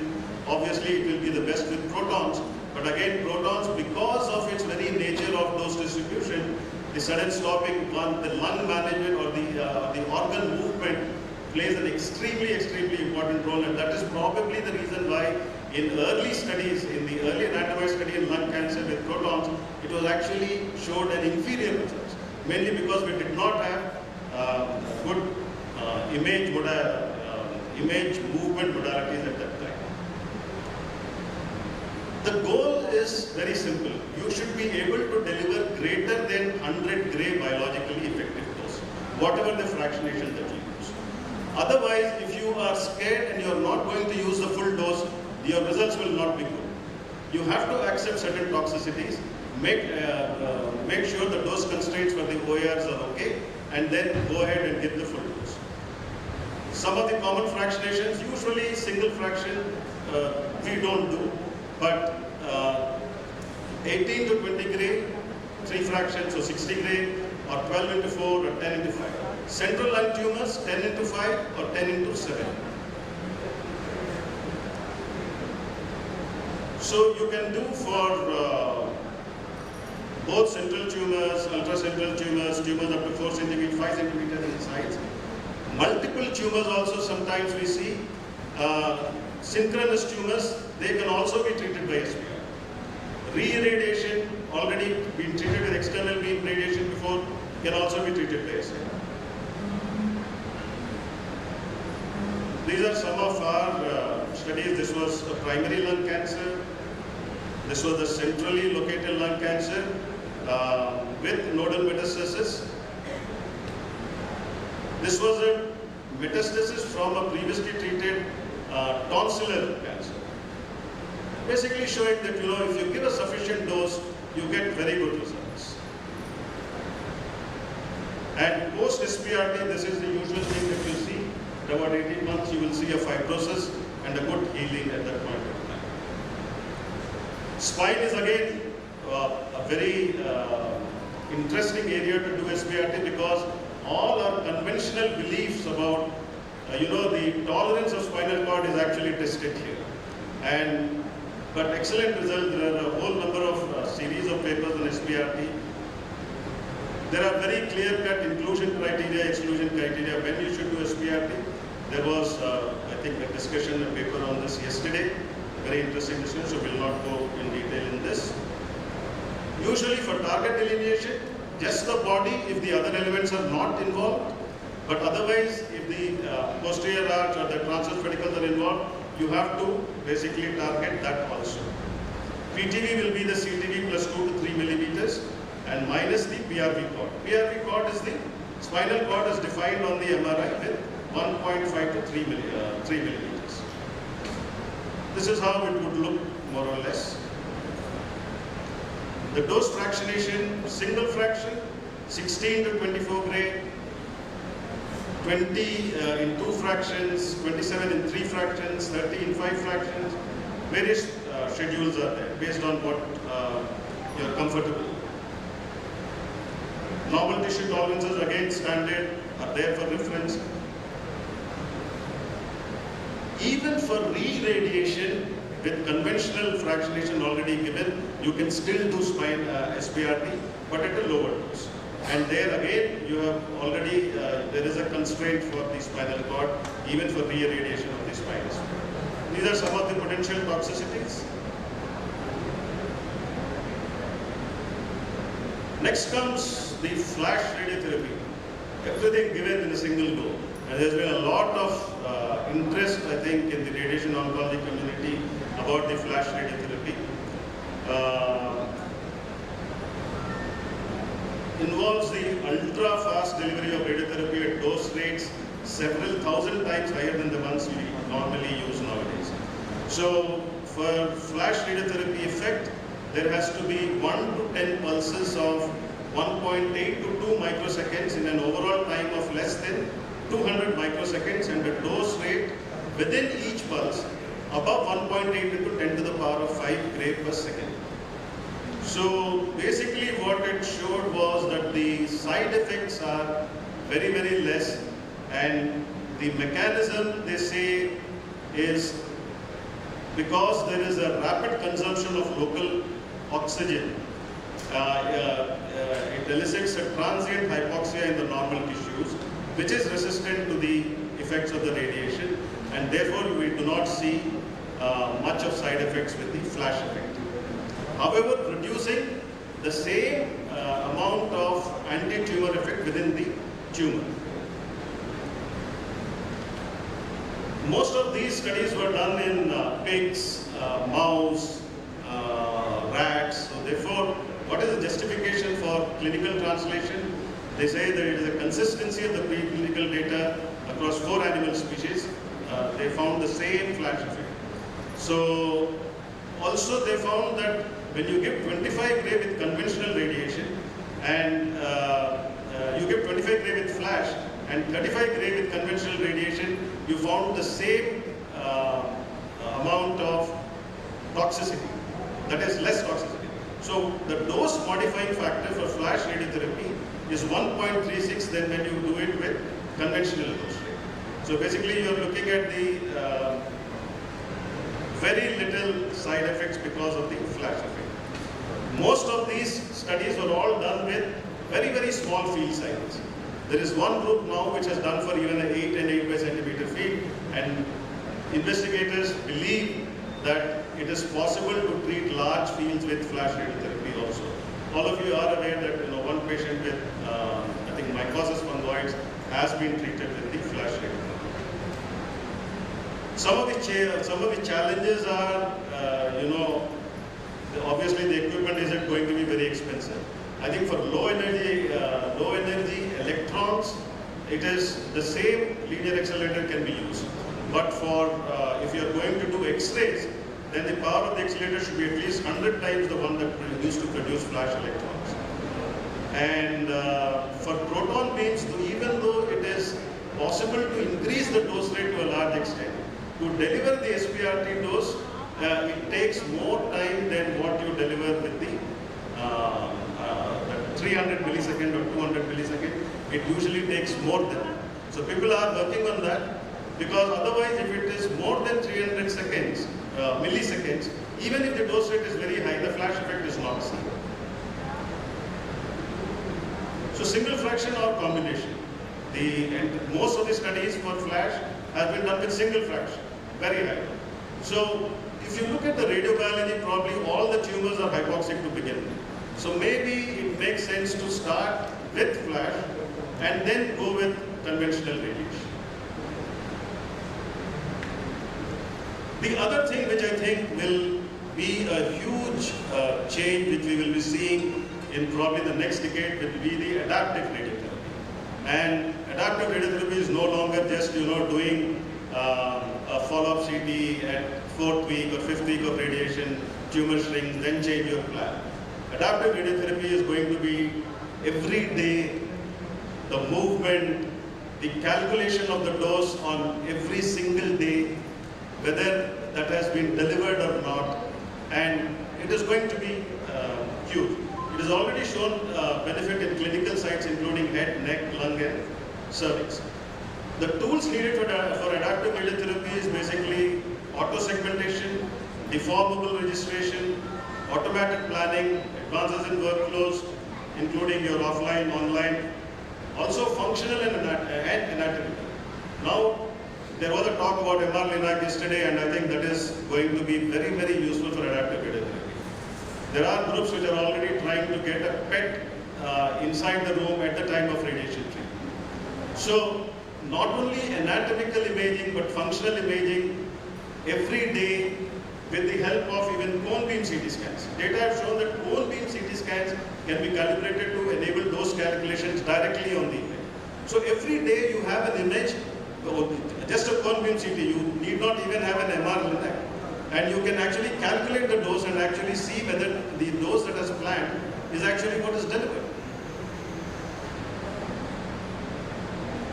Artificial intelligence and machine learning have made huge advances for contouring, registration, and auto-segmentation. And this is going to play a major role later. MR imaging, 4D CBCT, breath hold CT, artifact detection, all these are going to be very important.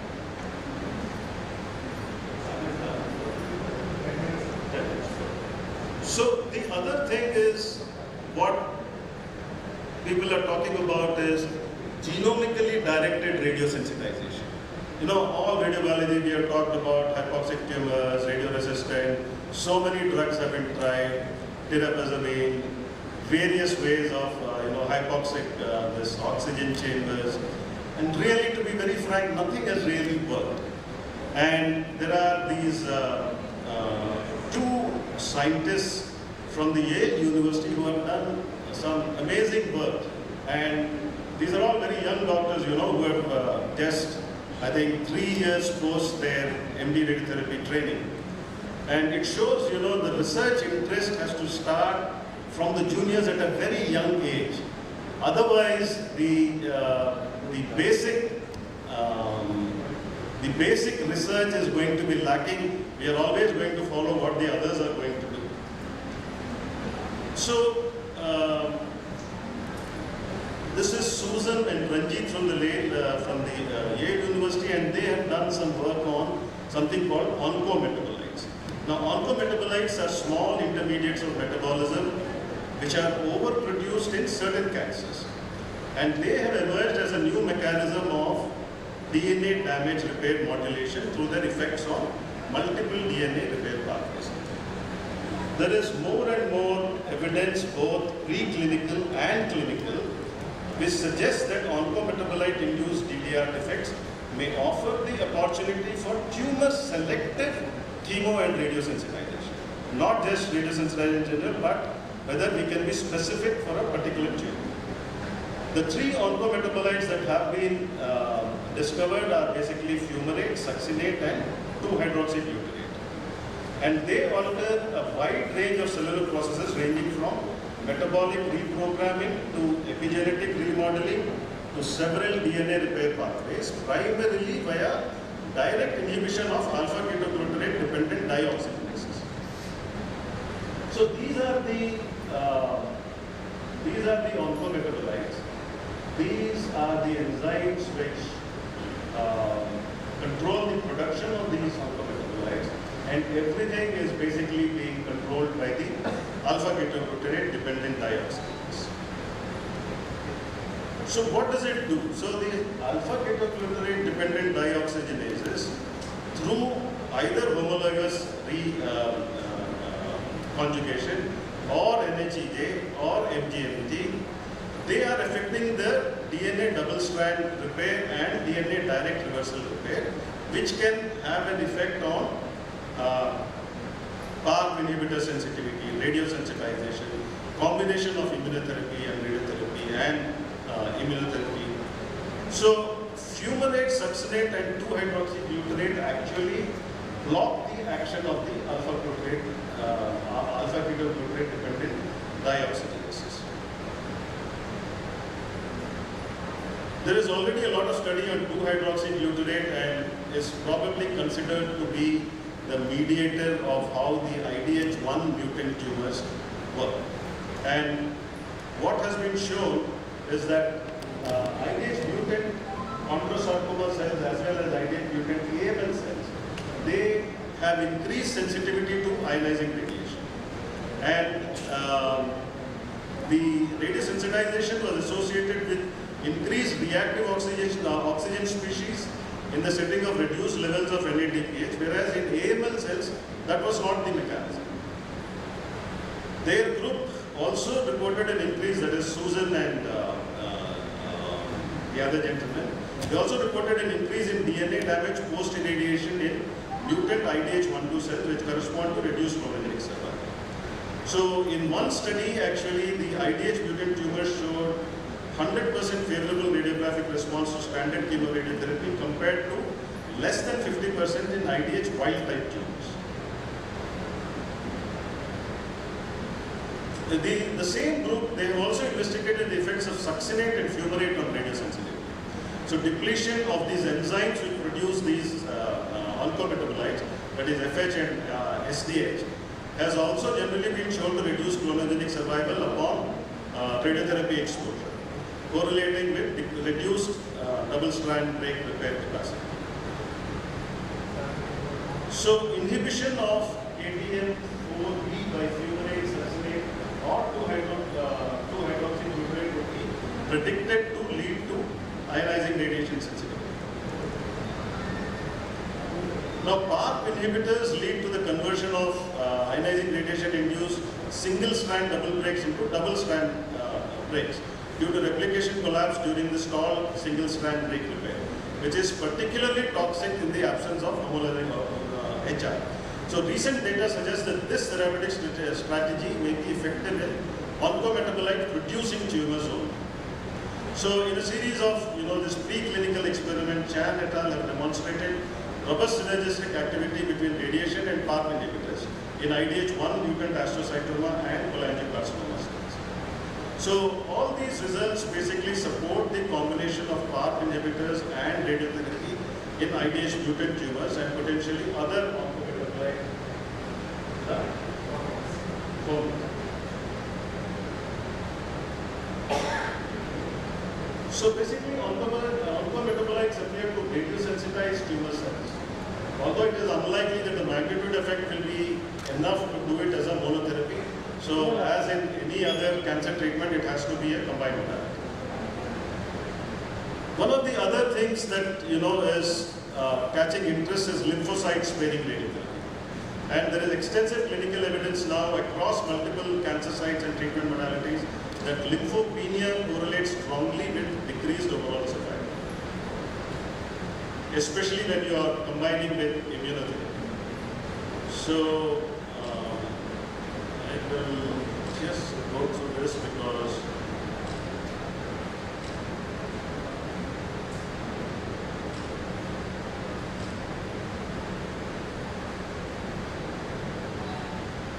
so this is basically to show that with the same IMRT plan we can decrease the dose to the lymphocyte producing organs at the same time, not compromising with your OAR process. This is something that we can, very easy to record the lymphocyte. This thing doesn't require any sophisticated design. So I'll just one last slide. The challenges basically before us are the inequitable distribution of resources. I am fortunate to work in a hospital where we have protons also. I also work in a hospital in Northeast, with one of the hospitals in Northeast where there is only a cobalt machine, there is no planning system, there is no immobilization. In India itself, we have extremes of healthcare. And how do we really bridge this thing? Most of these centers would be looking for help from the higher centers, at least in the term of planning or somebody to go there and spend a couple of months or a couple of days also to lay down protocols. And because in most of those places it is even difficult to get somebody to work there. Even if you have the facilities, nobody is willing to go and work there, whether it's a medical oncologist, whether it's a radiation oncologist, whether it's a medical physicist. So this is, I think, inequitable distribution of resources is hurting our fight against cancer.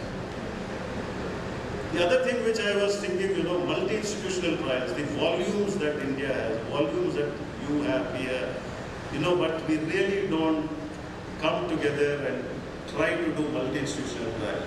The amount of evidence that we can produce, the COVID study that the hospital has done, excellent. I mean, that is the way forward, Multi-institutional trial is something I think we should really think about. Some like-minded persons come together, pool your data, and try to do something. Tumor boards, a lot of young radiation oncologists are there. I'm not sure how many have access to a good tumor board where maybe AROI or Tamil Nadu chapter can have, once a month tumor board online where you can, present interesting cases where it will be very helpful for the younger radiation oncologists to maybe get some guidelines and how to treat. Then access to training in modern techniques, I think we should go more and to the centers where there are facilities which somebody may not have. I'm sure if anybody asks, nobody will say no to train a person in any of the techniques that you do. And the last thing is instilling the spark of research in youngsters. It has to start at this age.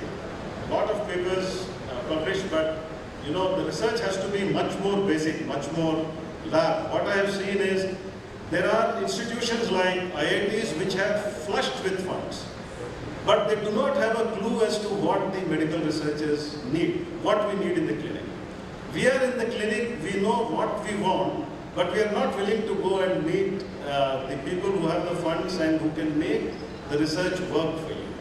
This has to start at a very young age, because the older you go, people will not fund your research. Most of the institutions are there.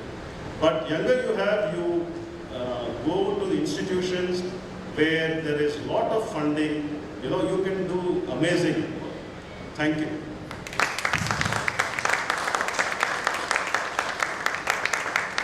Thank you, sir. That was an excellent talk pertaining to the recent advances in radiation oncology, the theme of the conference. 2-3 points which you discussed regarding the multi-institutional trials. I think the new office bearers can have some meetings and we will take it up. The other point of tumor boards.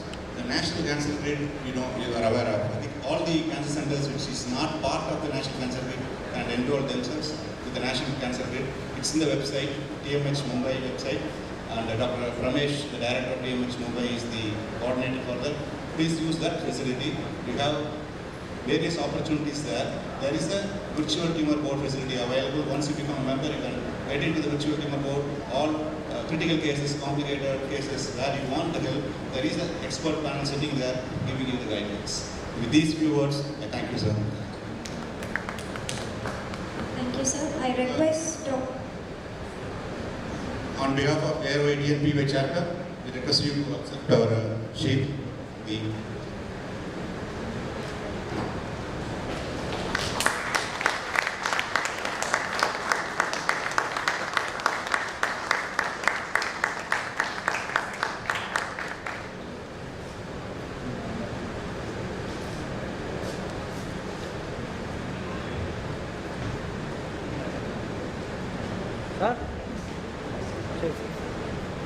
I request Dr. Govindaraj sir, Organizing Chairman, and Dr. P. Sasipriya ma'am, Organizing Secretary of AROI, to honor Dr. Maharish Govindaraj with shawl and memento.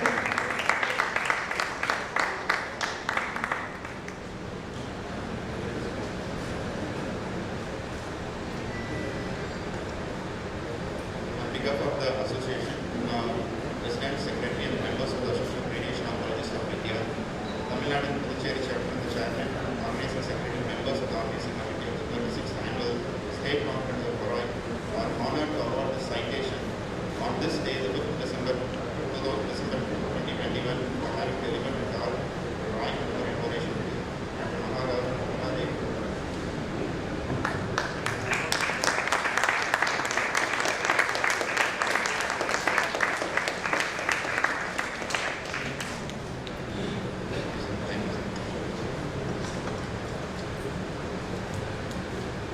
G Hospital, Coimbatore, and welcome moderator Dr. K.S. Krishna Kumar, Senior Consultant and Head of Department of Oncology Services, Radiation Oncology and Clinical Research, Meenakshi Mission Hospital and Research Center, Madurai. I welcome the panelists, Dr. Vasant Christopher, Associate Professor, Department of Radiation Oncology at Cancer Institute, Adyar, Chennai, Dr. Krishna Priya Nadarajan, Consultant Radiation Oncologist at Sri Ramakrishna Hospital, Coimbatore, Dr. M. Tamal Selvi, Consultant Gynecologist at Arul Hospital, Trichy, Dr. Victoria Johnston, Consultant Gynecologist at Janet Nursing Home, ART Consultant, Janet Fertility Center, Trichy, Dr. M. Ramesh, Consultant Surgical Oncologist at Madurai Medical College and Government Rajaji Hospital, Madurai, Dr. Arun Sesha Chalam, Director of Comprehensive Cancer Care Network and Ramana Healthcare and Ramana Neuro Development and Rehabilitation Center, Head of the Department of Medical Oncology, GVN Hospital, Trichy. Welcome to DICE, sir and ma'am. Over to you, sir.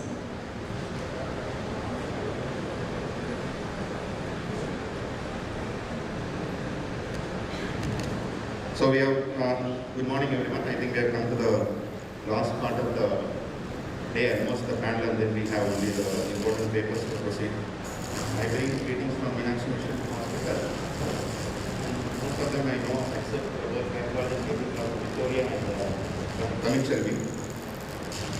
And we, away from radiotherapy topic, it's not a purely a radiotherapy topic which we are talking about, but it is a management in oncology, which quite frequently nowadays we come across, because most of the time now we see patients either geriatric or it is much younger patients who are coming with during pregnancy. So a few lines, the incidence is 1 in every 1,000 pregnant women is diagnosed with cancer. The most common we see is breast, melanoma and cervical cancer, followed by hematological malignancies. Anyway, it's not much of interest to us, hematological malignancies.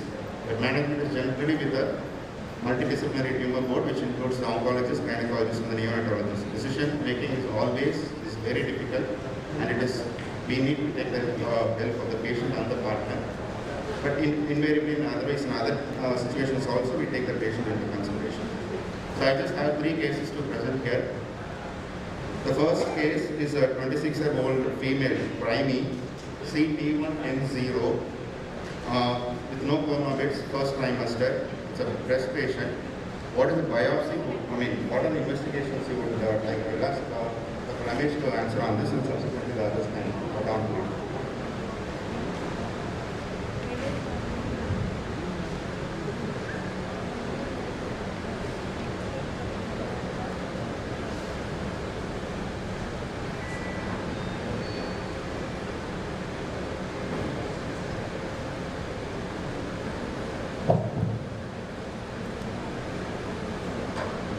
So this is a 26-year-old patient, female patient, with T1 lesion. So the gestation period is the first trimester. So as far as the biopsy is concerned, pregnancy is not going to be anything here. So for any other cases, non-pregnant cases, as far as any non-pregnant cases also, we will proceed with the triple assessment, especially here. We'll just confine ourselves to the biopsy alone. First we'll do the true-cut biopsy. So we need all the information with the histopathology and ERP studies and whatever. So I would like to go for a true-cut biopsy in this case.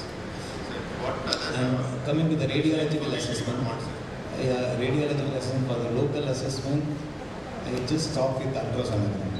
Even though it's a 26-year-old female, considering the pregnancy, so we are not having any PCB in our mind treatment now. So ultrasonogram, just to have the multifocal lesion or convoluted breast, just a screening of the breast lesion, etc. And for the metastatic workup, again, MRI will be any ionizing radiation imaging should be avoided in all the pregnant patients. So MRI is the only option available for us to screen the patient for metastatic workup. So any other additional information you want from the biopsy, like hormone status or Neptune status also. Anybody else have a difference of opinion with that, or we move on to the next? Yeah, okay. So this patient is an IDC grade 2, ER/PR strong positive, HER2 negative, and Ka67 is very low. So what would be the line of management for this patient? It's a first trimester patient. Or Ramesh, I think you will have to take a list and subsequently come to others. So the patient should be thoroughly counseled about the treatment options. And though we have to discuss with the BCS options, but considering the pregnancy, so ideally I don't think it is an option in the pregnant women. So we have to go for a surgical op. First we like to go for a modified mastectomy. So do you think about reconstruction of this patient, or reconstruction, MRM and reconstruction, or just because 26-year-old female probably will not want to take her breast away? So reconstruction again, the options will be it's a very long, prolonged surgeries. So generally we avoid reconstructions in these pregnant patients. Is it in general you would ask, or only in first trimester you are thinking of, or even in the second trimester? Even in the second trimester, the surgery will be a prolonged one. So any bit difference, percent or Arun, you wanted to add anything to that? Or you will still stick to the MR only for this patient?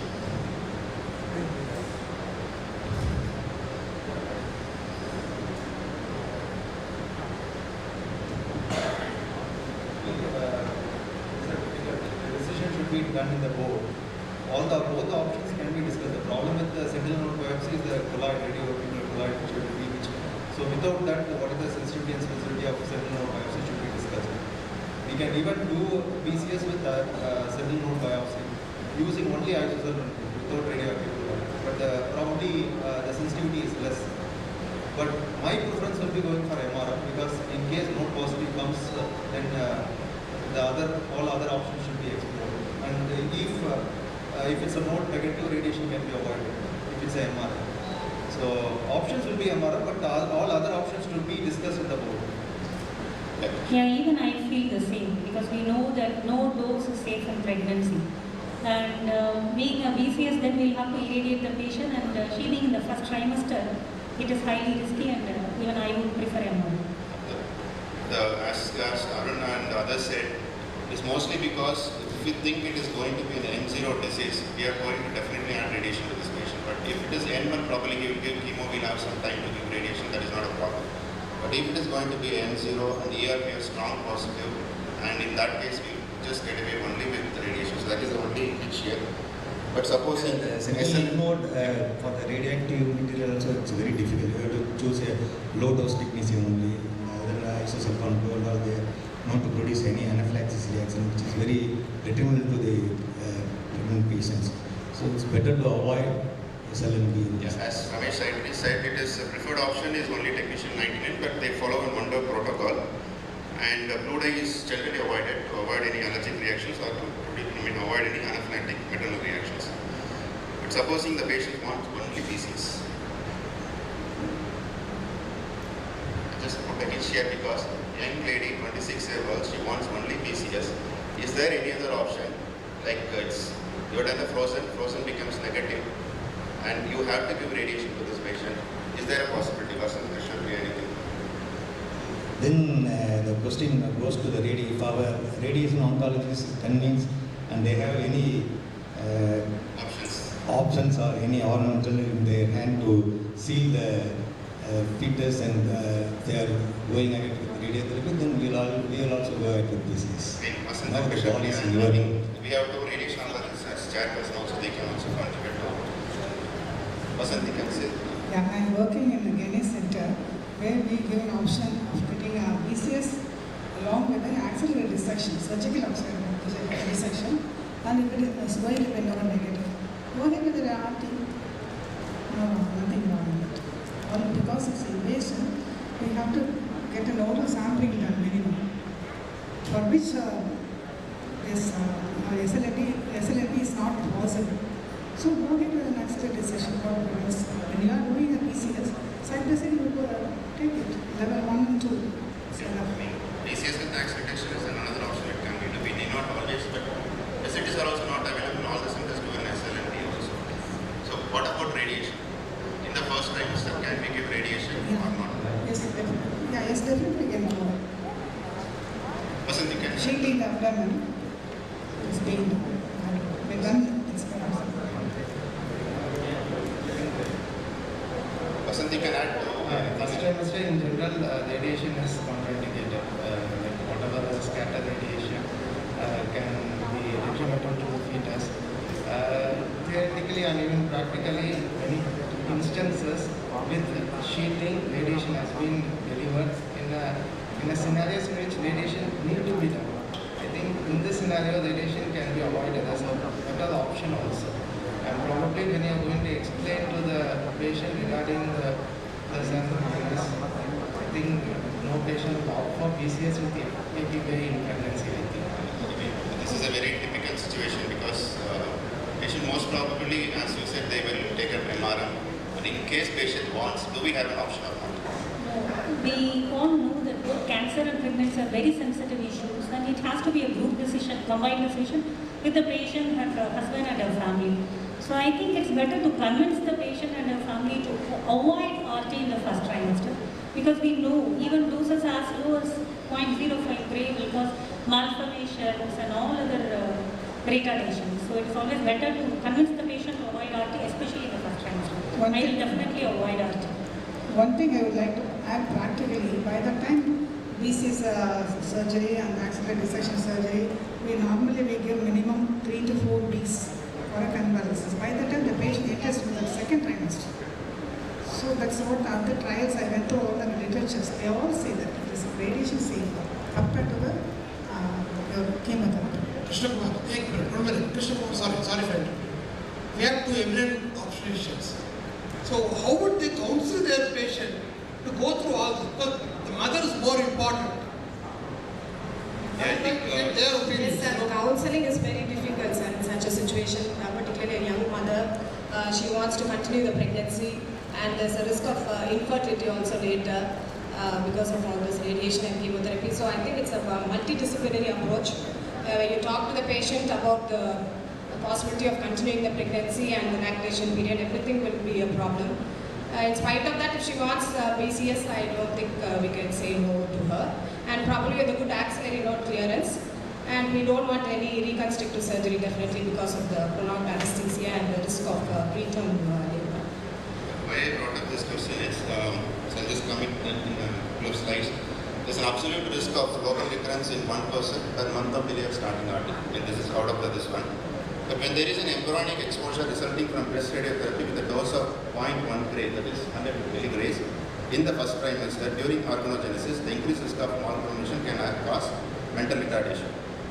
But the dose increase as the pregnancy becomes more advantageous. When it is in the pelvic and it goes on to the abdomen, because of the increased proximity of the fetus to the primary radiation field, I am talking about external RT. The sheeting, as Madam said, the sheeting was a possibility. They have done in a couple of centers, but I don't know how many of us have, and I have no exposure to such things. 70 to 75% of the dose reduction has been there, it has been achieved. Radiotherapy is considered relatively safe. It's not absolutely safe. It is relatively safe only during the first and second trimester of pregnancy. Most in the first trimester of pregnancy because it is in the pelvic field. But based on theoretical assumption and few experiences.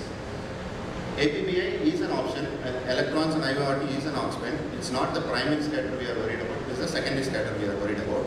It was possible in a few of patients with a dose less than 0.1 gray, which is the dose for the deterministic effect. But we have stochastic effect, which is a problem because any time the cancer can come. The critical factors are the fetal dosage, radiation field extension, and the gestational age. The increased risk of fetal malformation and mental retardation occurs as if it is more than 100 milligrays. Even lower doses can cause childhood cancer or sterility. So it's better to avoid. So as much as possible, it's better always to convince the patient on an MRI.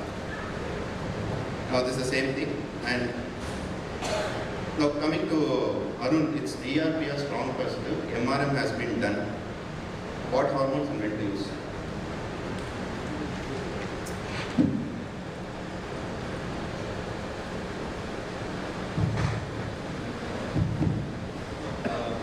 Pregnancy, all both tamoxifen, letrozole, all comes as a category D recommendation. There's not much of data as such. It's contraindicated. So in this case, probably we need to have a discussion with the patient at the best, whether to wait, make sure that you deliver by 34 weeks, then start on hormonal management. And the risk versus benefit should be discussed. It should be more of a shared decision. Probably most of the data what we have is a retrospective data, and most of us will have a limited experience in this. But personally, I feel it's a shared decision. Wait for 34 weeks, wait until you deliver, and then start on hormones, if at all, not during the pregnancy. So supposing delaying tamoxifen or any, in this case it's a premenopausal tamoxifen is, you don't want to think about postponing. What do you think about giving chemotherapy for this patient? So just to negate the problem of not giving anything. Yeah, chemotherapy per se, yes. See, it all depends what is the exact benefit with the chemotherapy, adjuvant chemotherapy and tamoxifen. So again, chemotherapy, most of the chemotherapy what has been said is when we cross the 10 weeks, when the organogenesis is over, most of the chemotherapy effect is, side effects is less, except for the chance of preterm labor, minute intra-growth retardation and loss. So it's pretty small. A lot of data is there, particularly for anthracyclines, that it can be given in the second trimester and third trimester. But giving continuously tamoxifen and letrozole, the data is less, and it is more harmful than chemotherapy. So you would prefer waiting for the patient? And early, wait 34 weeks, induce, then start. But again, this is not a decision that can be taken only by me. Probably it should be a shared decision. Discuss with them pros and cons, all these things, and then a final decision to be taken. So your personal preference would be to avoid chemotherapy, give hormones after completion of delivery? Avoid chemotherapy in this case. It's such a early case. We need to see what is the state. Yeah, okay. So we'll have just a small twist to the first case. This is a 26 area evaluated, but here it is now to CT2N1, triple positive. It's a second trimester, primary. What surgery you would prefer in this patient? So the first patient was a different patient. Now we'll have to take our minds off the first patient. This is a T2N1M0, but it's a triple positive patient. Second trimester and it's a primary. What surgery you would prefer, Dr. Mish?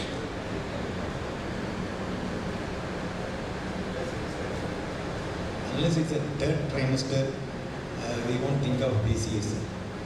Even the patient demands the BCS, we have to consult with all the follow-up treatments, follow-up RT and chemotherapy, etc. So again, I think MRM would be the ideal choice even in this second trimester. Any other options? Yeah, as he said, even here we will counsel for MRM, but if the patient is insisting for PCS, then the option is there because it's in second trimester and it's a node positive. The indication of chemotherapy, we are not going to wait. By the time we give adjuvant chemotherapy, when the radiation comes, she will be delivering. Probably that option should be discussed, that's what I feel. But if you ask what is the personal choice, probably MRM is right. But both options, pros and cons, should be discussed. This patient is presented in our hospital and we did a PCS for this patient because the patient insisted.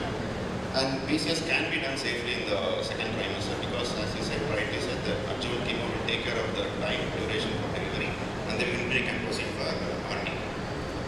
So patient wants only PCS also. So now PT2, N0, M0, whether you want to start with radiotherapy or chemotherapy. I think general consensus would be to go ahead with chemotherapy. So now what chemo you would select? Whether you want to give CAF or AAC followed by taxanes plus herceptin because it's a triple positive or PCH.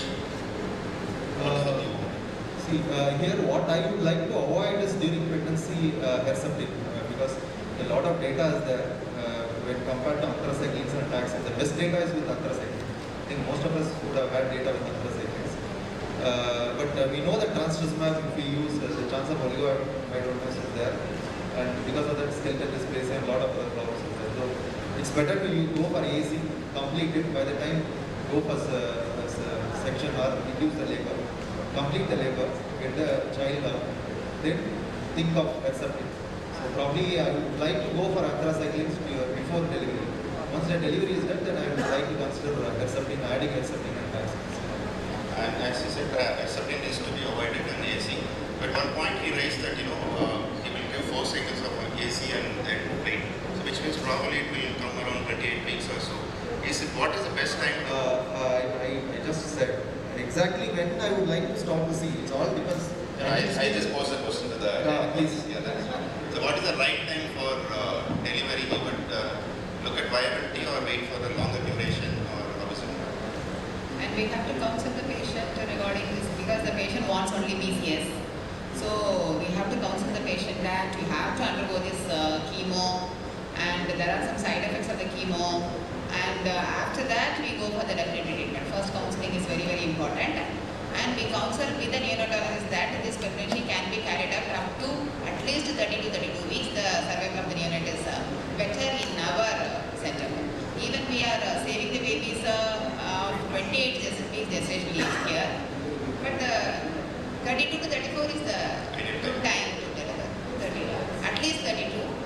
With corticosteroids for the maturity. Before that, we give corticosteroids. So the ideal time would be at least 32 to 34 weeks. 32 to 34 is.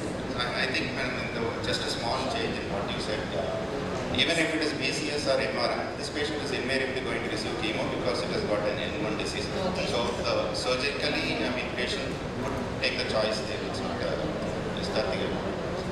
What would be the impact on lactation? That will come later. Instead. Because he's okay. That. Yeah, so taxanes, any specific taxanes you would like to use? Either you wanted to have a weekly taxane or 3-weekly taxane or Bactri or Dosi.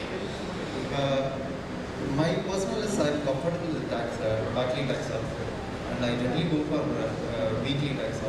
In this case, as I said, I'll complete anthracycline. Post delivery, I'll be going for taxanes.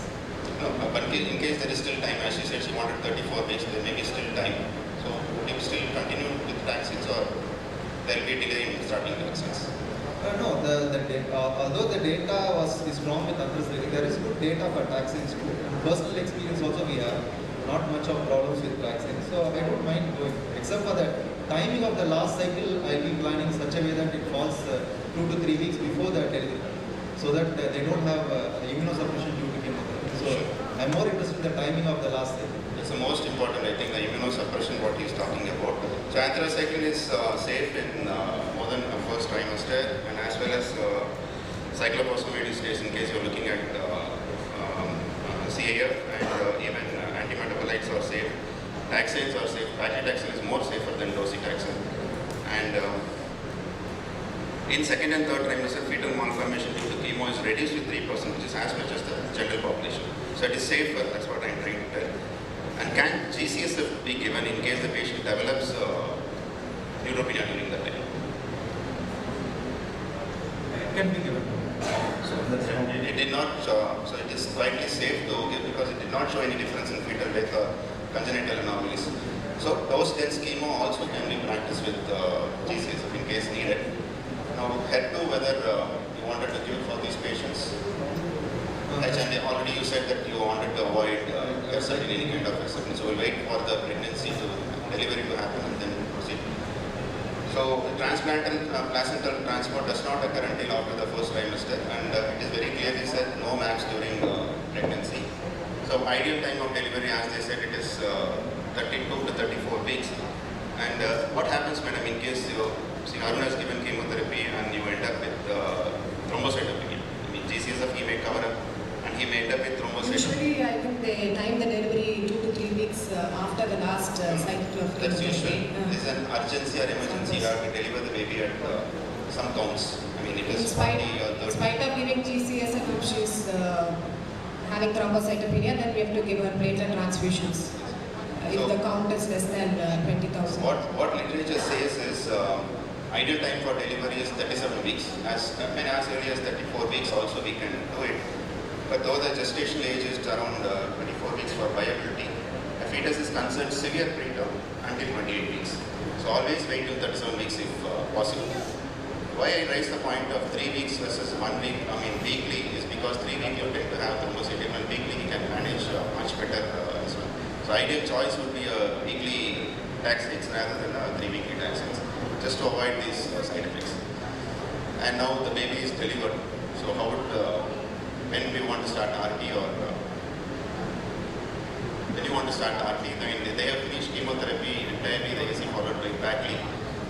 And when you would now want to start RT and what dose you want to give after BCS? I think we can, I think 4 cycles of chemo is given. No, he has completed the entire chemotherapy. Baby has been delivered. Or probably one more cycle is that we will give chemotherapy after that. When you want to start RT? Then you can start at Yeah, that's what you wanted to wait for 2 or 3 weeks, or you will start immediately. You can start immediately. Then fractionation is, you would want a conventional fractionation or hyperfractionation to go? I think it's basically the same as what we have, the same fractionation. So Krishna, Stage for stage, the prognosis, the treatment, everything is the same. radiation practice doesn't change because it's after delivery, so it is the same what you would practice in your institute. Okay. Now we go on to the next case, which is an cervix. It's a 29-year-old primary, second trimester, colposcopy done, biopsy done, squamous cell carcinoma grade 2, stage 1, A2. So it's a very early malignancy. This is the second trimester. What are the options? Next plan of action? It's evaluated. I'm not going into investigations. So what will the plan of action? It's a stage 1, A2. I mean, gynecologist or surgeon or anybody else can. So it's a second trimester, 1A2, stages 1A2. Grade 2 squamous cell carcinoma. Obviously, you are not mentioning anything about the lymphocyte bodies. Still, it's 1A2, grade 2. So the patient needs to be taken up for the lymph node stage. It's a laparoscopic or laparatory depends on the surgeon's choice. So laparoscopic. What is the I didn't get you. Lymph node stage. Lymph node stage. Okay. So being a grade 2 and 1A2, so the lymph nodal staging, pelvic lymph nodal staging either by laparoscopy or laparotomy, extraperitoneal laparotomy depends on the surgeon's choice. So if it is the early trimester, it's better.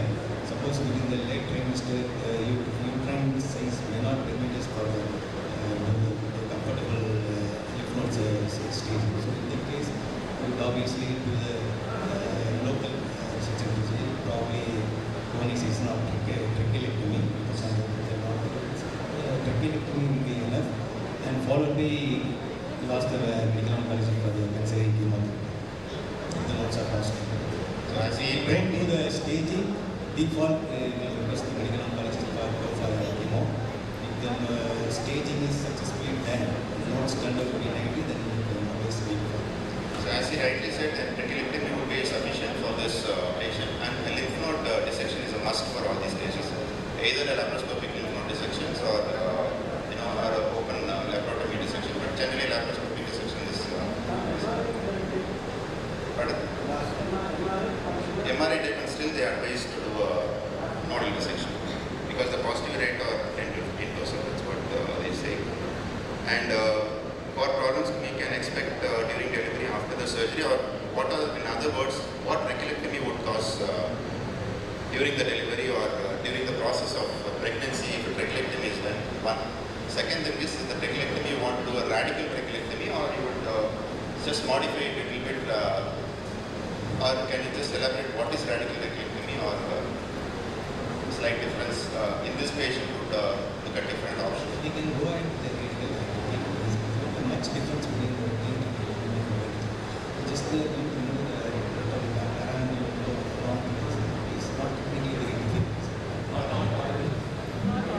So what he said is there is not be much difference between a radicalectomy and a conservative one. So in a radicalectomy, probably you remove the parametrium and a little bit of, more of cervix there, and proceed. Sir, anything else? And dissection has already been done. So what complications you can expect? You can expect second trimester abortion or preterm labor, premature rupture of membranes.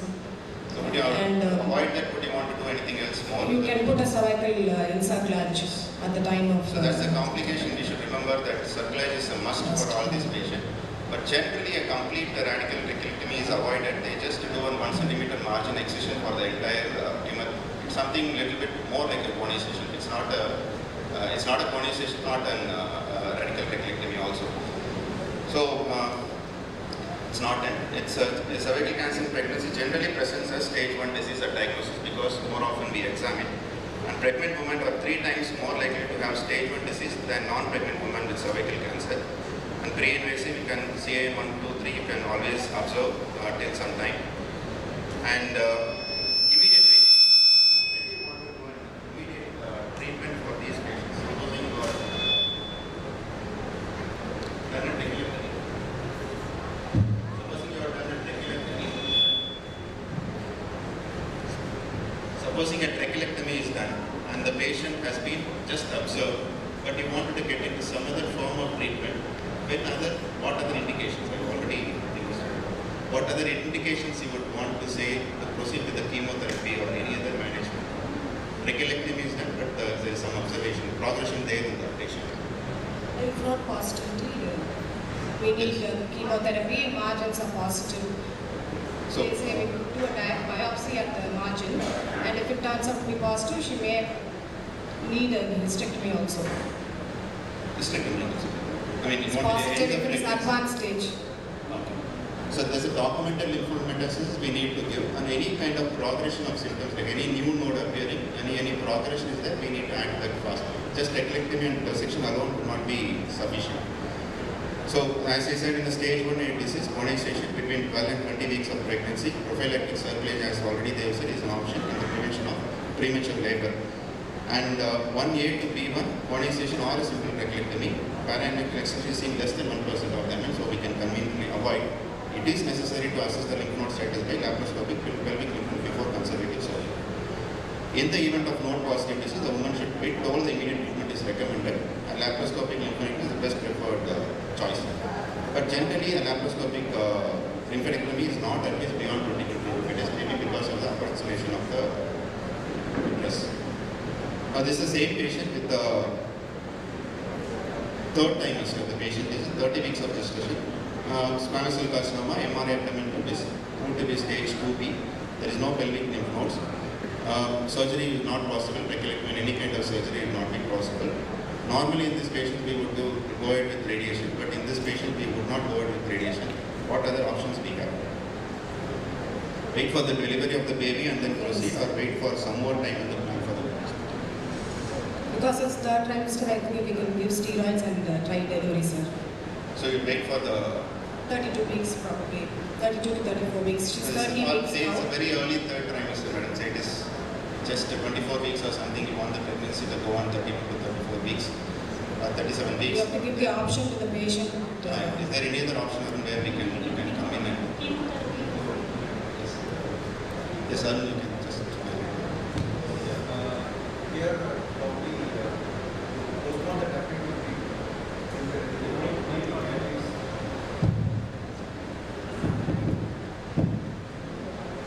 we can use chemotherapy, particularly taxanes and platinum based. So buy some time so that post delivery we can plan the traffic. So as Arun said, it is the best thing is to go ahead with it's a kind of neoadjuvant chemotherapy where we can look at this patient as a good option.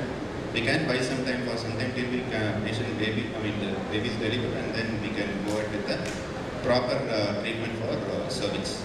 So MABs are again avoided. It's only matrix hormone normally which is used. Cisplatin 5FU also can be used, I think, when it's possible. So we have to be in close association or discussion with the gynecologist because at what duration they want to deliver the baby. According to that, we can plan our chemo and stop at the time. That is more important because otherwise we end up in an emergency and an urgency situation. So thrombocytopenia, as I told, when it comes, how to go about it, there is some guidelines for that. Timing should be coordinated with therapies to avoid cytopenias in deliveries. When it is 30,000 for a vaginal delivery, 50,000 they go for a cesarean section, of course with the backup of the platelets. Cesarean section is generally avoided. Only in the case of a pelvic tumor, routine obstetric indication we do a cesarean. And as he said, an NACT can be given, and vaginal delivery, the possibility is high metastasis because implant metastasis is very high, so it is better to be avoided. In case of after delivery management, it is going to be the same. Coming to the last case, it is a GBM. So this is a 25-year-old lady with 21 weeks of gestation presented to us in the emergency department with vomiting on and off for 6 months. Headache was on and off, slurring of speech for 2 days. Clinical examination, basic dental radiology, everything contributed to GBM. The obstetrician opinion to rule out any OG-related issues and was diagnosed. The MRI which showed an irregular solid and cystic component lesion with areas of necrosis more than 5 cm on the insular cortex. The patient underwent a neurosurgical procedure. Only partial resection was possible. There was the histopathology came as glioblastoma multiforme. The standard is adjuvant radiation plus chemo, and the patient has been initiated within 6 weeks of surgery. Normally it is done earlier the better, 2 weeks at least. Now further adjuvant treatment in this scenario, is it possible to give radiation, Vasant, Krishna Priya and Arun, or you want to think of chemotherapy in these patients? So there was difficulty for us in this thing, whether we can go out with RT or chemo, or we have to counsel the patient. This is a very, unlike the other two which we saw, are a good biology disease, patient is going to live longer. But here it is a partial resection, the patient is not going to live longer. So whether you want the, I want questions like whether you, answers like whether you want to continue the pregnancy, allow her to deliver, and she probably is, will have a shorter survival, or deliver the baby or terminate the pregnancy, and then you go ahead with adjuvant treatment. Yeah, it is a very tricky situation actually. At least for that is why I put it in the panel. At least for CA cervix and CA breast we have some guidelines, whereas for GBM we have a paucity in literature, and whatever reports we see, it is only individual case reports, where the decision is done mainly by the patient and the family and the treating physician. So here I think we have to discuss the pros and cons. One more additional point I will tell you, she is just married 1 year. That's very sensitive for the husband also and the in-laws also. She just married 1 year. As you said, the delay in starting adjuvant radiotherapy definitely increases the risk of disease progression, and it is only a partial resection. So second trimester is actually, of course I don't have any hands-on experience in treating a pregnant woman, but whatever literature we look into, it is comparatively safer than irradiating a CA breast adjuvant treatment or a CA cervix, because we are going to treat the brain. So if we look into AAPM, TG36 and all, the literature proves that we can reduce the fetal dose with appropriate shielding to less than 0.02 gray or something. So it is absolutely a discussion with the patient and the family. So it is the patient's choice. If she insists to continue the pregnancy, and if the family insists to irradiate, accepting whatever the risk is associated with delivering RT during the second trimester, we can, I think, we can try irradiating the patient, discussing with the physics department and taking appropriate measures and appropriate shielding, we can try. Of course, there is no hands-on experience for me, and talking from the literature. Anything Vasant, else? do you want to add anything?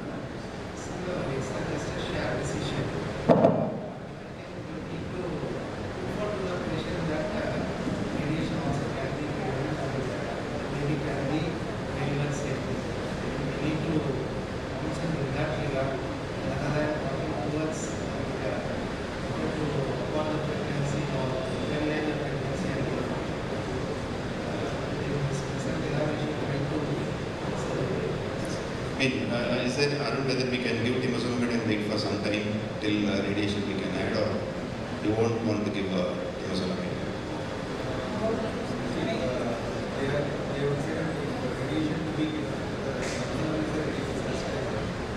So exact benefit of temozolomide the trial you see is 4 months.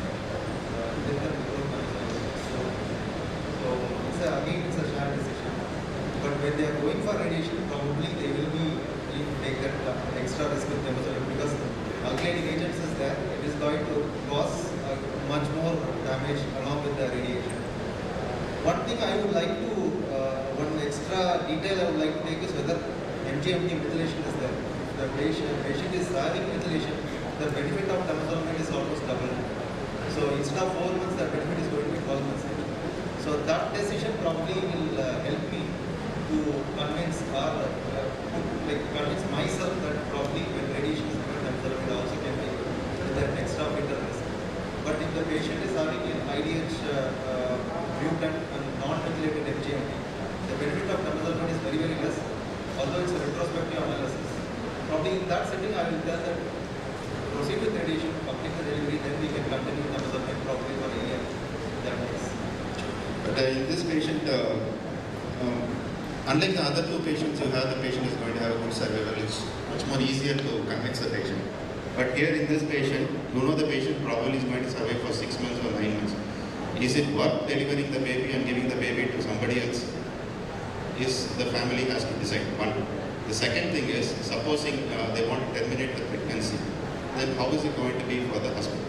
So it's a counseling is a major part in this, unlike counseling involves in other cases also, but this case is going to be more complicated because after the delivery of the baby, probably the mother will not survive, not more than 2 or 3 months or 6 months, we don't know.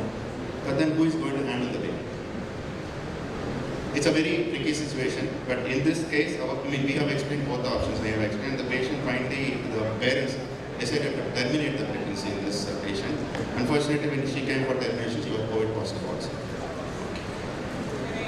Yes, please. You have the chance of having accepted that she's going to be a mother, because she is going to look after a healthy child or a own child will not know.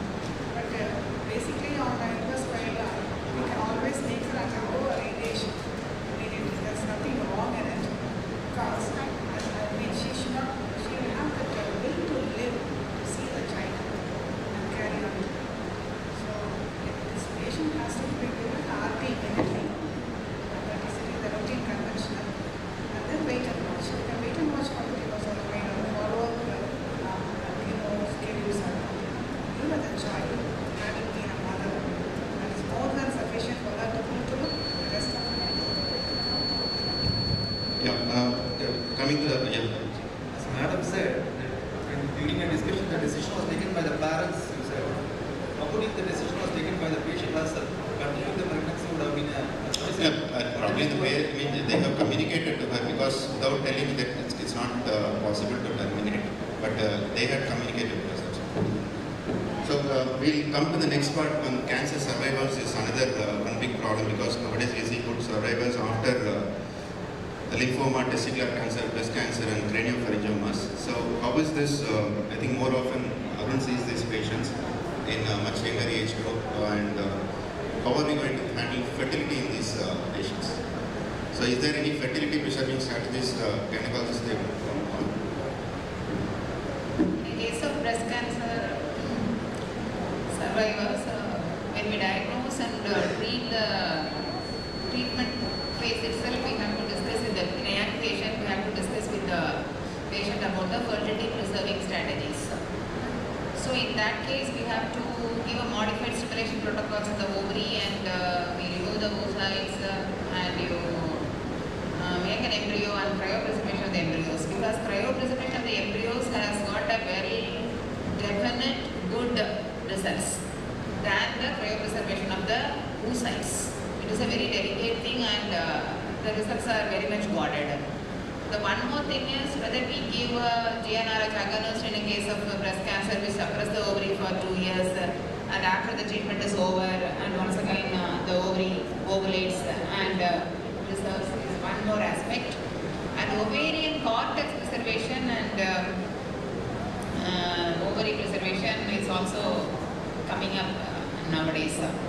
So in a case of young women with the breast cancer, we need to think about all the conservative things. Anything else you would like? These stimulation protocols may also have a risk for these patients because of the elevated estrogen levels. And when we are doing an embryo transfer, also they need HRT. HRT cycle has to be done. So you have to explain those risks also when you are doing these procedures. OPU also may upstage certain ovarian cancers, and sometimes you may get even OHSS. And the stimulation part, because of the use of hormones like gonadotropins, they cause elevated estrogen levels. And hence you have to counsel about the side effects also. But definitely it is the in thing now. You have to refer all your young patients, both men and young children, young boys also, when they go for any treatment. They have to be counseled, and particularly the guardians and the parents also should be counseled about the availability of fertility preservation. Okay, now we'll go on to the last part. This is lot of time. Breastfeeding. Patient has been given, one thing is in a radiotherapy for ALL, normally in an acute lymphatic leukemias, there is a related deficiency in the hypothalamic and pituitary ovarian axis, so if that gets settled, normally it's fine. And breastfeeding after a post-RT. Is it possible or not? Supposing a previously irradiated breast patient wants to know about breastfeed, will milk be secreting or the chance? What are the chances? The whole breast RT, 24.5% able to breastfeed successfully. 10 to 17 had lactation but reduced in volume by 80% in treated breast. Unrelated breast had no issues. During chemo, can the patient feed the child? Probably no. Okay. So to conclude, the last slide, surgery is possible in all the trimesters and even the postnatal, and radiotherapy in selected situations in first trimester we can do, but with caution it is better to avoid. But chemotherapy is to be avoided in the first trimester, but second and third trimester it is to be taken. And endocrine therapy and targeted therapy is to be avoided entirely in all the three period of trimester. So successfully the baby was out and there is no cancer for these patients. Thank you.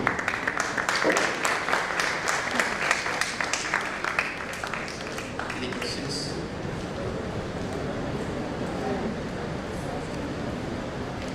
Dr. Tamil Selvi and I would like to thank the organizers, particularly Dr. Sasipriya, for giving us this opportunity to be on this esteemed panel. Thank you. So, ma'am, I have a question, sorry. So, 2 months back we had a patient. The patient was in 7th month pregnant, actually. Patient was not able to lie down. The trachea was around 3 mm. DNBCL, actually, with a very huge mediastinal node. So the patient was not able to lie down. So they are not able to terminate the baby, or even for a LSCS, for every procedure, the OGCN want the patient to lie supine, but which the patient was not able to do. So this was also the first case scenario of experience for me also, to irradiate a patient, pregnant patient with a live, healthy fetus in utero. So it was very difficult. DLBCL. So we gave radiation with the patient with a live fetus, and so I just want to know from the host that any other medical legally, luckily we did that. Patient was able to lie supine. Then patient underwent LSCS. Both mother and baby is healthy. Luckily, the baby doesn't have any fetal abnormalities. Nothing happened. So what I would like to ask is how to medico-legally protect us in such a scenario with a healthy live baby in the uterus. At the same time now, luckily everything went off smooth for this patient. We had a similar patient like this, same water and still the patient is unable to lie down. I think in our hospital they had asked the same opinion for us for radiation. We avoided radiation. What we did was our medical oncologist KKR was we had given I think steroids and additionally it was a medicinal lymphoma. Steroids and additionally weekly regimen we started up. I think Arun can enlighten on that. I mean, best is to avoid as much as possible. If there is no other choice, then we have probably take a written consent and proceed with that. And you said the patient was in 7th month, right? Yes. But 7th month, we don't expect any malformations. Yeah. Because after, whatever risk is there, it is only carcinogenesis even with a very small dose of RT. That is why we are avoiding. And moreover, in the last trimester, the fetus would have grown bigger and it is very difficult to treat actually. So I think we should ask Arun about chemo. According to you, the patient is not able to lie down. Sneak on setting, definitely she is not a fit candidate for intense chemotherapy regimen. What we would like to do most of the, I think what what they have done in the institute was the same thing. Because it's a lymphoma, steroid sensitive, we would have started on steroids and bi-weekly endoxon we would have started. After, if it's a highly proliferative lymphoma, definitely after 2 or 3 weeks the patient would have stabilized. It would have given by us around 3 to 4 weeks time because 7th month, 8th month would have gone. By that time, along with the obstetricians, we can plan whether we can induce the labor or how is the fetal maturity and pediatrician also we should discuss. And the moment the baby is delivered, go for the R-CHOP intense chemotherapy. So that would have been probably our choice. The patient was in second trimester and the patient is fine. Post 2 years. After that we gave a medicinal RT and all this. The patient is fine now, 2 years now. I didn't want to bring this because it become elaborate. The person is a successful patient, but as he said, it was endoxin. I think it was given and steroids was added to that. Thank you. Anything else, or we will close soon? I think she did bring up a lot of issues about counseling and how to take, how to screen the baby after she receives the RT. So there are a lot of unresolved issues as well. I think counseling has to become taking a consent from these kind of patients and all of those. And I thank the organizers and the teams for participating as well. So I think they try to bring up issues which have been in the dark for a while. Thank you. Thanks for that. Thank the panelists for their wonderful contribution. Thank you. Thank you. Thank you, sir. Thank you, sir. Small announcement. After the 7th topic, the next session will be the Harshad Mitra Gold Medal quiz competition. All the delegates can participate in the quiz, not only postgraduate, even residents and other radiation oncologists can participate if they are interested. Kindly be seated. Our volunteers will hand over the answer sheet.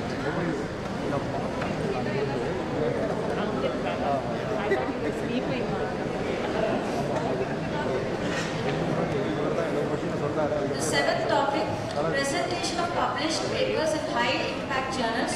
I call upon the chairpersons, Dr. M. Nagarajan, Director Research and Development, VNCC Consultant Radiation Oncologist, VNCC, GKNM Hospital, Coimbatore, Dr. Sundaresan Chellamuthu, Associate Professor in Tamil Nadu Government Multi-Super Speciality Hospital, Omandura Estate, Chennai, Dr. K. Rajiv Kumar, Assistant Professor in Department of Radiation Oncology, Government Viluppuram Medical College.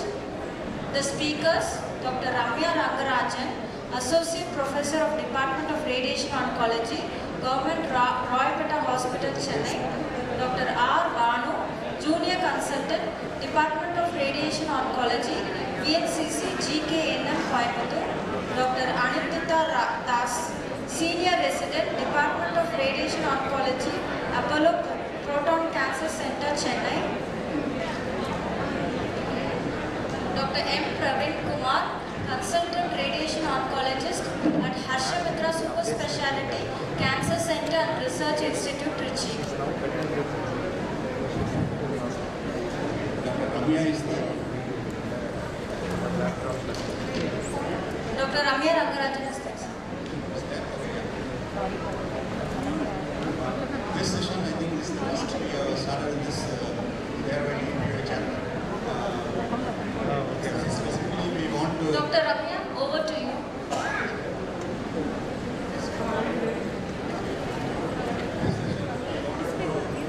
Start because the AROI chapter.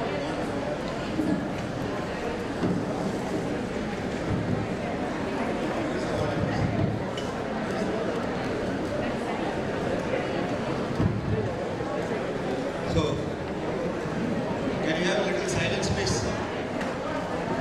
So, this session we have started for the AROI DNBY conference. This is the publications in the high impact journals. We people are publishing a lot, but we don't know each other what we are doing. So that is the main reason why we brought this session. And CMC Vellore, JIPMER, Cancer Center Adayar, Apollo Cancer Hospitals, MMC, and various other organizations are doing a lot of publications. I think one should, among ourselves, we should know what we are doing, what are the publications out, and it's our own data, our own results. So this session we have introduced this time, and then I request the next new office bearers to continue this session at least half an hour every conference, so that the publication, the best publications can be brought out, and then it will be encouraging for the consultants and the professors who are making these publications. With this introduction, I request the first speaker, Dr. Ramya from Government Rayapeta Hospital, to deliver her talk. The study of vaginal dose de-escalation and the resultant changes in dosimetry in the intracavitary brachytherapy of carcinoma cervix. The study was done by Dr. R. Ramya, Associate Professor of Radiation Oncology in Government Rayapeta Hospital. This study was published in World Congress of Brachytherapy in May 2021. The dose to the vagina is not routinely quantified in the conventional intracavitary brachytherapy of cervix. No reliable dose-following parameters for the vagina because of a very high absorbed dose radius in the proximal vagina and difficulty in delineating the thick vaginal wall contours. The EMBRACE 2 protocol recommends that when the sufficient high-dose CTV coverage is achievable, a dose limit should be put in the upper vagina.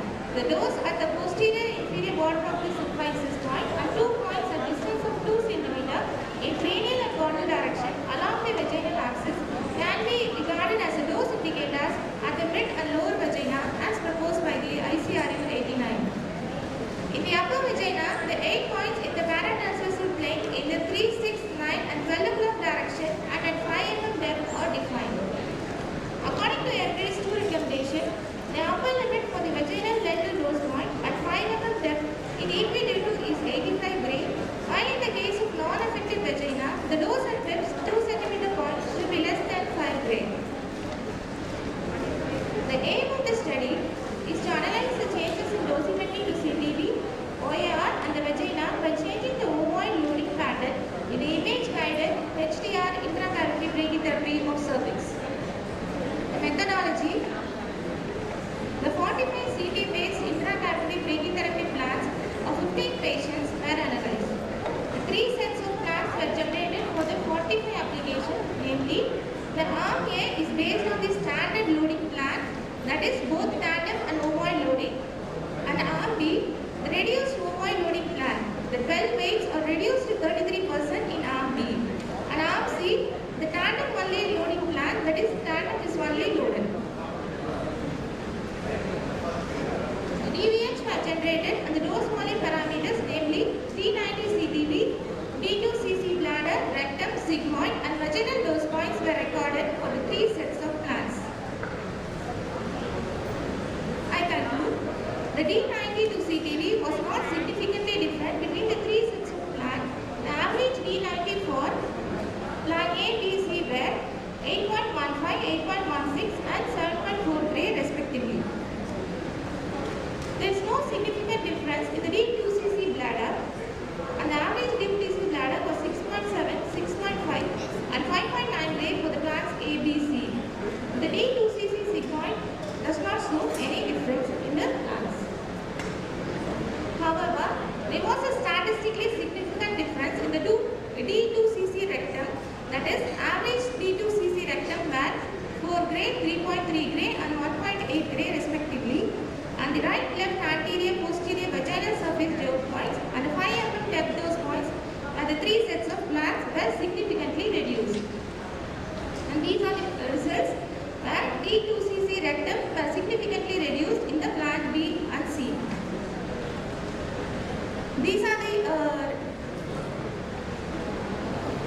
where the vaginal dose points and the rectum 2 cc were reduced.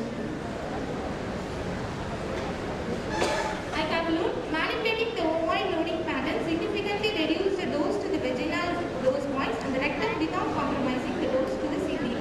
Hence, carefully selected cases, the ovine loading pattern can be changed to decrease the dose to the vagina and thereby reduce the vaginal morbidity after the high dose intragalvary brachytherapy. These are my references. Thank you. One more questions? Any questions?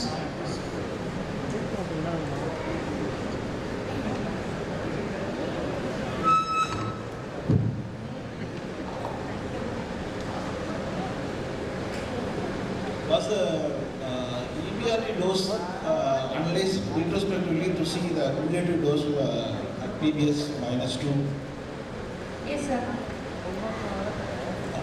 Is it the cumulative dose or it is the brachy dose alone that you have portrayed?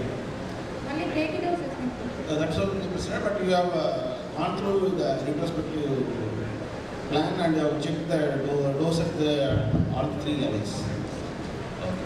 And there is a paper, the Chinese it shows they have taken into account vaginal reference length also.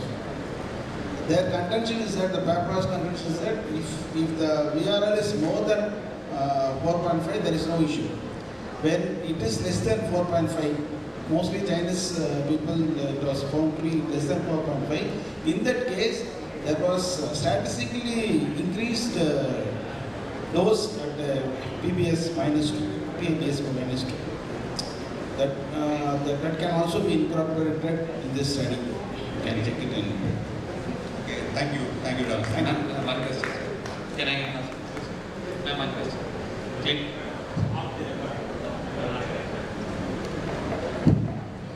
We will move on to the next speaker. I invite Dr.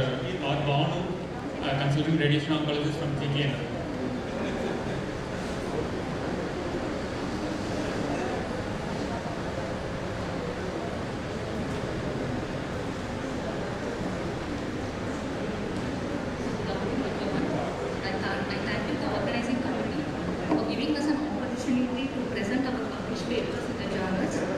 We had a few papers published.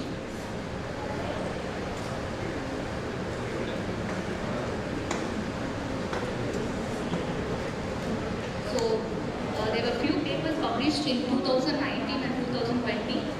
Our first paper was dosimetric evaluation and comparison between volumetric modulated ARC therapy and intensity modulated radiotherapy plan in head and neck cancers. And the prognostic factors and management of squamous cell carcinoma of external auditory canal and middle ear, a single institutional experience in Journal of Clinical Research and Reports. And we were a part of trial, short course radiation for locally advanced rectal cancer and IAEA randomized trial.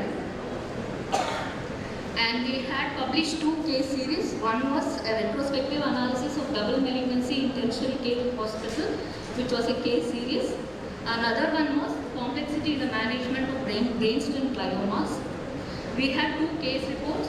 One published, one was primary malignant melanoma of breast, which was a rare entity. Another was adult pineoblastoma. These were the few papers which were published. Now just a review of the paper, dosimetric evaluation and comparison between volumetric modulated ARC therapy and intensity modulated radiation therapy plan in head and neck cancers. The aim was to analyze and compare the planning and dosimetric parameters between volumetric modulated ARC therapy and intensity modulated radiotherapy in head and neck cancers. Materials and method, 30 patients with newly diagnosed head and neck cancer that included oral cavity, oropharynx, larynx and hypopharynx were included in the study. For rapid ARC planning, 2 complete ARCs were used. And for IMRT, a dynamic IMRT plan was done using 7 fields with fixed beam angles at 60, 50, 100, 150, 220 and 260 and 310 degrees. Beam arrangements were designed and optimization was done using inverse planning IMRT simultaneous integrated boost technique. All plans were generated with beam energy of 6 MeV photons and all plans were normalized such that 90% covered by the prescribed dose of 66 gray. The results which have shown that the homogeneity index was better in IMRT plants, but the conformity index was good in better in VMAT, and the monetary units was considerably less in VMAT plants. Coming to OARs, there was a significant reduction in the dose to the spinal cord, which was significant, but there was a reduction in the dose to the brainstem and other organs, but it was mostly significant in case of spinal cord. Conclusion, the VMAT achieved an acceptable planning target volume coverage with high conformity to the primary tumor and better sparing effects on organ at risk, particularly spinal cord and brainstem. Statistically significant reduction in monitor units was achieved in VMAT than in IMRT. So VMAT should be preferred wherever feasible with due consideration to cost and availability. Thank you.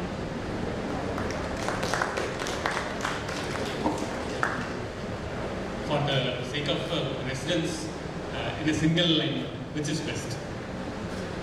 VMAT is best. That's for the sake of residents.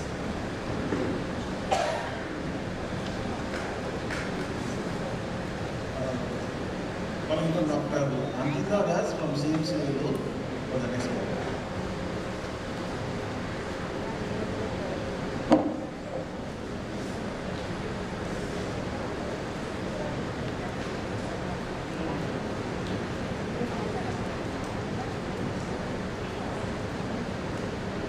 Good afternoon, everyone. The study that we did was patterns of recurrence in locally advanced resectable esophageal carcinoma, and this was published in the Journal of Gastrointestinal Cancer last year in July.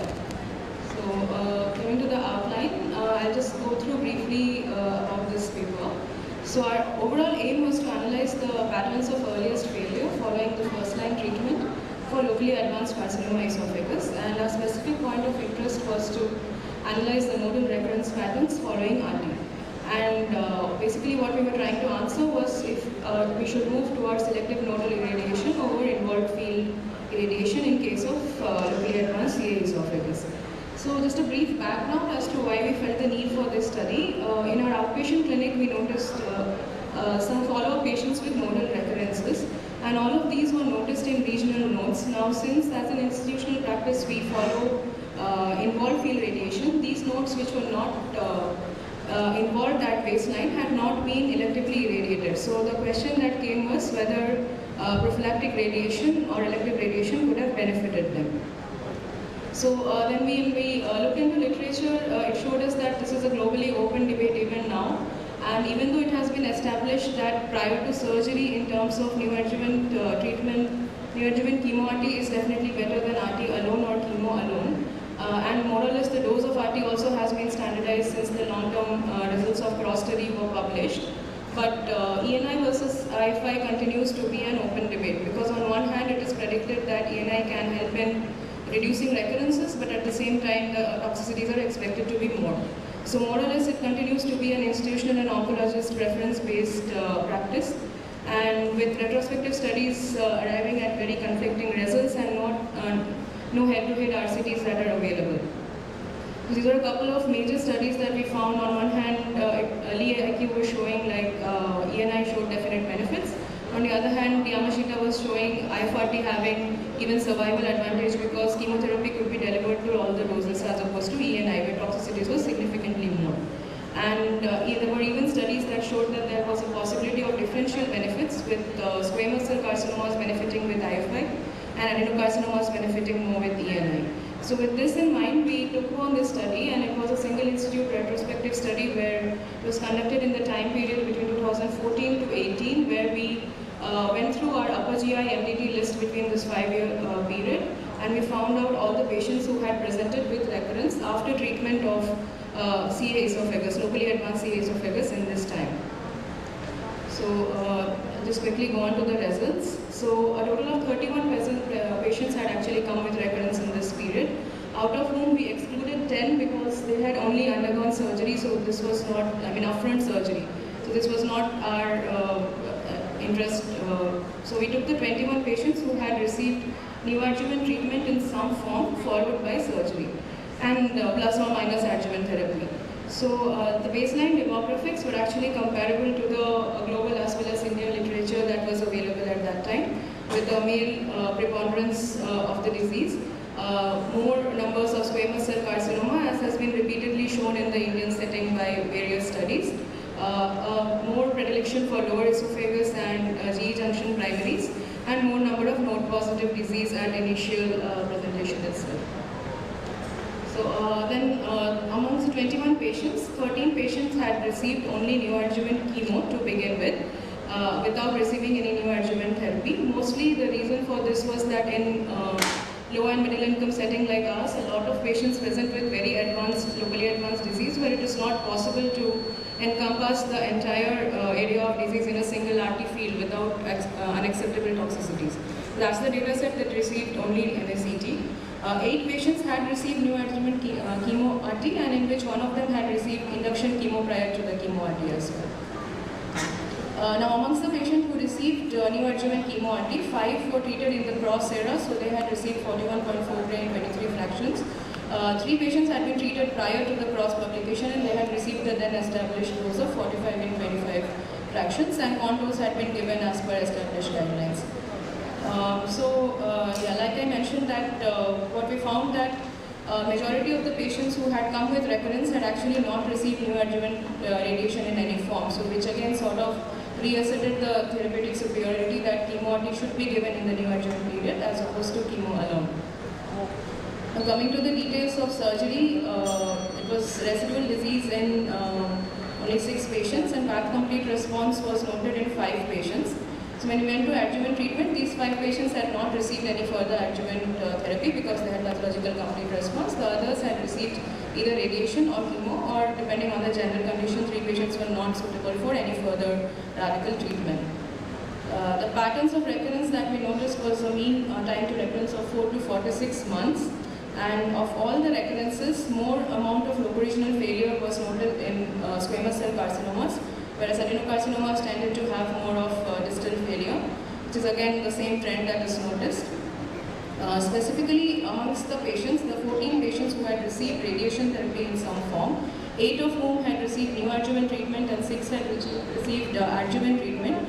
The total number of nodal recurrences was actually 10. 5 were isolated nodal recurrences, and other 5 were mixed recurrences in some form. So in that we saw that the patients with middle esophageal primaries tended to exclusively recur in mediastinal nodes, whereas the patients with lower esophageal and GE junction primaries again recurred the most in mediastinal nodes, but they also had recurrences in abdominal as well as cervical nodes. So this shift in pattern of relapse has actually been reported globally as well. So prior to the RT era, chemo era, more recurrences used to be in the SCF, but once the trimodality management has come in, majority relapses happen in the mediastinum, which is what we found in our study as well. Specifically, we had fused in case of the nodal recurrences, we had fused the current CTs with our planning CTs that were available, and we found that the recurrence were within the PTB in case of 6 patients, that's 60% of our patients. It was outside the PTB for 4 patients, and in whom it was actually more than 5 centimeters away for 2 patients. So we took it as a surrogate estimate that even if we would have done elective field radiation, those would not have been included. So actually only 20% of patients would have might have benefited from elective field radiation. So and this was again what was seen from literature as well, that even following IFI, majority of the nodal recurrences were still in-field recurrences. They were not out-of-field recurrences.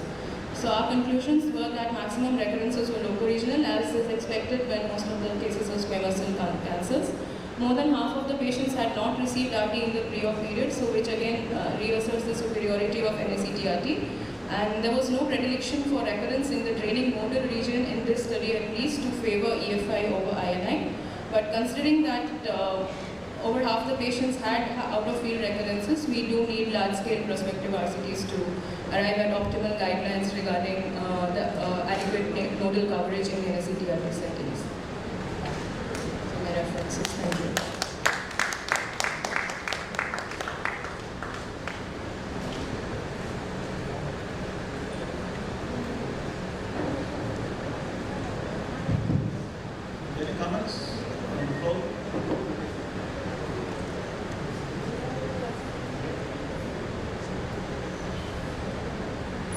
Okay, brother. Thank you. It was a very good presentation. Now I call upon the last speaker, Dr. M. Praveen Kumar from Ashmitra Cancer Center.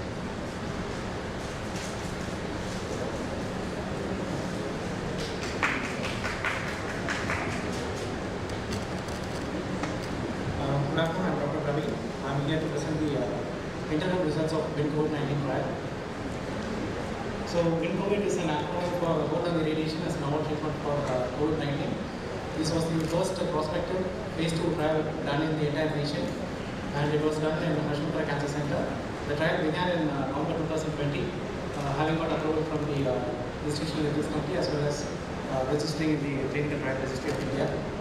The trial included patients who were more than 40 years of age, who had RT-PCR-proven COVID-19 disease, and hypoxia presentation with symptom onset of less than 10 days. Like hypoxia was defined as respiratory frequency of more than 24 per minute, and SpO2 and FiO2 ratio of more than 89 but less than 357. This group of moderate to severe respiratory distress patients were included in the study, and all patients required some form of supplemental oxygen at the time of irradiating them. Now, the study was done in 2 phases actually. It was split into an exploratory phase and a randomized comparative phase.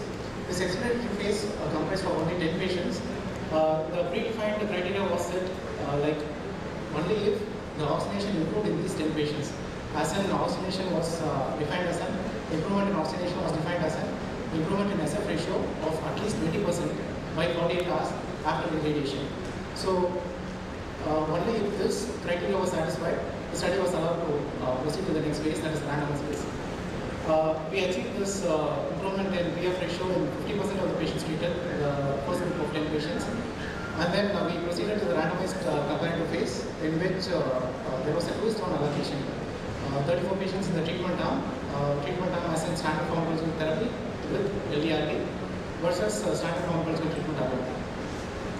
So in this interim results, we included only 25 patients as in the first 10 patients which are included in the exploratory phase, and then 15 patients from the randomized phase.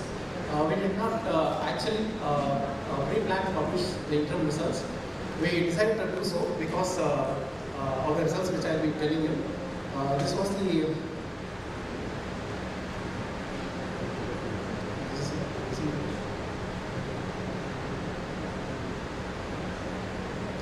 the radiographic response which we got. The radiographic response correlated with the oxygenation response, like SpO2 and FiO2 ratio improved significantly at day 2 and day 3 and day 7 when compared to the baseline.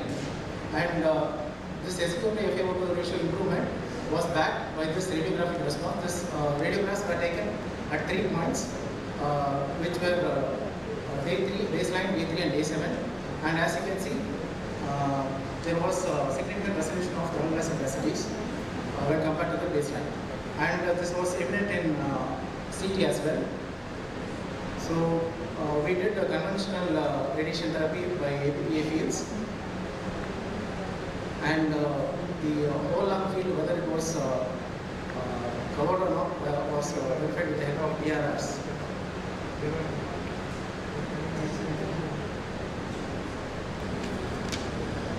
For the residents, the technical issue sorts out. If you have watched the presentations, previous presentations, all are international publications. If you really watch the number of patients, it's not triple digit, all are double digit numbers, but the data collected was complete. So when you have a low number of patients and if you have a complete data, that data also can be published in international journals. That's what the junior oncologists should know. It's not that the international publications can come only from the teaching institutes or big institutes. Even in individual practice also we can collect all the A to Z data, and with the handful of numbers we can do international publications. So that should be the take-home message of this session. This is not just showing that we are also publishing international journals. From this we have to, whenever we see even common cases, we we should collect A to Z of data. So maybe after some 2 or 3 years, that data will help to publish like this high impact journal publications. So that's what the PG residents should do when they are coming out of as a fresh out and going as an individual practitioner.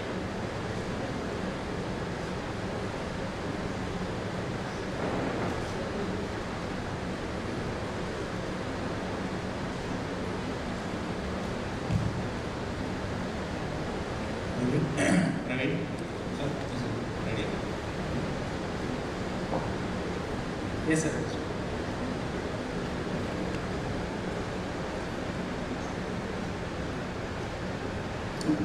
Apologies for that.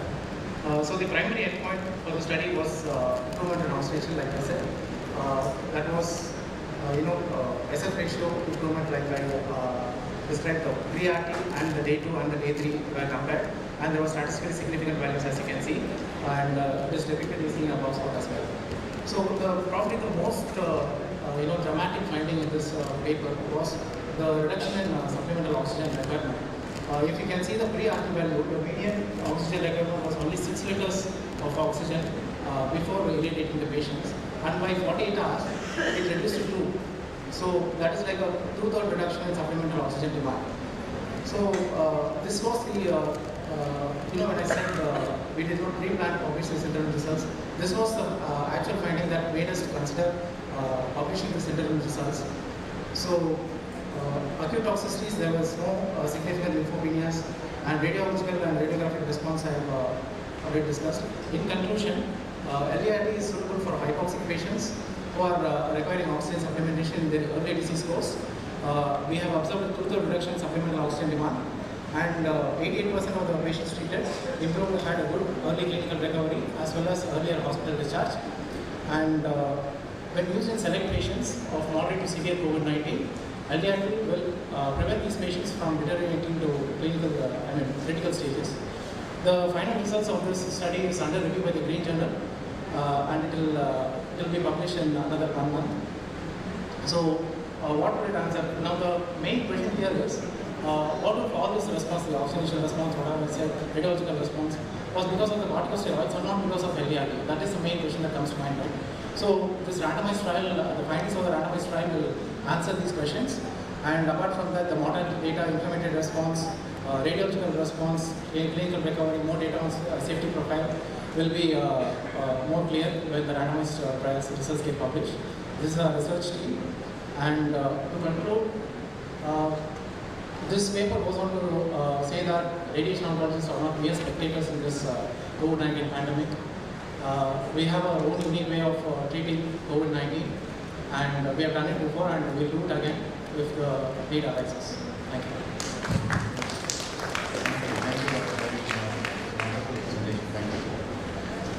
Thank all of you. Thank the chairpersons. And go to the next session, please. Now we are going to have Ashmitra Gold Medal Oncology's quiz.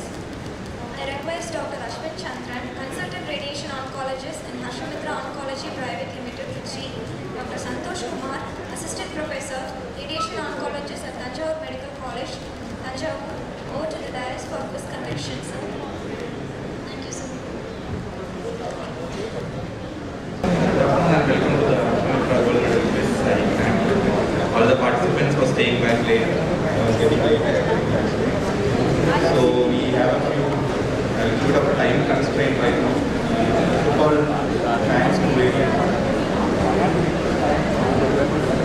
So thanks to Variant for supporting the content. Few instructions. I hope everyone has received the answer sheet. Please write your full name, your designation. If you are a postgraduate, write the year, whether first, second, or third year. First, second, or third year. Indicate your options and indicate your answer with a tick mark next to the options. It will be a printed answer paper. It will be an MCQ based quiz. You will have 25 questions. Because of time constraints, you will only have 30 seconds to answer. The question will be displayed on screen for 30 seconds, and then we will move on to the next question.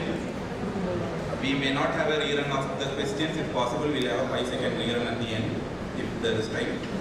If there is a time break, we have 2 additional sets of questions which tiebreaker will happen away from the main hall because we need the hall for the next validated function. So with that, we will be starting the quiz now. The first question will come up on screen. So the first question is, the patient is taking 10 milligrams of morphine per dose 4th hourly. What is the equivalent dose for a transdermal fentanyl patch? Your options are 25 micrograms, 50 micrograms, 75 micrograms and 100 micrograms.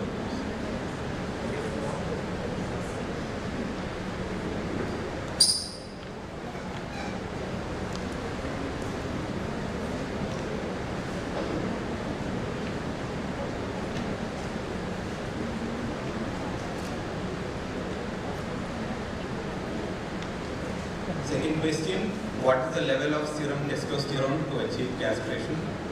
Options are less than 1 nanogram per deciliter, less than 10 nanograms, less than 25 nanograms, less than 50 nanograms.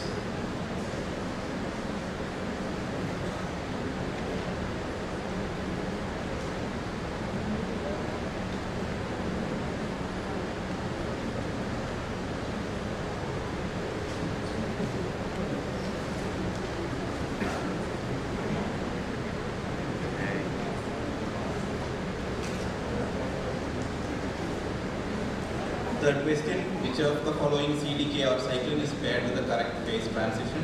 Options are CDK1 with G1 to S, CDK4 with G2 to M, cyclin A, G2 to M, cyclin B, S to G2, which is the correct pair.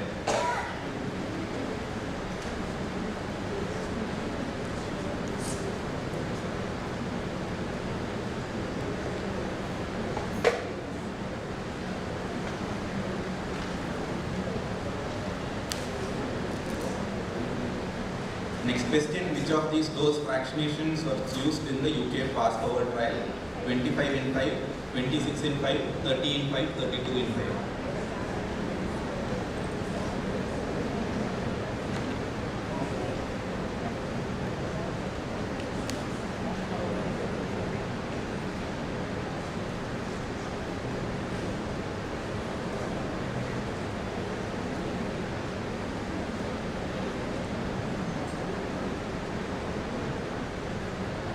Question, where was gamma knife radiosurgery first used? Options are USA, UK, Sweden or Germany.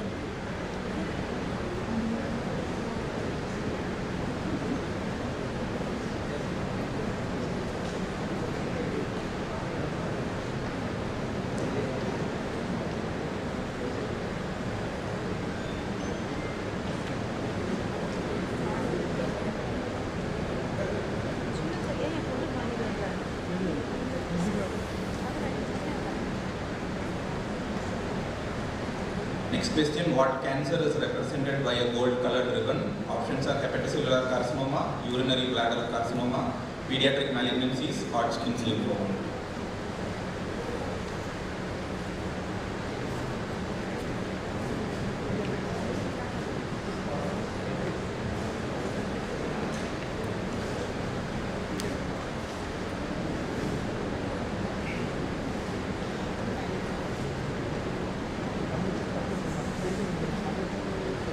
Question, which of the following is not an unfavorable site for abdominosarcoma? Options are retroperitoneum, orbit, leg or bladder. Not an unfavorable site.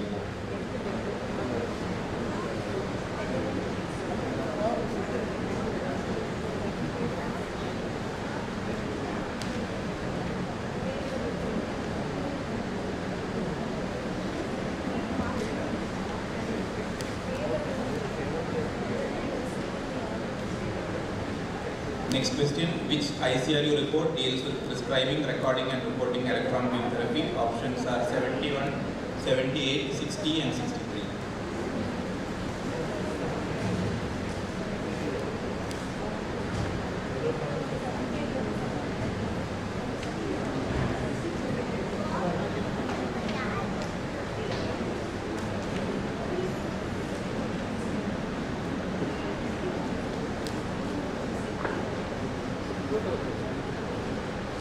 Next question, as per ASTRO consensus, which patient would not be ideal for ABBA treatment? Options are ER positive, surgical margin at least 2 mm, clinically unifocal with total size less than or equal to 2 cm, DCIS of size 3 cm in size. Please consider them as A, B, C, D. It's not coming the options. The first one will be A and the last one will be D.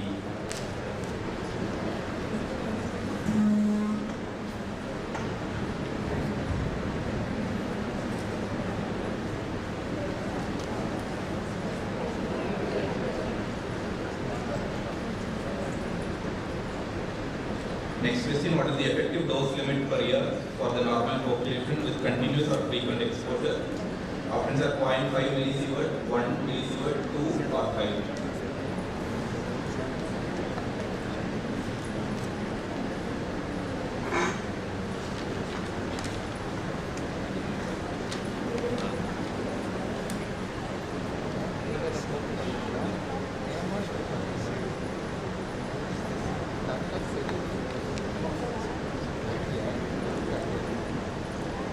Question, what is the Van Helmont formula used for to generate ITV, PTV, CTV or PTV?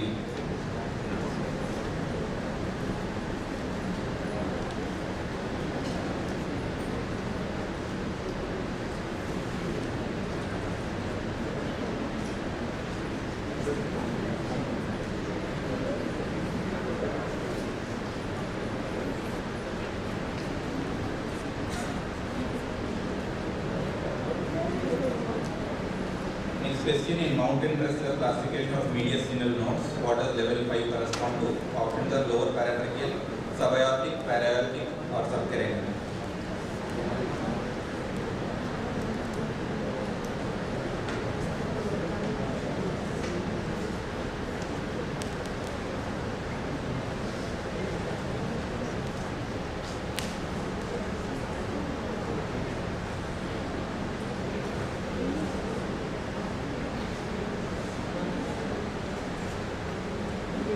Next question, after routine screening mammogram, woman is given a Virat score of 4A. What are the chances of finding a malignant lesion? Options are less than 2%, 2 to 9%, 10 to 49%, 50 to 94%.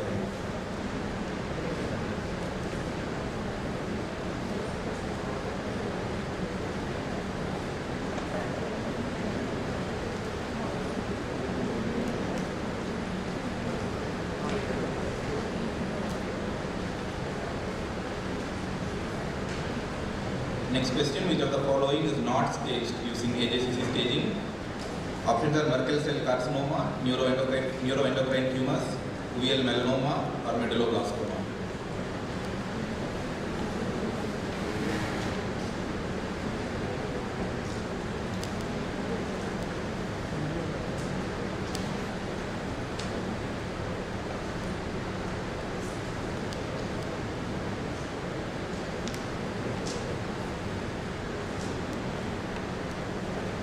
Question 15. Which of the following oral anti-cancer agents has the least hematogenic risk? Options are crizotinib, etoposide, hydroxyurea, cyclophosphamide.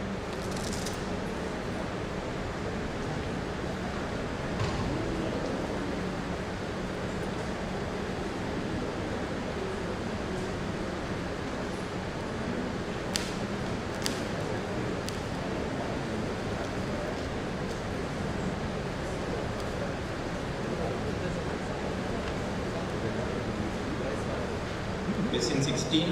Which of the following is not a part of seroben? Options are lead, bismuth, tin and chromium.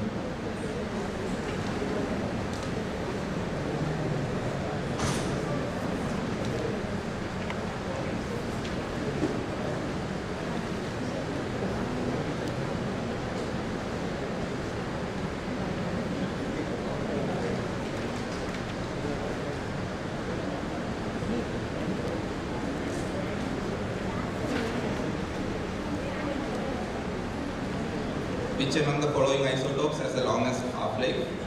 Iodine 125, iodine 123, palladium 103 or gold 198.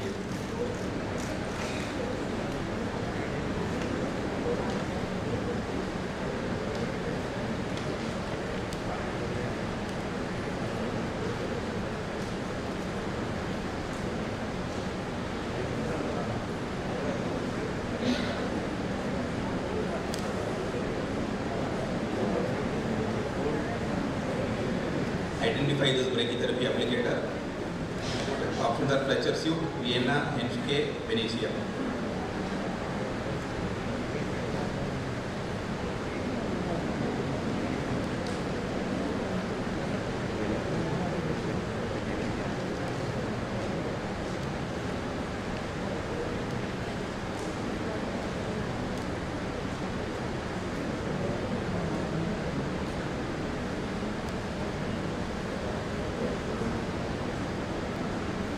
Question 19. What is the correct order of parts in the gantry head of the linac? You have to arrange target, primary collimator, flattening filter, ion chamber, secondary collimator in the correct order.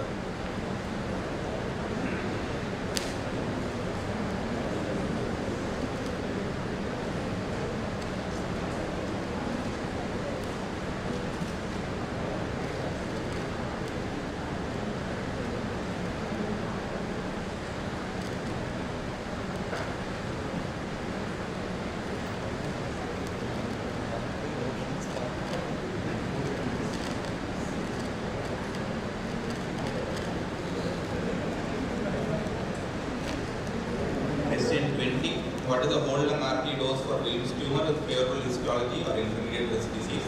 Options are 10 gray, 12, 15 or 18.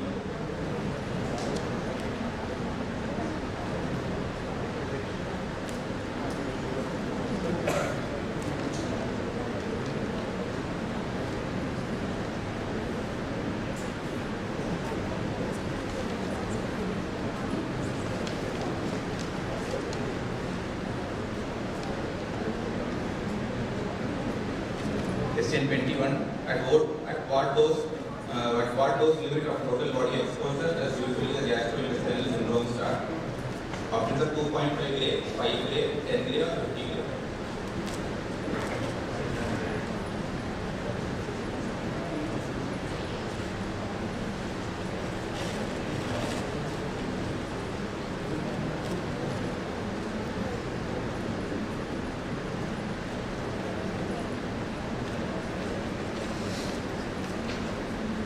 Question 22. What is the ideal LED to produce DNA damage? Options are 100 keV per micrometer, 1 MeV, 10 MeV, 100 MeV.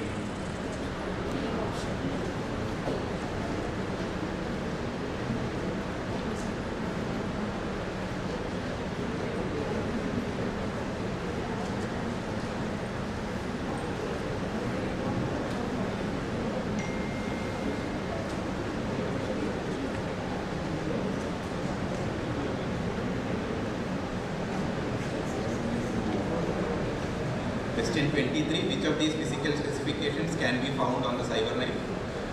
First option, rectangular fields with nominal diameters from 0.5 to 6 cm, dose rate of 1500 mUs per minute, nominal treatment distance of 80 cm SAT, nominal X-ray energy of 8 megavoltage.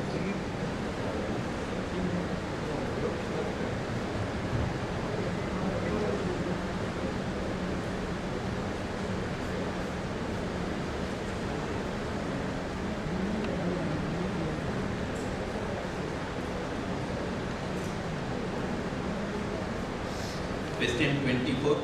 As per Quantec guidelines, what mean dose would lead to a probability of 30% symptomatic pneumonitis? Options are 22 gray, 24, 27 or 30 gray.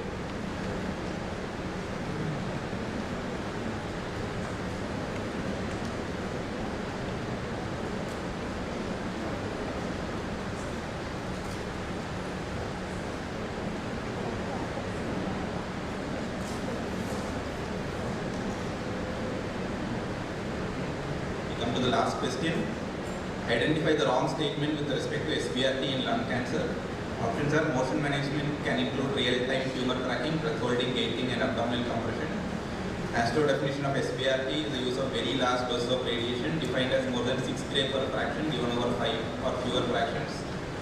Maximum tolerated dose per fraction for central tumors is 8 gray. Risk of severe chest wall toxicity can be limited if V30 is kept below 30 cc.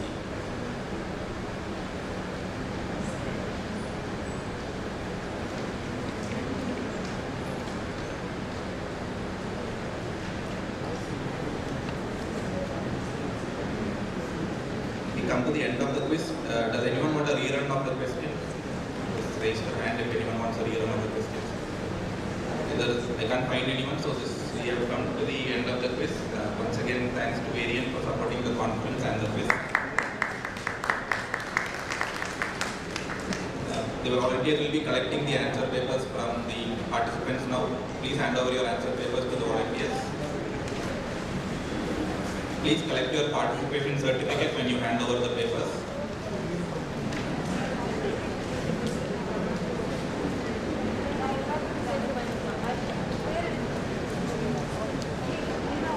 The correction will be done in around 10 to 15 minutes. If at all there is a tiebreaker, you will be informed.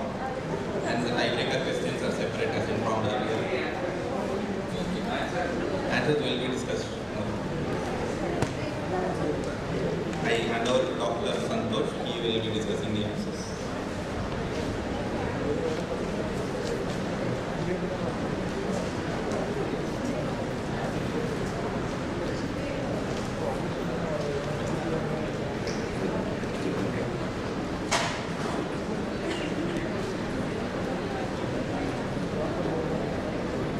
Good afternoon, one and all.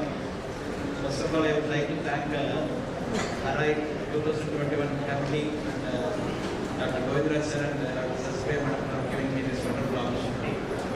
Once the answer are separated, we will start discussing the answers.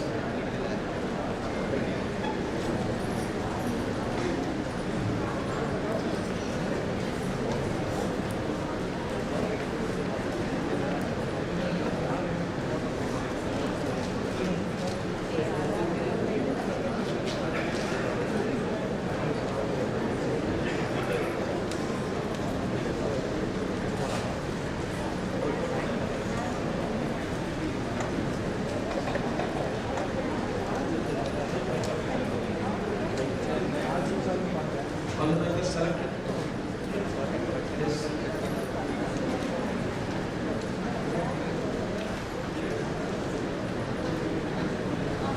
First question is, the patient is taking 10 milligram morphine per dose every 4th hourly. What is the equivalent dose for a transdermal fentanyl patch? The four options are 25, 50, 70 and 100 micrograms. The answer is A, which is 25 micrograms.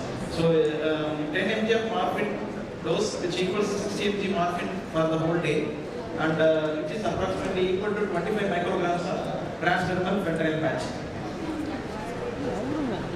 Next question, what is the level of serum testosterone to achieve the castration? Less than 1 nanogram, less than 10, less than 25, less than 50. The answer is less than 50 nanogram.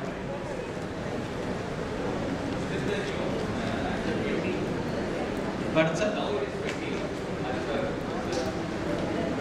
yes sir, but the usual standard rates are 50.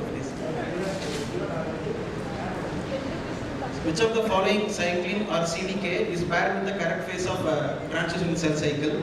So CDK1 G1 to S, CDK4 G2 to M, cyclin A G2 to M, and cyclin B S to G2.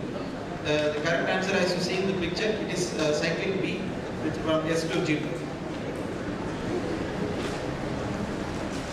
Which of these dose fractionations were used in the UK fast forward trial? The UK fast forward trial is a hypofractionated RT trial in breast. So the correct answer is 26 gray in 5 fractions. Where was the gamma knife radiosurgery first used? So the gamma knife radiosurgery was first used in Sweden.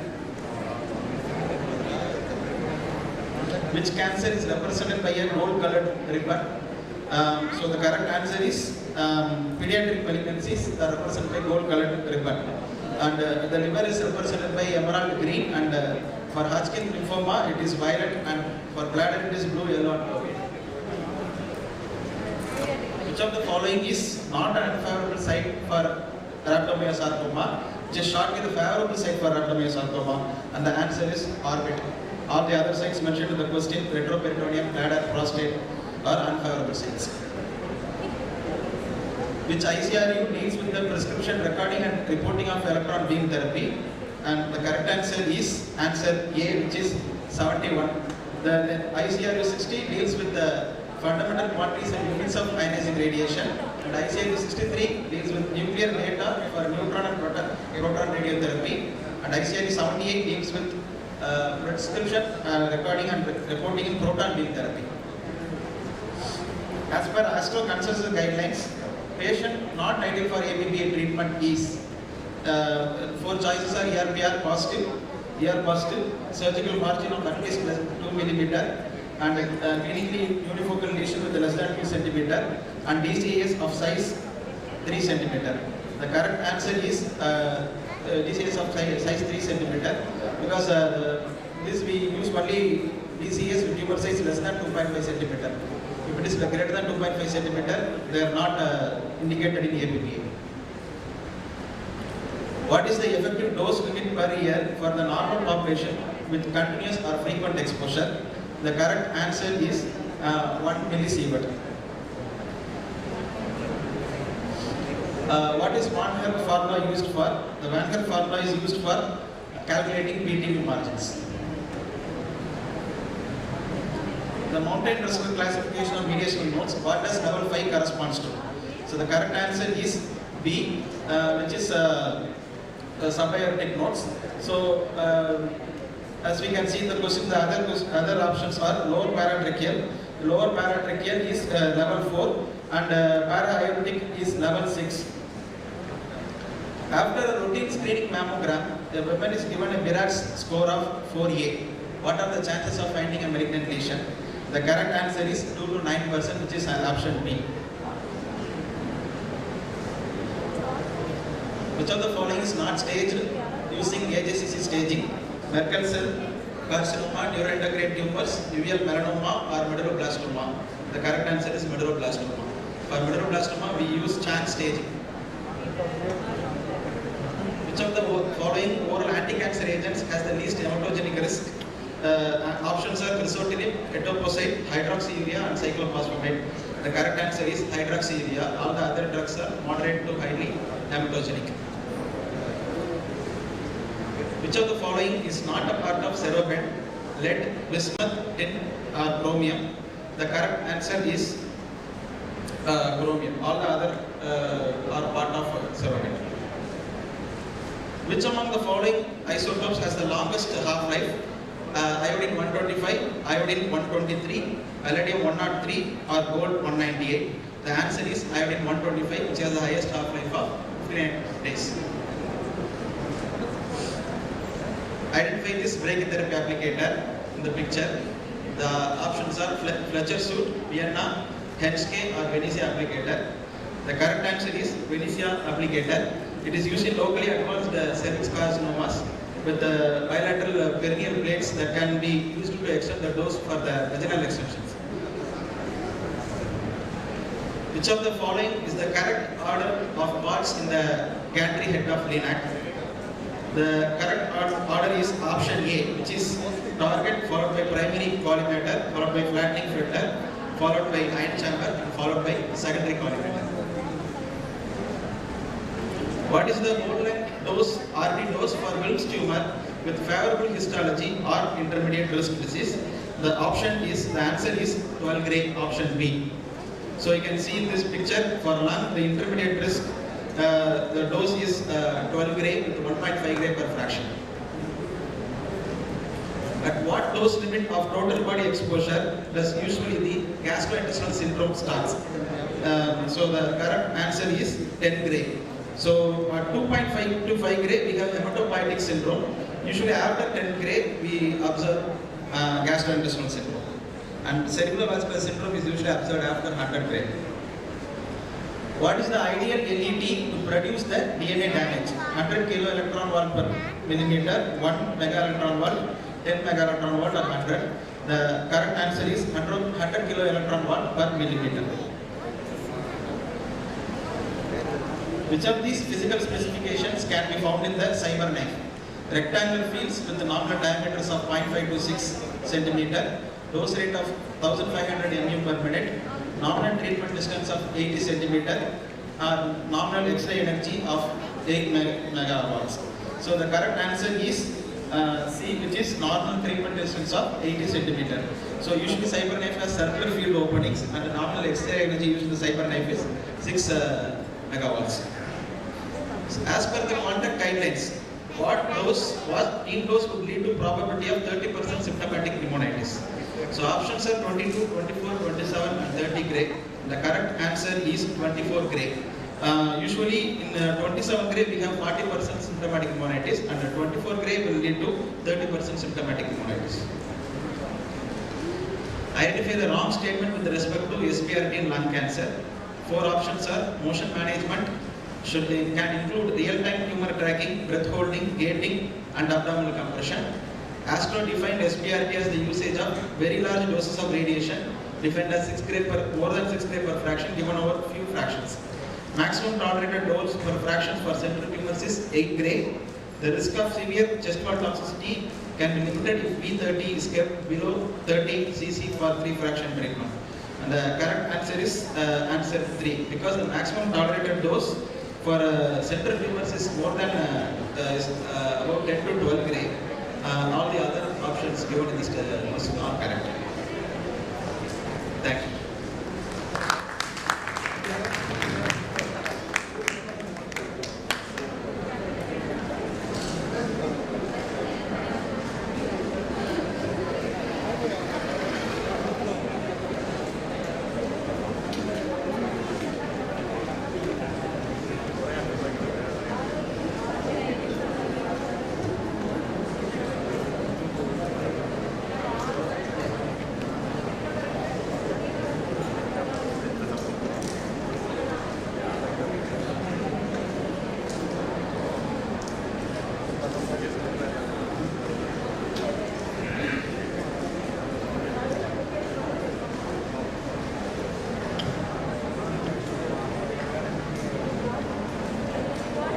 Good afternoon. So we have all come to the final session with the valedictory function. And it is already getting late, it's lunchtime, so we won't hold you for long. I request all of you to please be present for the valedictory function. I request the organizing secretary, Dr. Sasipriya, to be on the dais. I request Dr. M. Nagarajan, the President of AROI, TNPA, to come on the stage. I request the Secretary, Dr. K. S. Krishnakumar, to come on the stage. I request Dr. Sarita, the Treasurer of AROI TNPA, to come on the stage.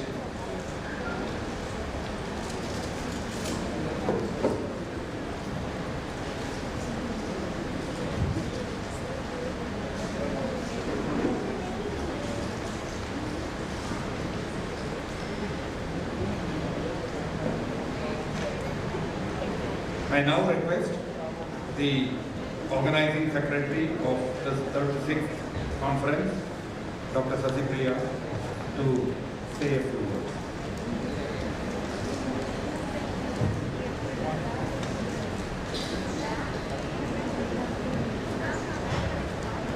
Good afternoon to all. I thank the office bearers for giving Ashamitra Cancer Center the opportunity to organize this 36th annual conference of AROI TNPA chapter. I got the permission to organize the conference during the GB meeting at Tekadi in 2020. After the 2021 conference conducted by CMC Vellore,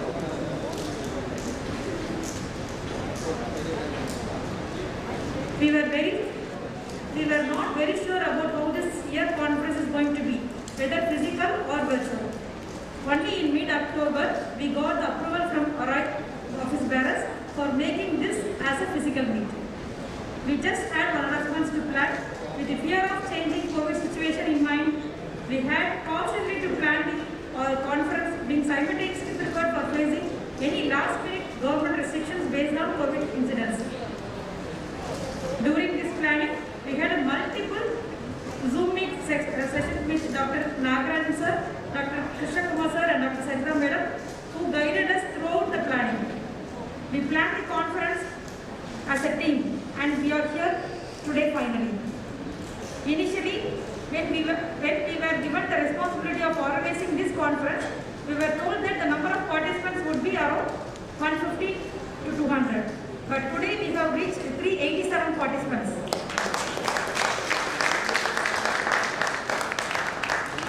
This extraordinary response from the students and faculties gives us great pride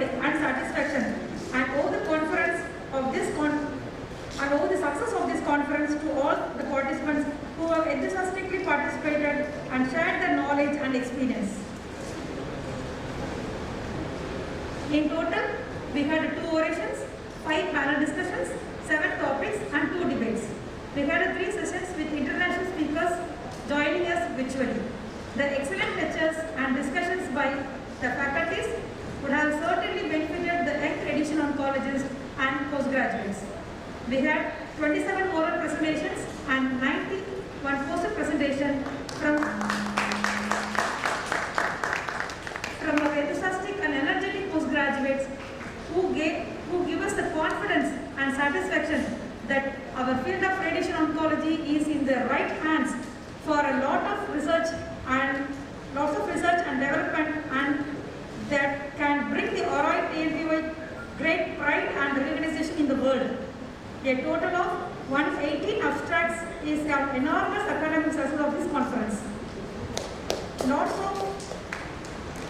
of innovative research work reflected in their abstracts. The way the postgraduates presented the paper also highlighted the budding scientists in them. We wish them all success and a bright future. We have 4 award titles on behalf of AROI for the best papers presented by our postgraduates. We have 10 distinguished paper awards for the prominent papers. We have an award for the best paper presented by the physics students who also participated in large numbers and made this conference a grand success. We have introduced the Harshamitra Gold Medal Quiz competition in this conference, and we thank all the participants and congratulate the winner. We thank the TNMSC for awarding 4 CME credit hours to this conference. As organizing secretary and as a member of AROI, it has given me great pleasure and satisfaction in the success completion of this conference. Thank you.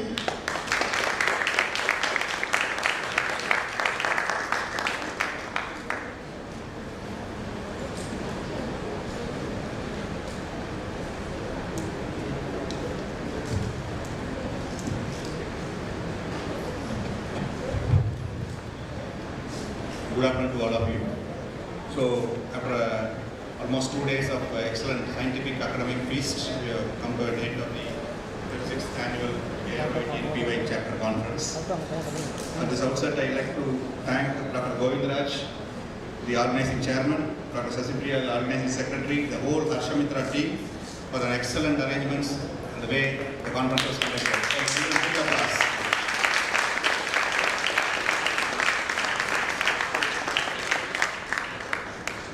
I thank all the AROI office bearers, AROI members, delegates, faculties, students who have come over here and participated and then done very well in these meetings, and my special congratulations to all the students from various institutes. This is a small announcement. Dr. V. Srinivasan, the current ICRO secretary, is planning to contest the Secretary General post of AROI, national body, in August 2022. So we members should support him and vote him and elect him as the Secretary General for the AROI national body.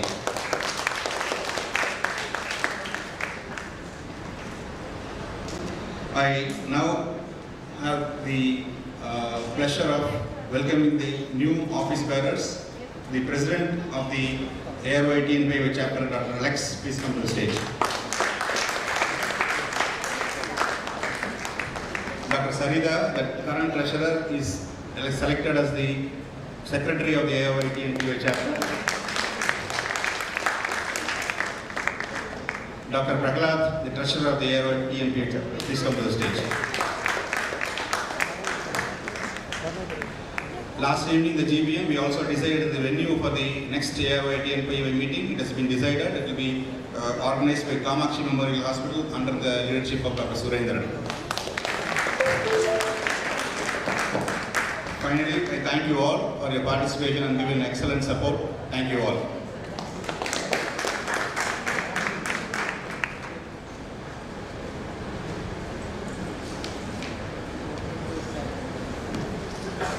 I will not take much time. I think already enough has been told about the highlighters start off with only in the mind that it's going to be 150 members of conference. 150 members were going to attend the conference. That's why you can see the hall is a little smaller and we could not accommodate anybody, more people. It is difficult, it's a very tremendous pressure on, when you say 150 to 170 and it doubles the amount to, a number of people attending, there is going to be a lot of mental pressure for them, for the organizers. And as well as also on the papers. Generally the previous conference we could reach was maximum only 80 or 90. But today it is more than 120, around 120. Again, organizing that and getting them was very difficult. They definitely need a big applause, a standing ovation, a standing applause.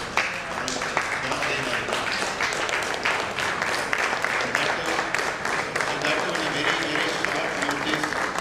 I am not going whether it is hybrid meeting or an virtual meeting or all these things. It was a great job what they have done. Thank you very much, Dr. Govindaraj and your team.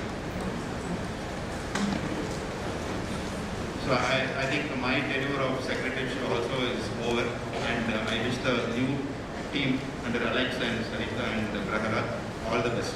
Thank you.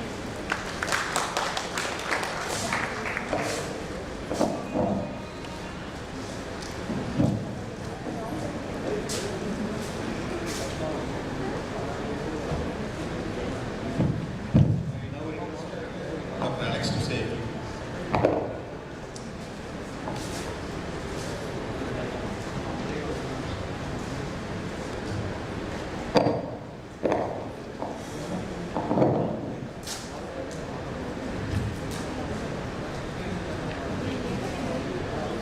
Actually, only one word. Thank you very much. We have to work hard and make a very positive approach and take the AROI in a very positive way. That's what we are planning to take it forward. So thank you very much.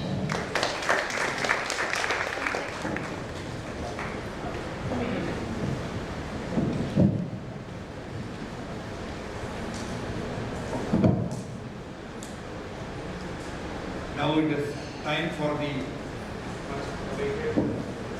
announcement of the awards. Before we announce the awards, I'd like to honor the judges who took extraordinary pains and efforts to go through all the 118 abstracts and all the abstracts that were displayed here, because their job was huge.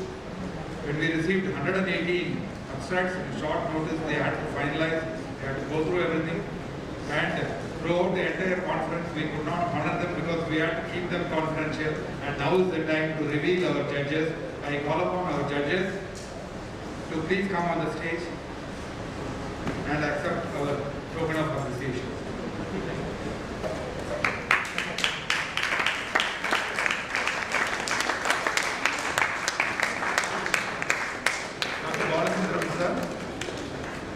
Dr. Satish Babu, Dr. Balachandran, Dr. Janathan Kandi.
Agnes? Dr. Agnes, madam. Okay. We thank her also for helping us in shortlisting the abstracts. So now we have exposed the judges to you, so they were the decision makers. And now I call upon the secretary, Dr. Krishna Kumar, to announce the awards.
The next distinguished paper award, Priyadashri Venkatraman from Cancer Institute.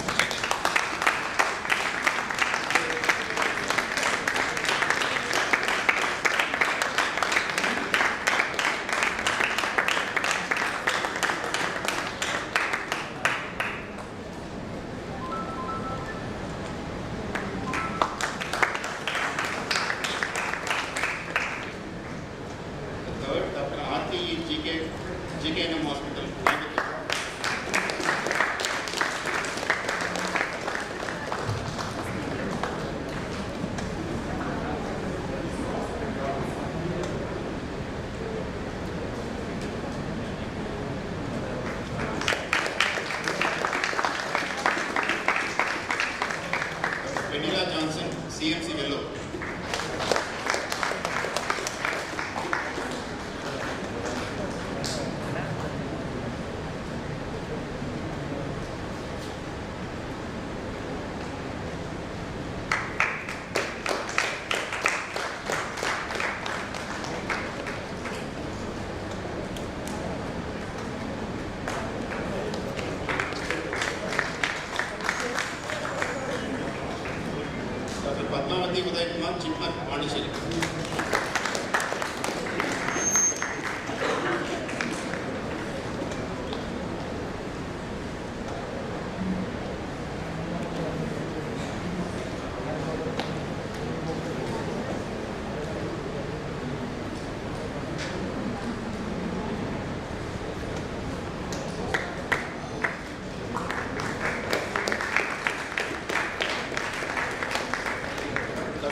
Priyadashri from Cancer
Dr. B. Maushmi from Cancer Institute.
There's a special award, Harshamitra Award for Best Physics Paper. Yes, Anisha from Bharati Johnson University.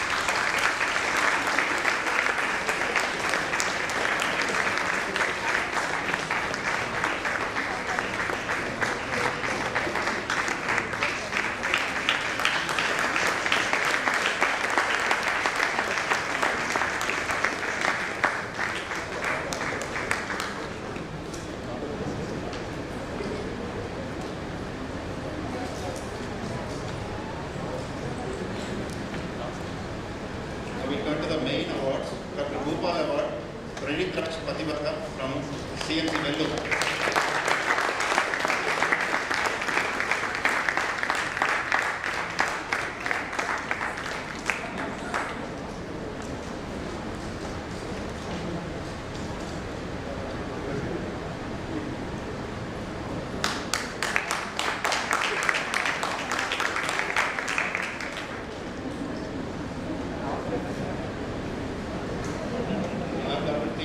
Shastri Award for Ashwini John from MMC Chennai.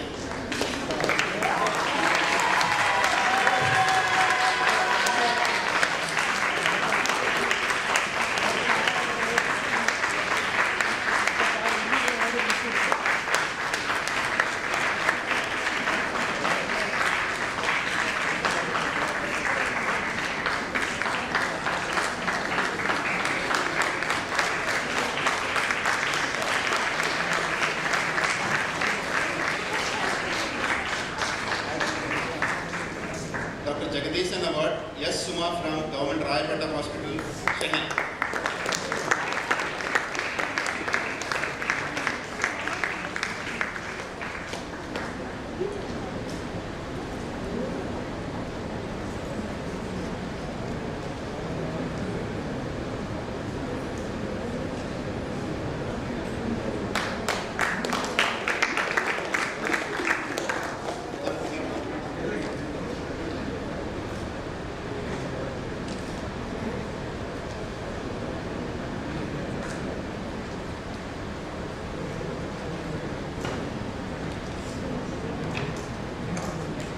The Padam Singh Award goes to Dr. Aisha Fatima, Cancer Institute.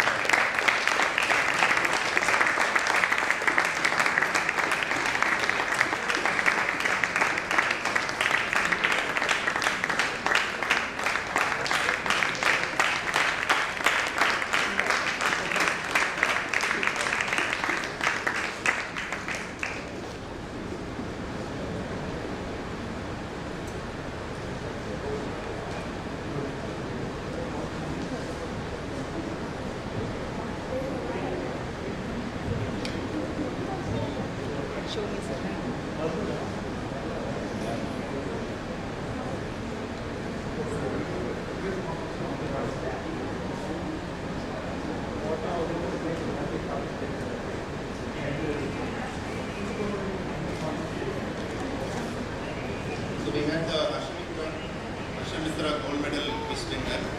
I think many of them participated. There is one person who got 24 on 25. He is Dr. Dinesh Sundararajan.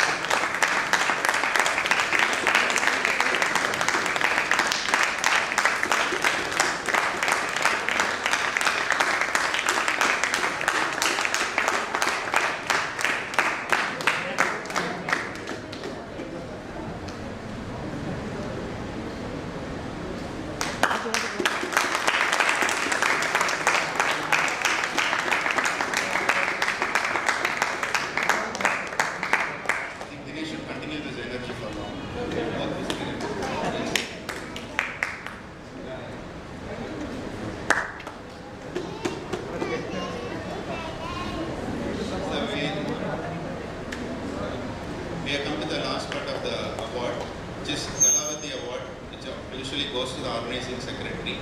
Please give a big clap. Kalavati Award to Dr.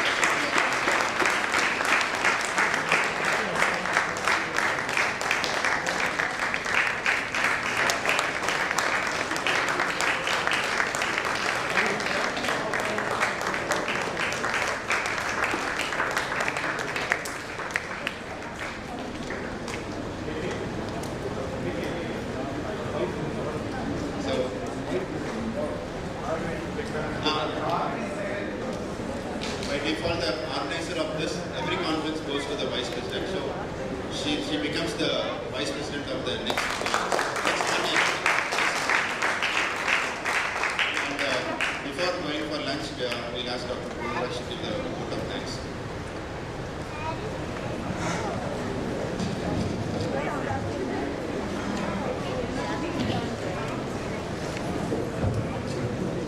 It is my duty to thank all those who have helped us in this success of the conference.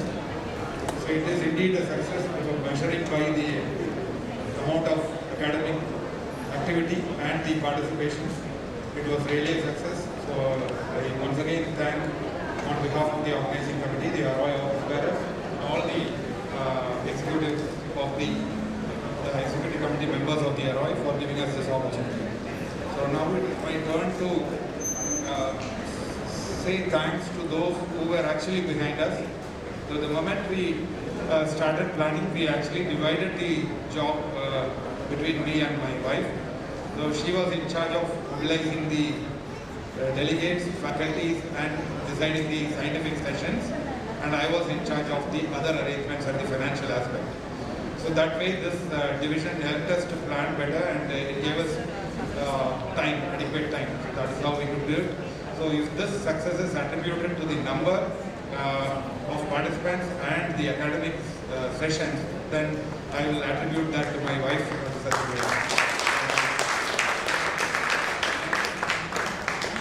And the moment we started organizing, we got a lot of support from friends and my colleagues, who gave us a lot of encouragement to take up this conference and organize it in a nicer way. So, to list the few, because I don't want to take the entire time, so, but I must mention Mr. Bharani and team from Doping, Dr. Rath, who gave us a speech on molecular biomarkers, Doctors Diagnostics, and Dr. Saravana Rajamanikam, my surgical oncologist colleague from Thangam Hospital. They were really very helpful.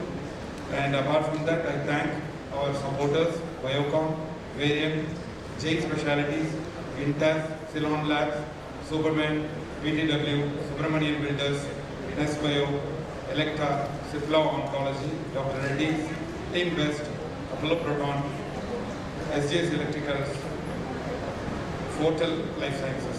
So they were our supporters. And for the entire organization, I must owe my thanks to our event management team, Mike Haidas. He was right from the beginning, he was supporting us, and very important decisions he helped us to take. I also thank the audio-visual arrangement team, Mr. Julius, and Mr. R.R. Das, who helped us with the outdoor arrangements and stalls. And I thank all the volunteers and our Ashamitra Hospital staff who were present here for the entire day. And officially, I must thank the district collector for giving us this permission, and also the deputy collector who came and felicitated during the inaugural ceremony. And I also thank Dr. Ashraf and the other invited guests who were present during the inaugural ceremony. So with that, if I have missed out a few, because we had a lot of supporters, and just for the want of time, I'm not able to mention everybody. So if I had missed out anybody, and of course my oncology colleagues in Trichy, Dr. KNS, Dr. S.P. Srinivas, and the entire team, they all helped us right from the beginning. So it was on behalf of Trichy radiation oncologists that we have conducted this conference rather than Arshamitra. So again, on behalf of the Trichy radiation oncologists, I would like to thank AROI and all those who made this event a grand success. Thank you. Thank you. Can you just call up your Arshamitra team onto the dais? Thank you, sir. Then thanks for the opportunity. Just a few minutes, I would like to call upon our main supporters, Bharani, Somnath, Parveen sister,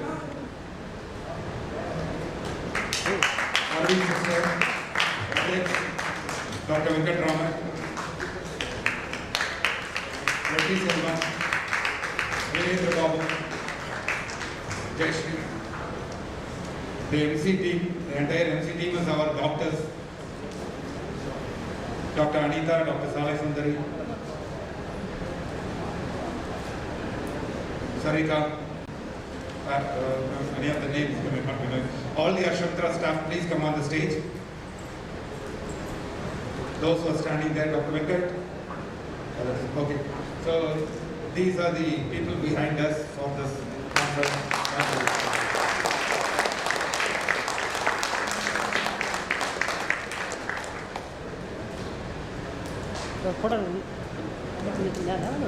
Tilagavati, should come back.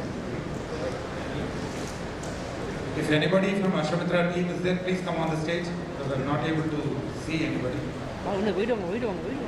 Dr. Ashwin.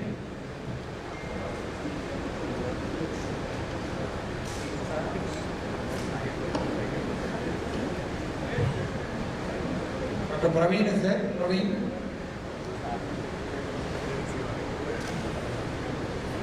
ready சொல்லுங்க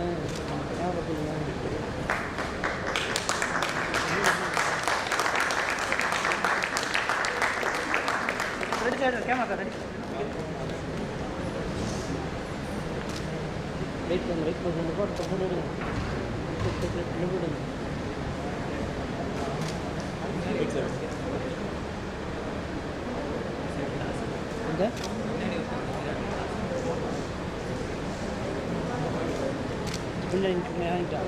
Thank you all. We'll meet again in Chennai. Thank you.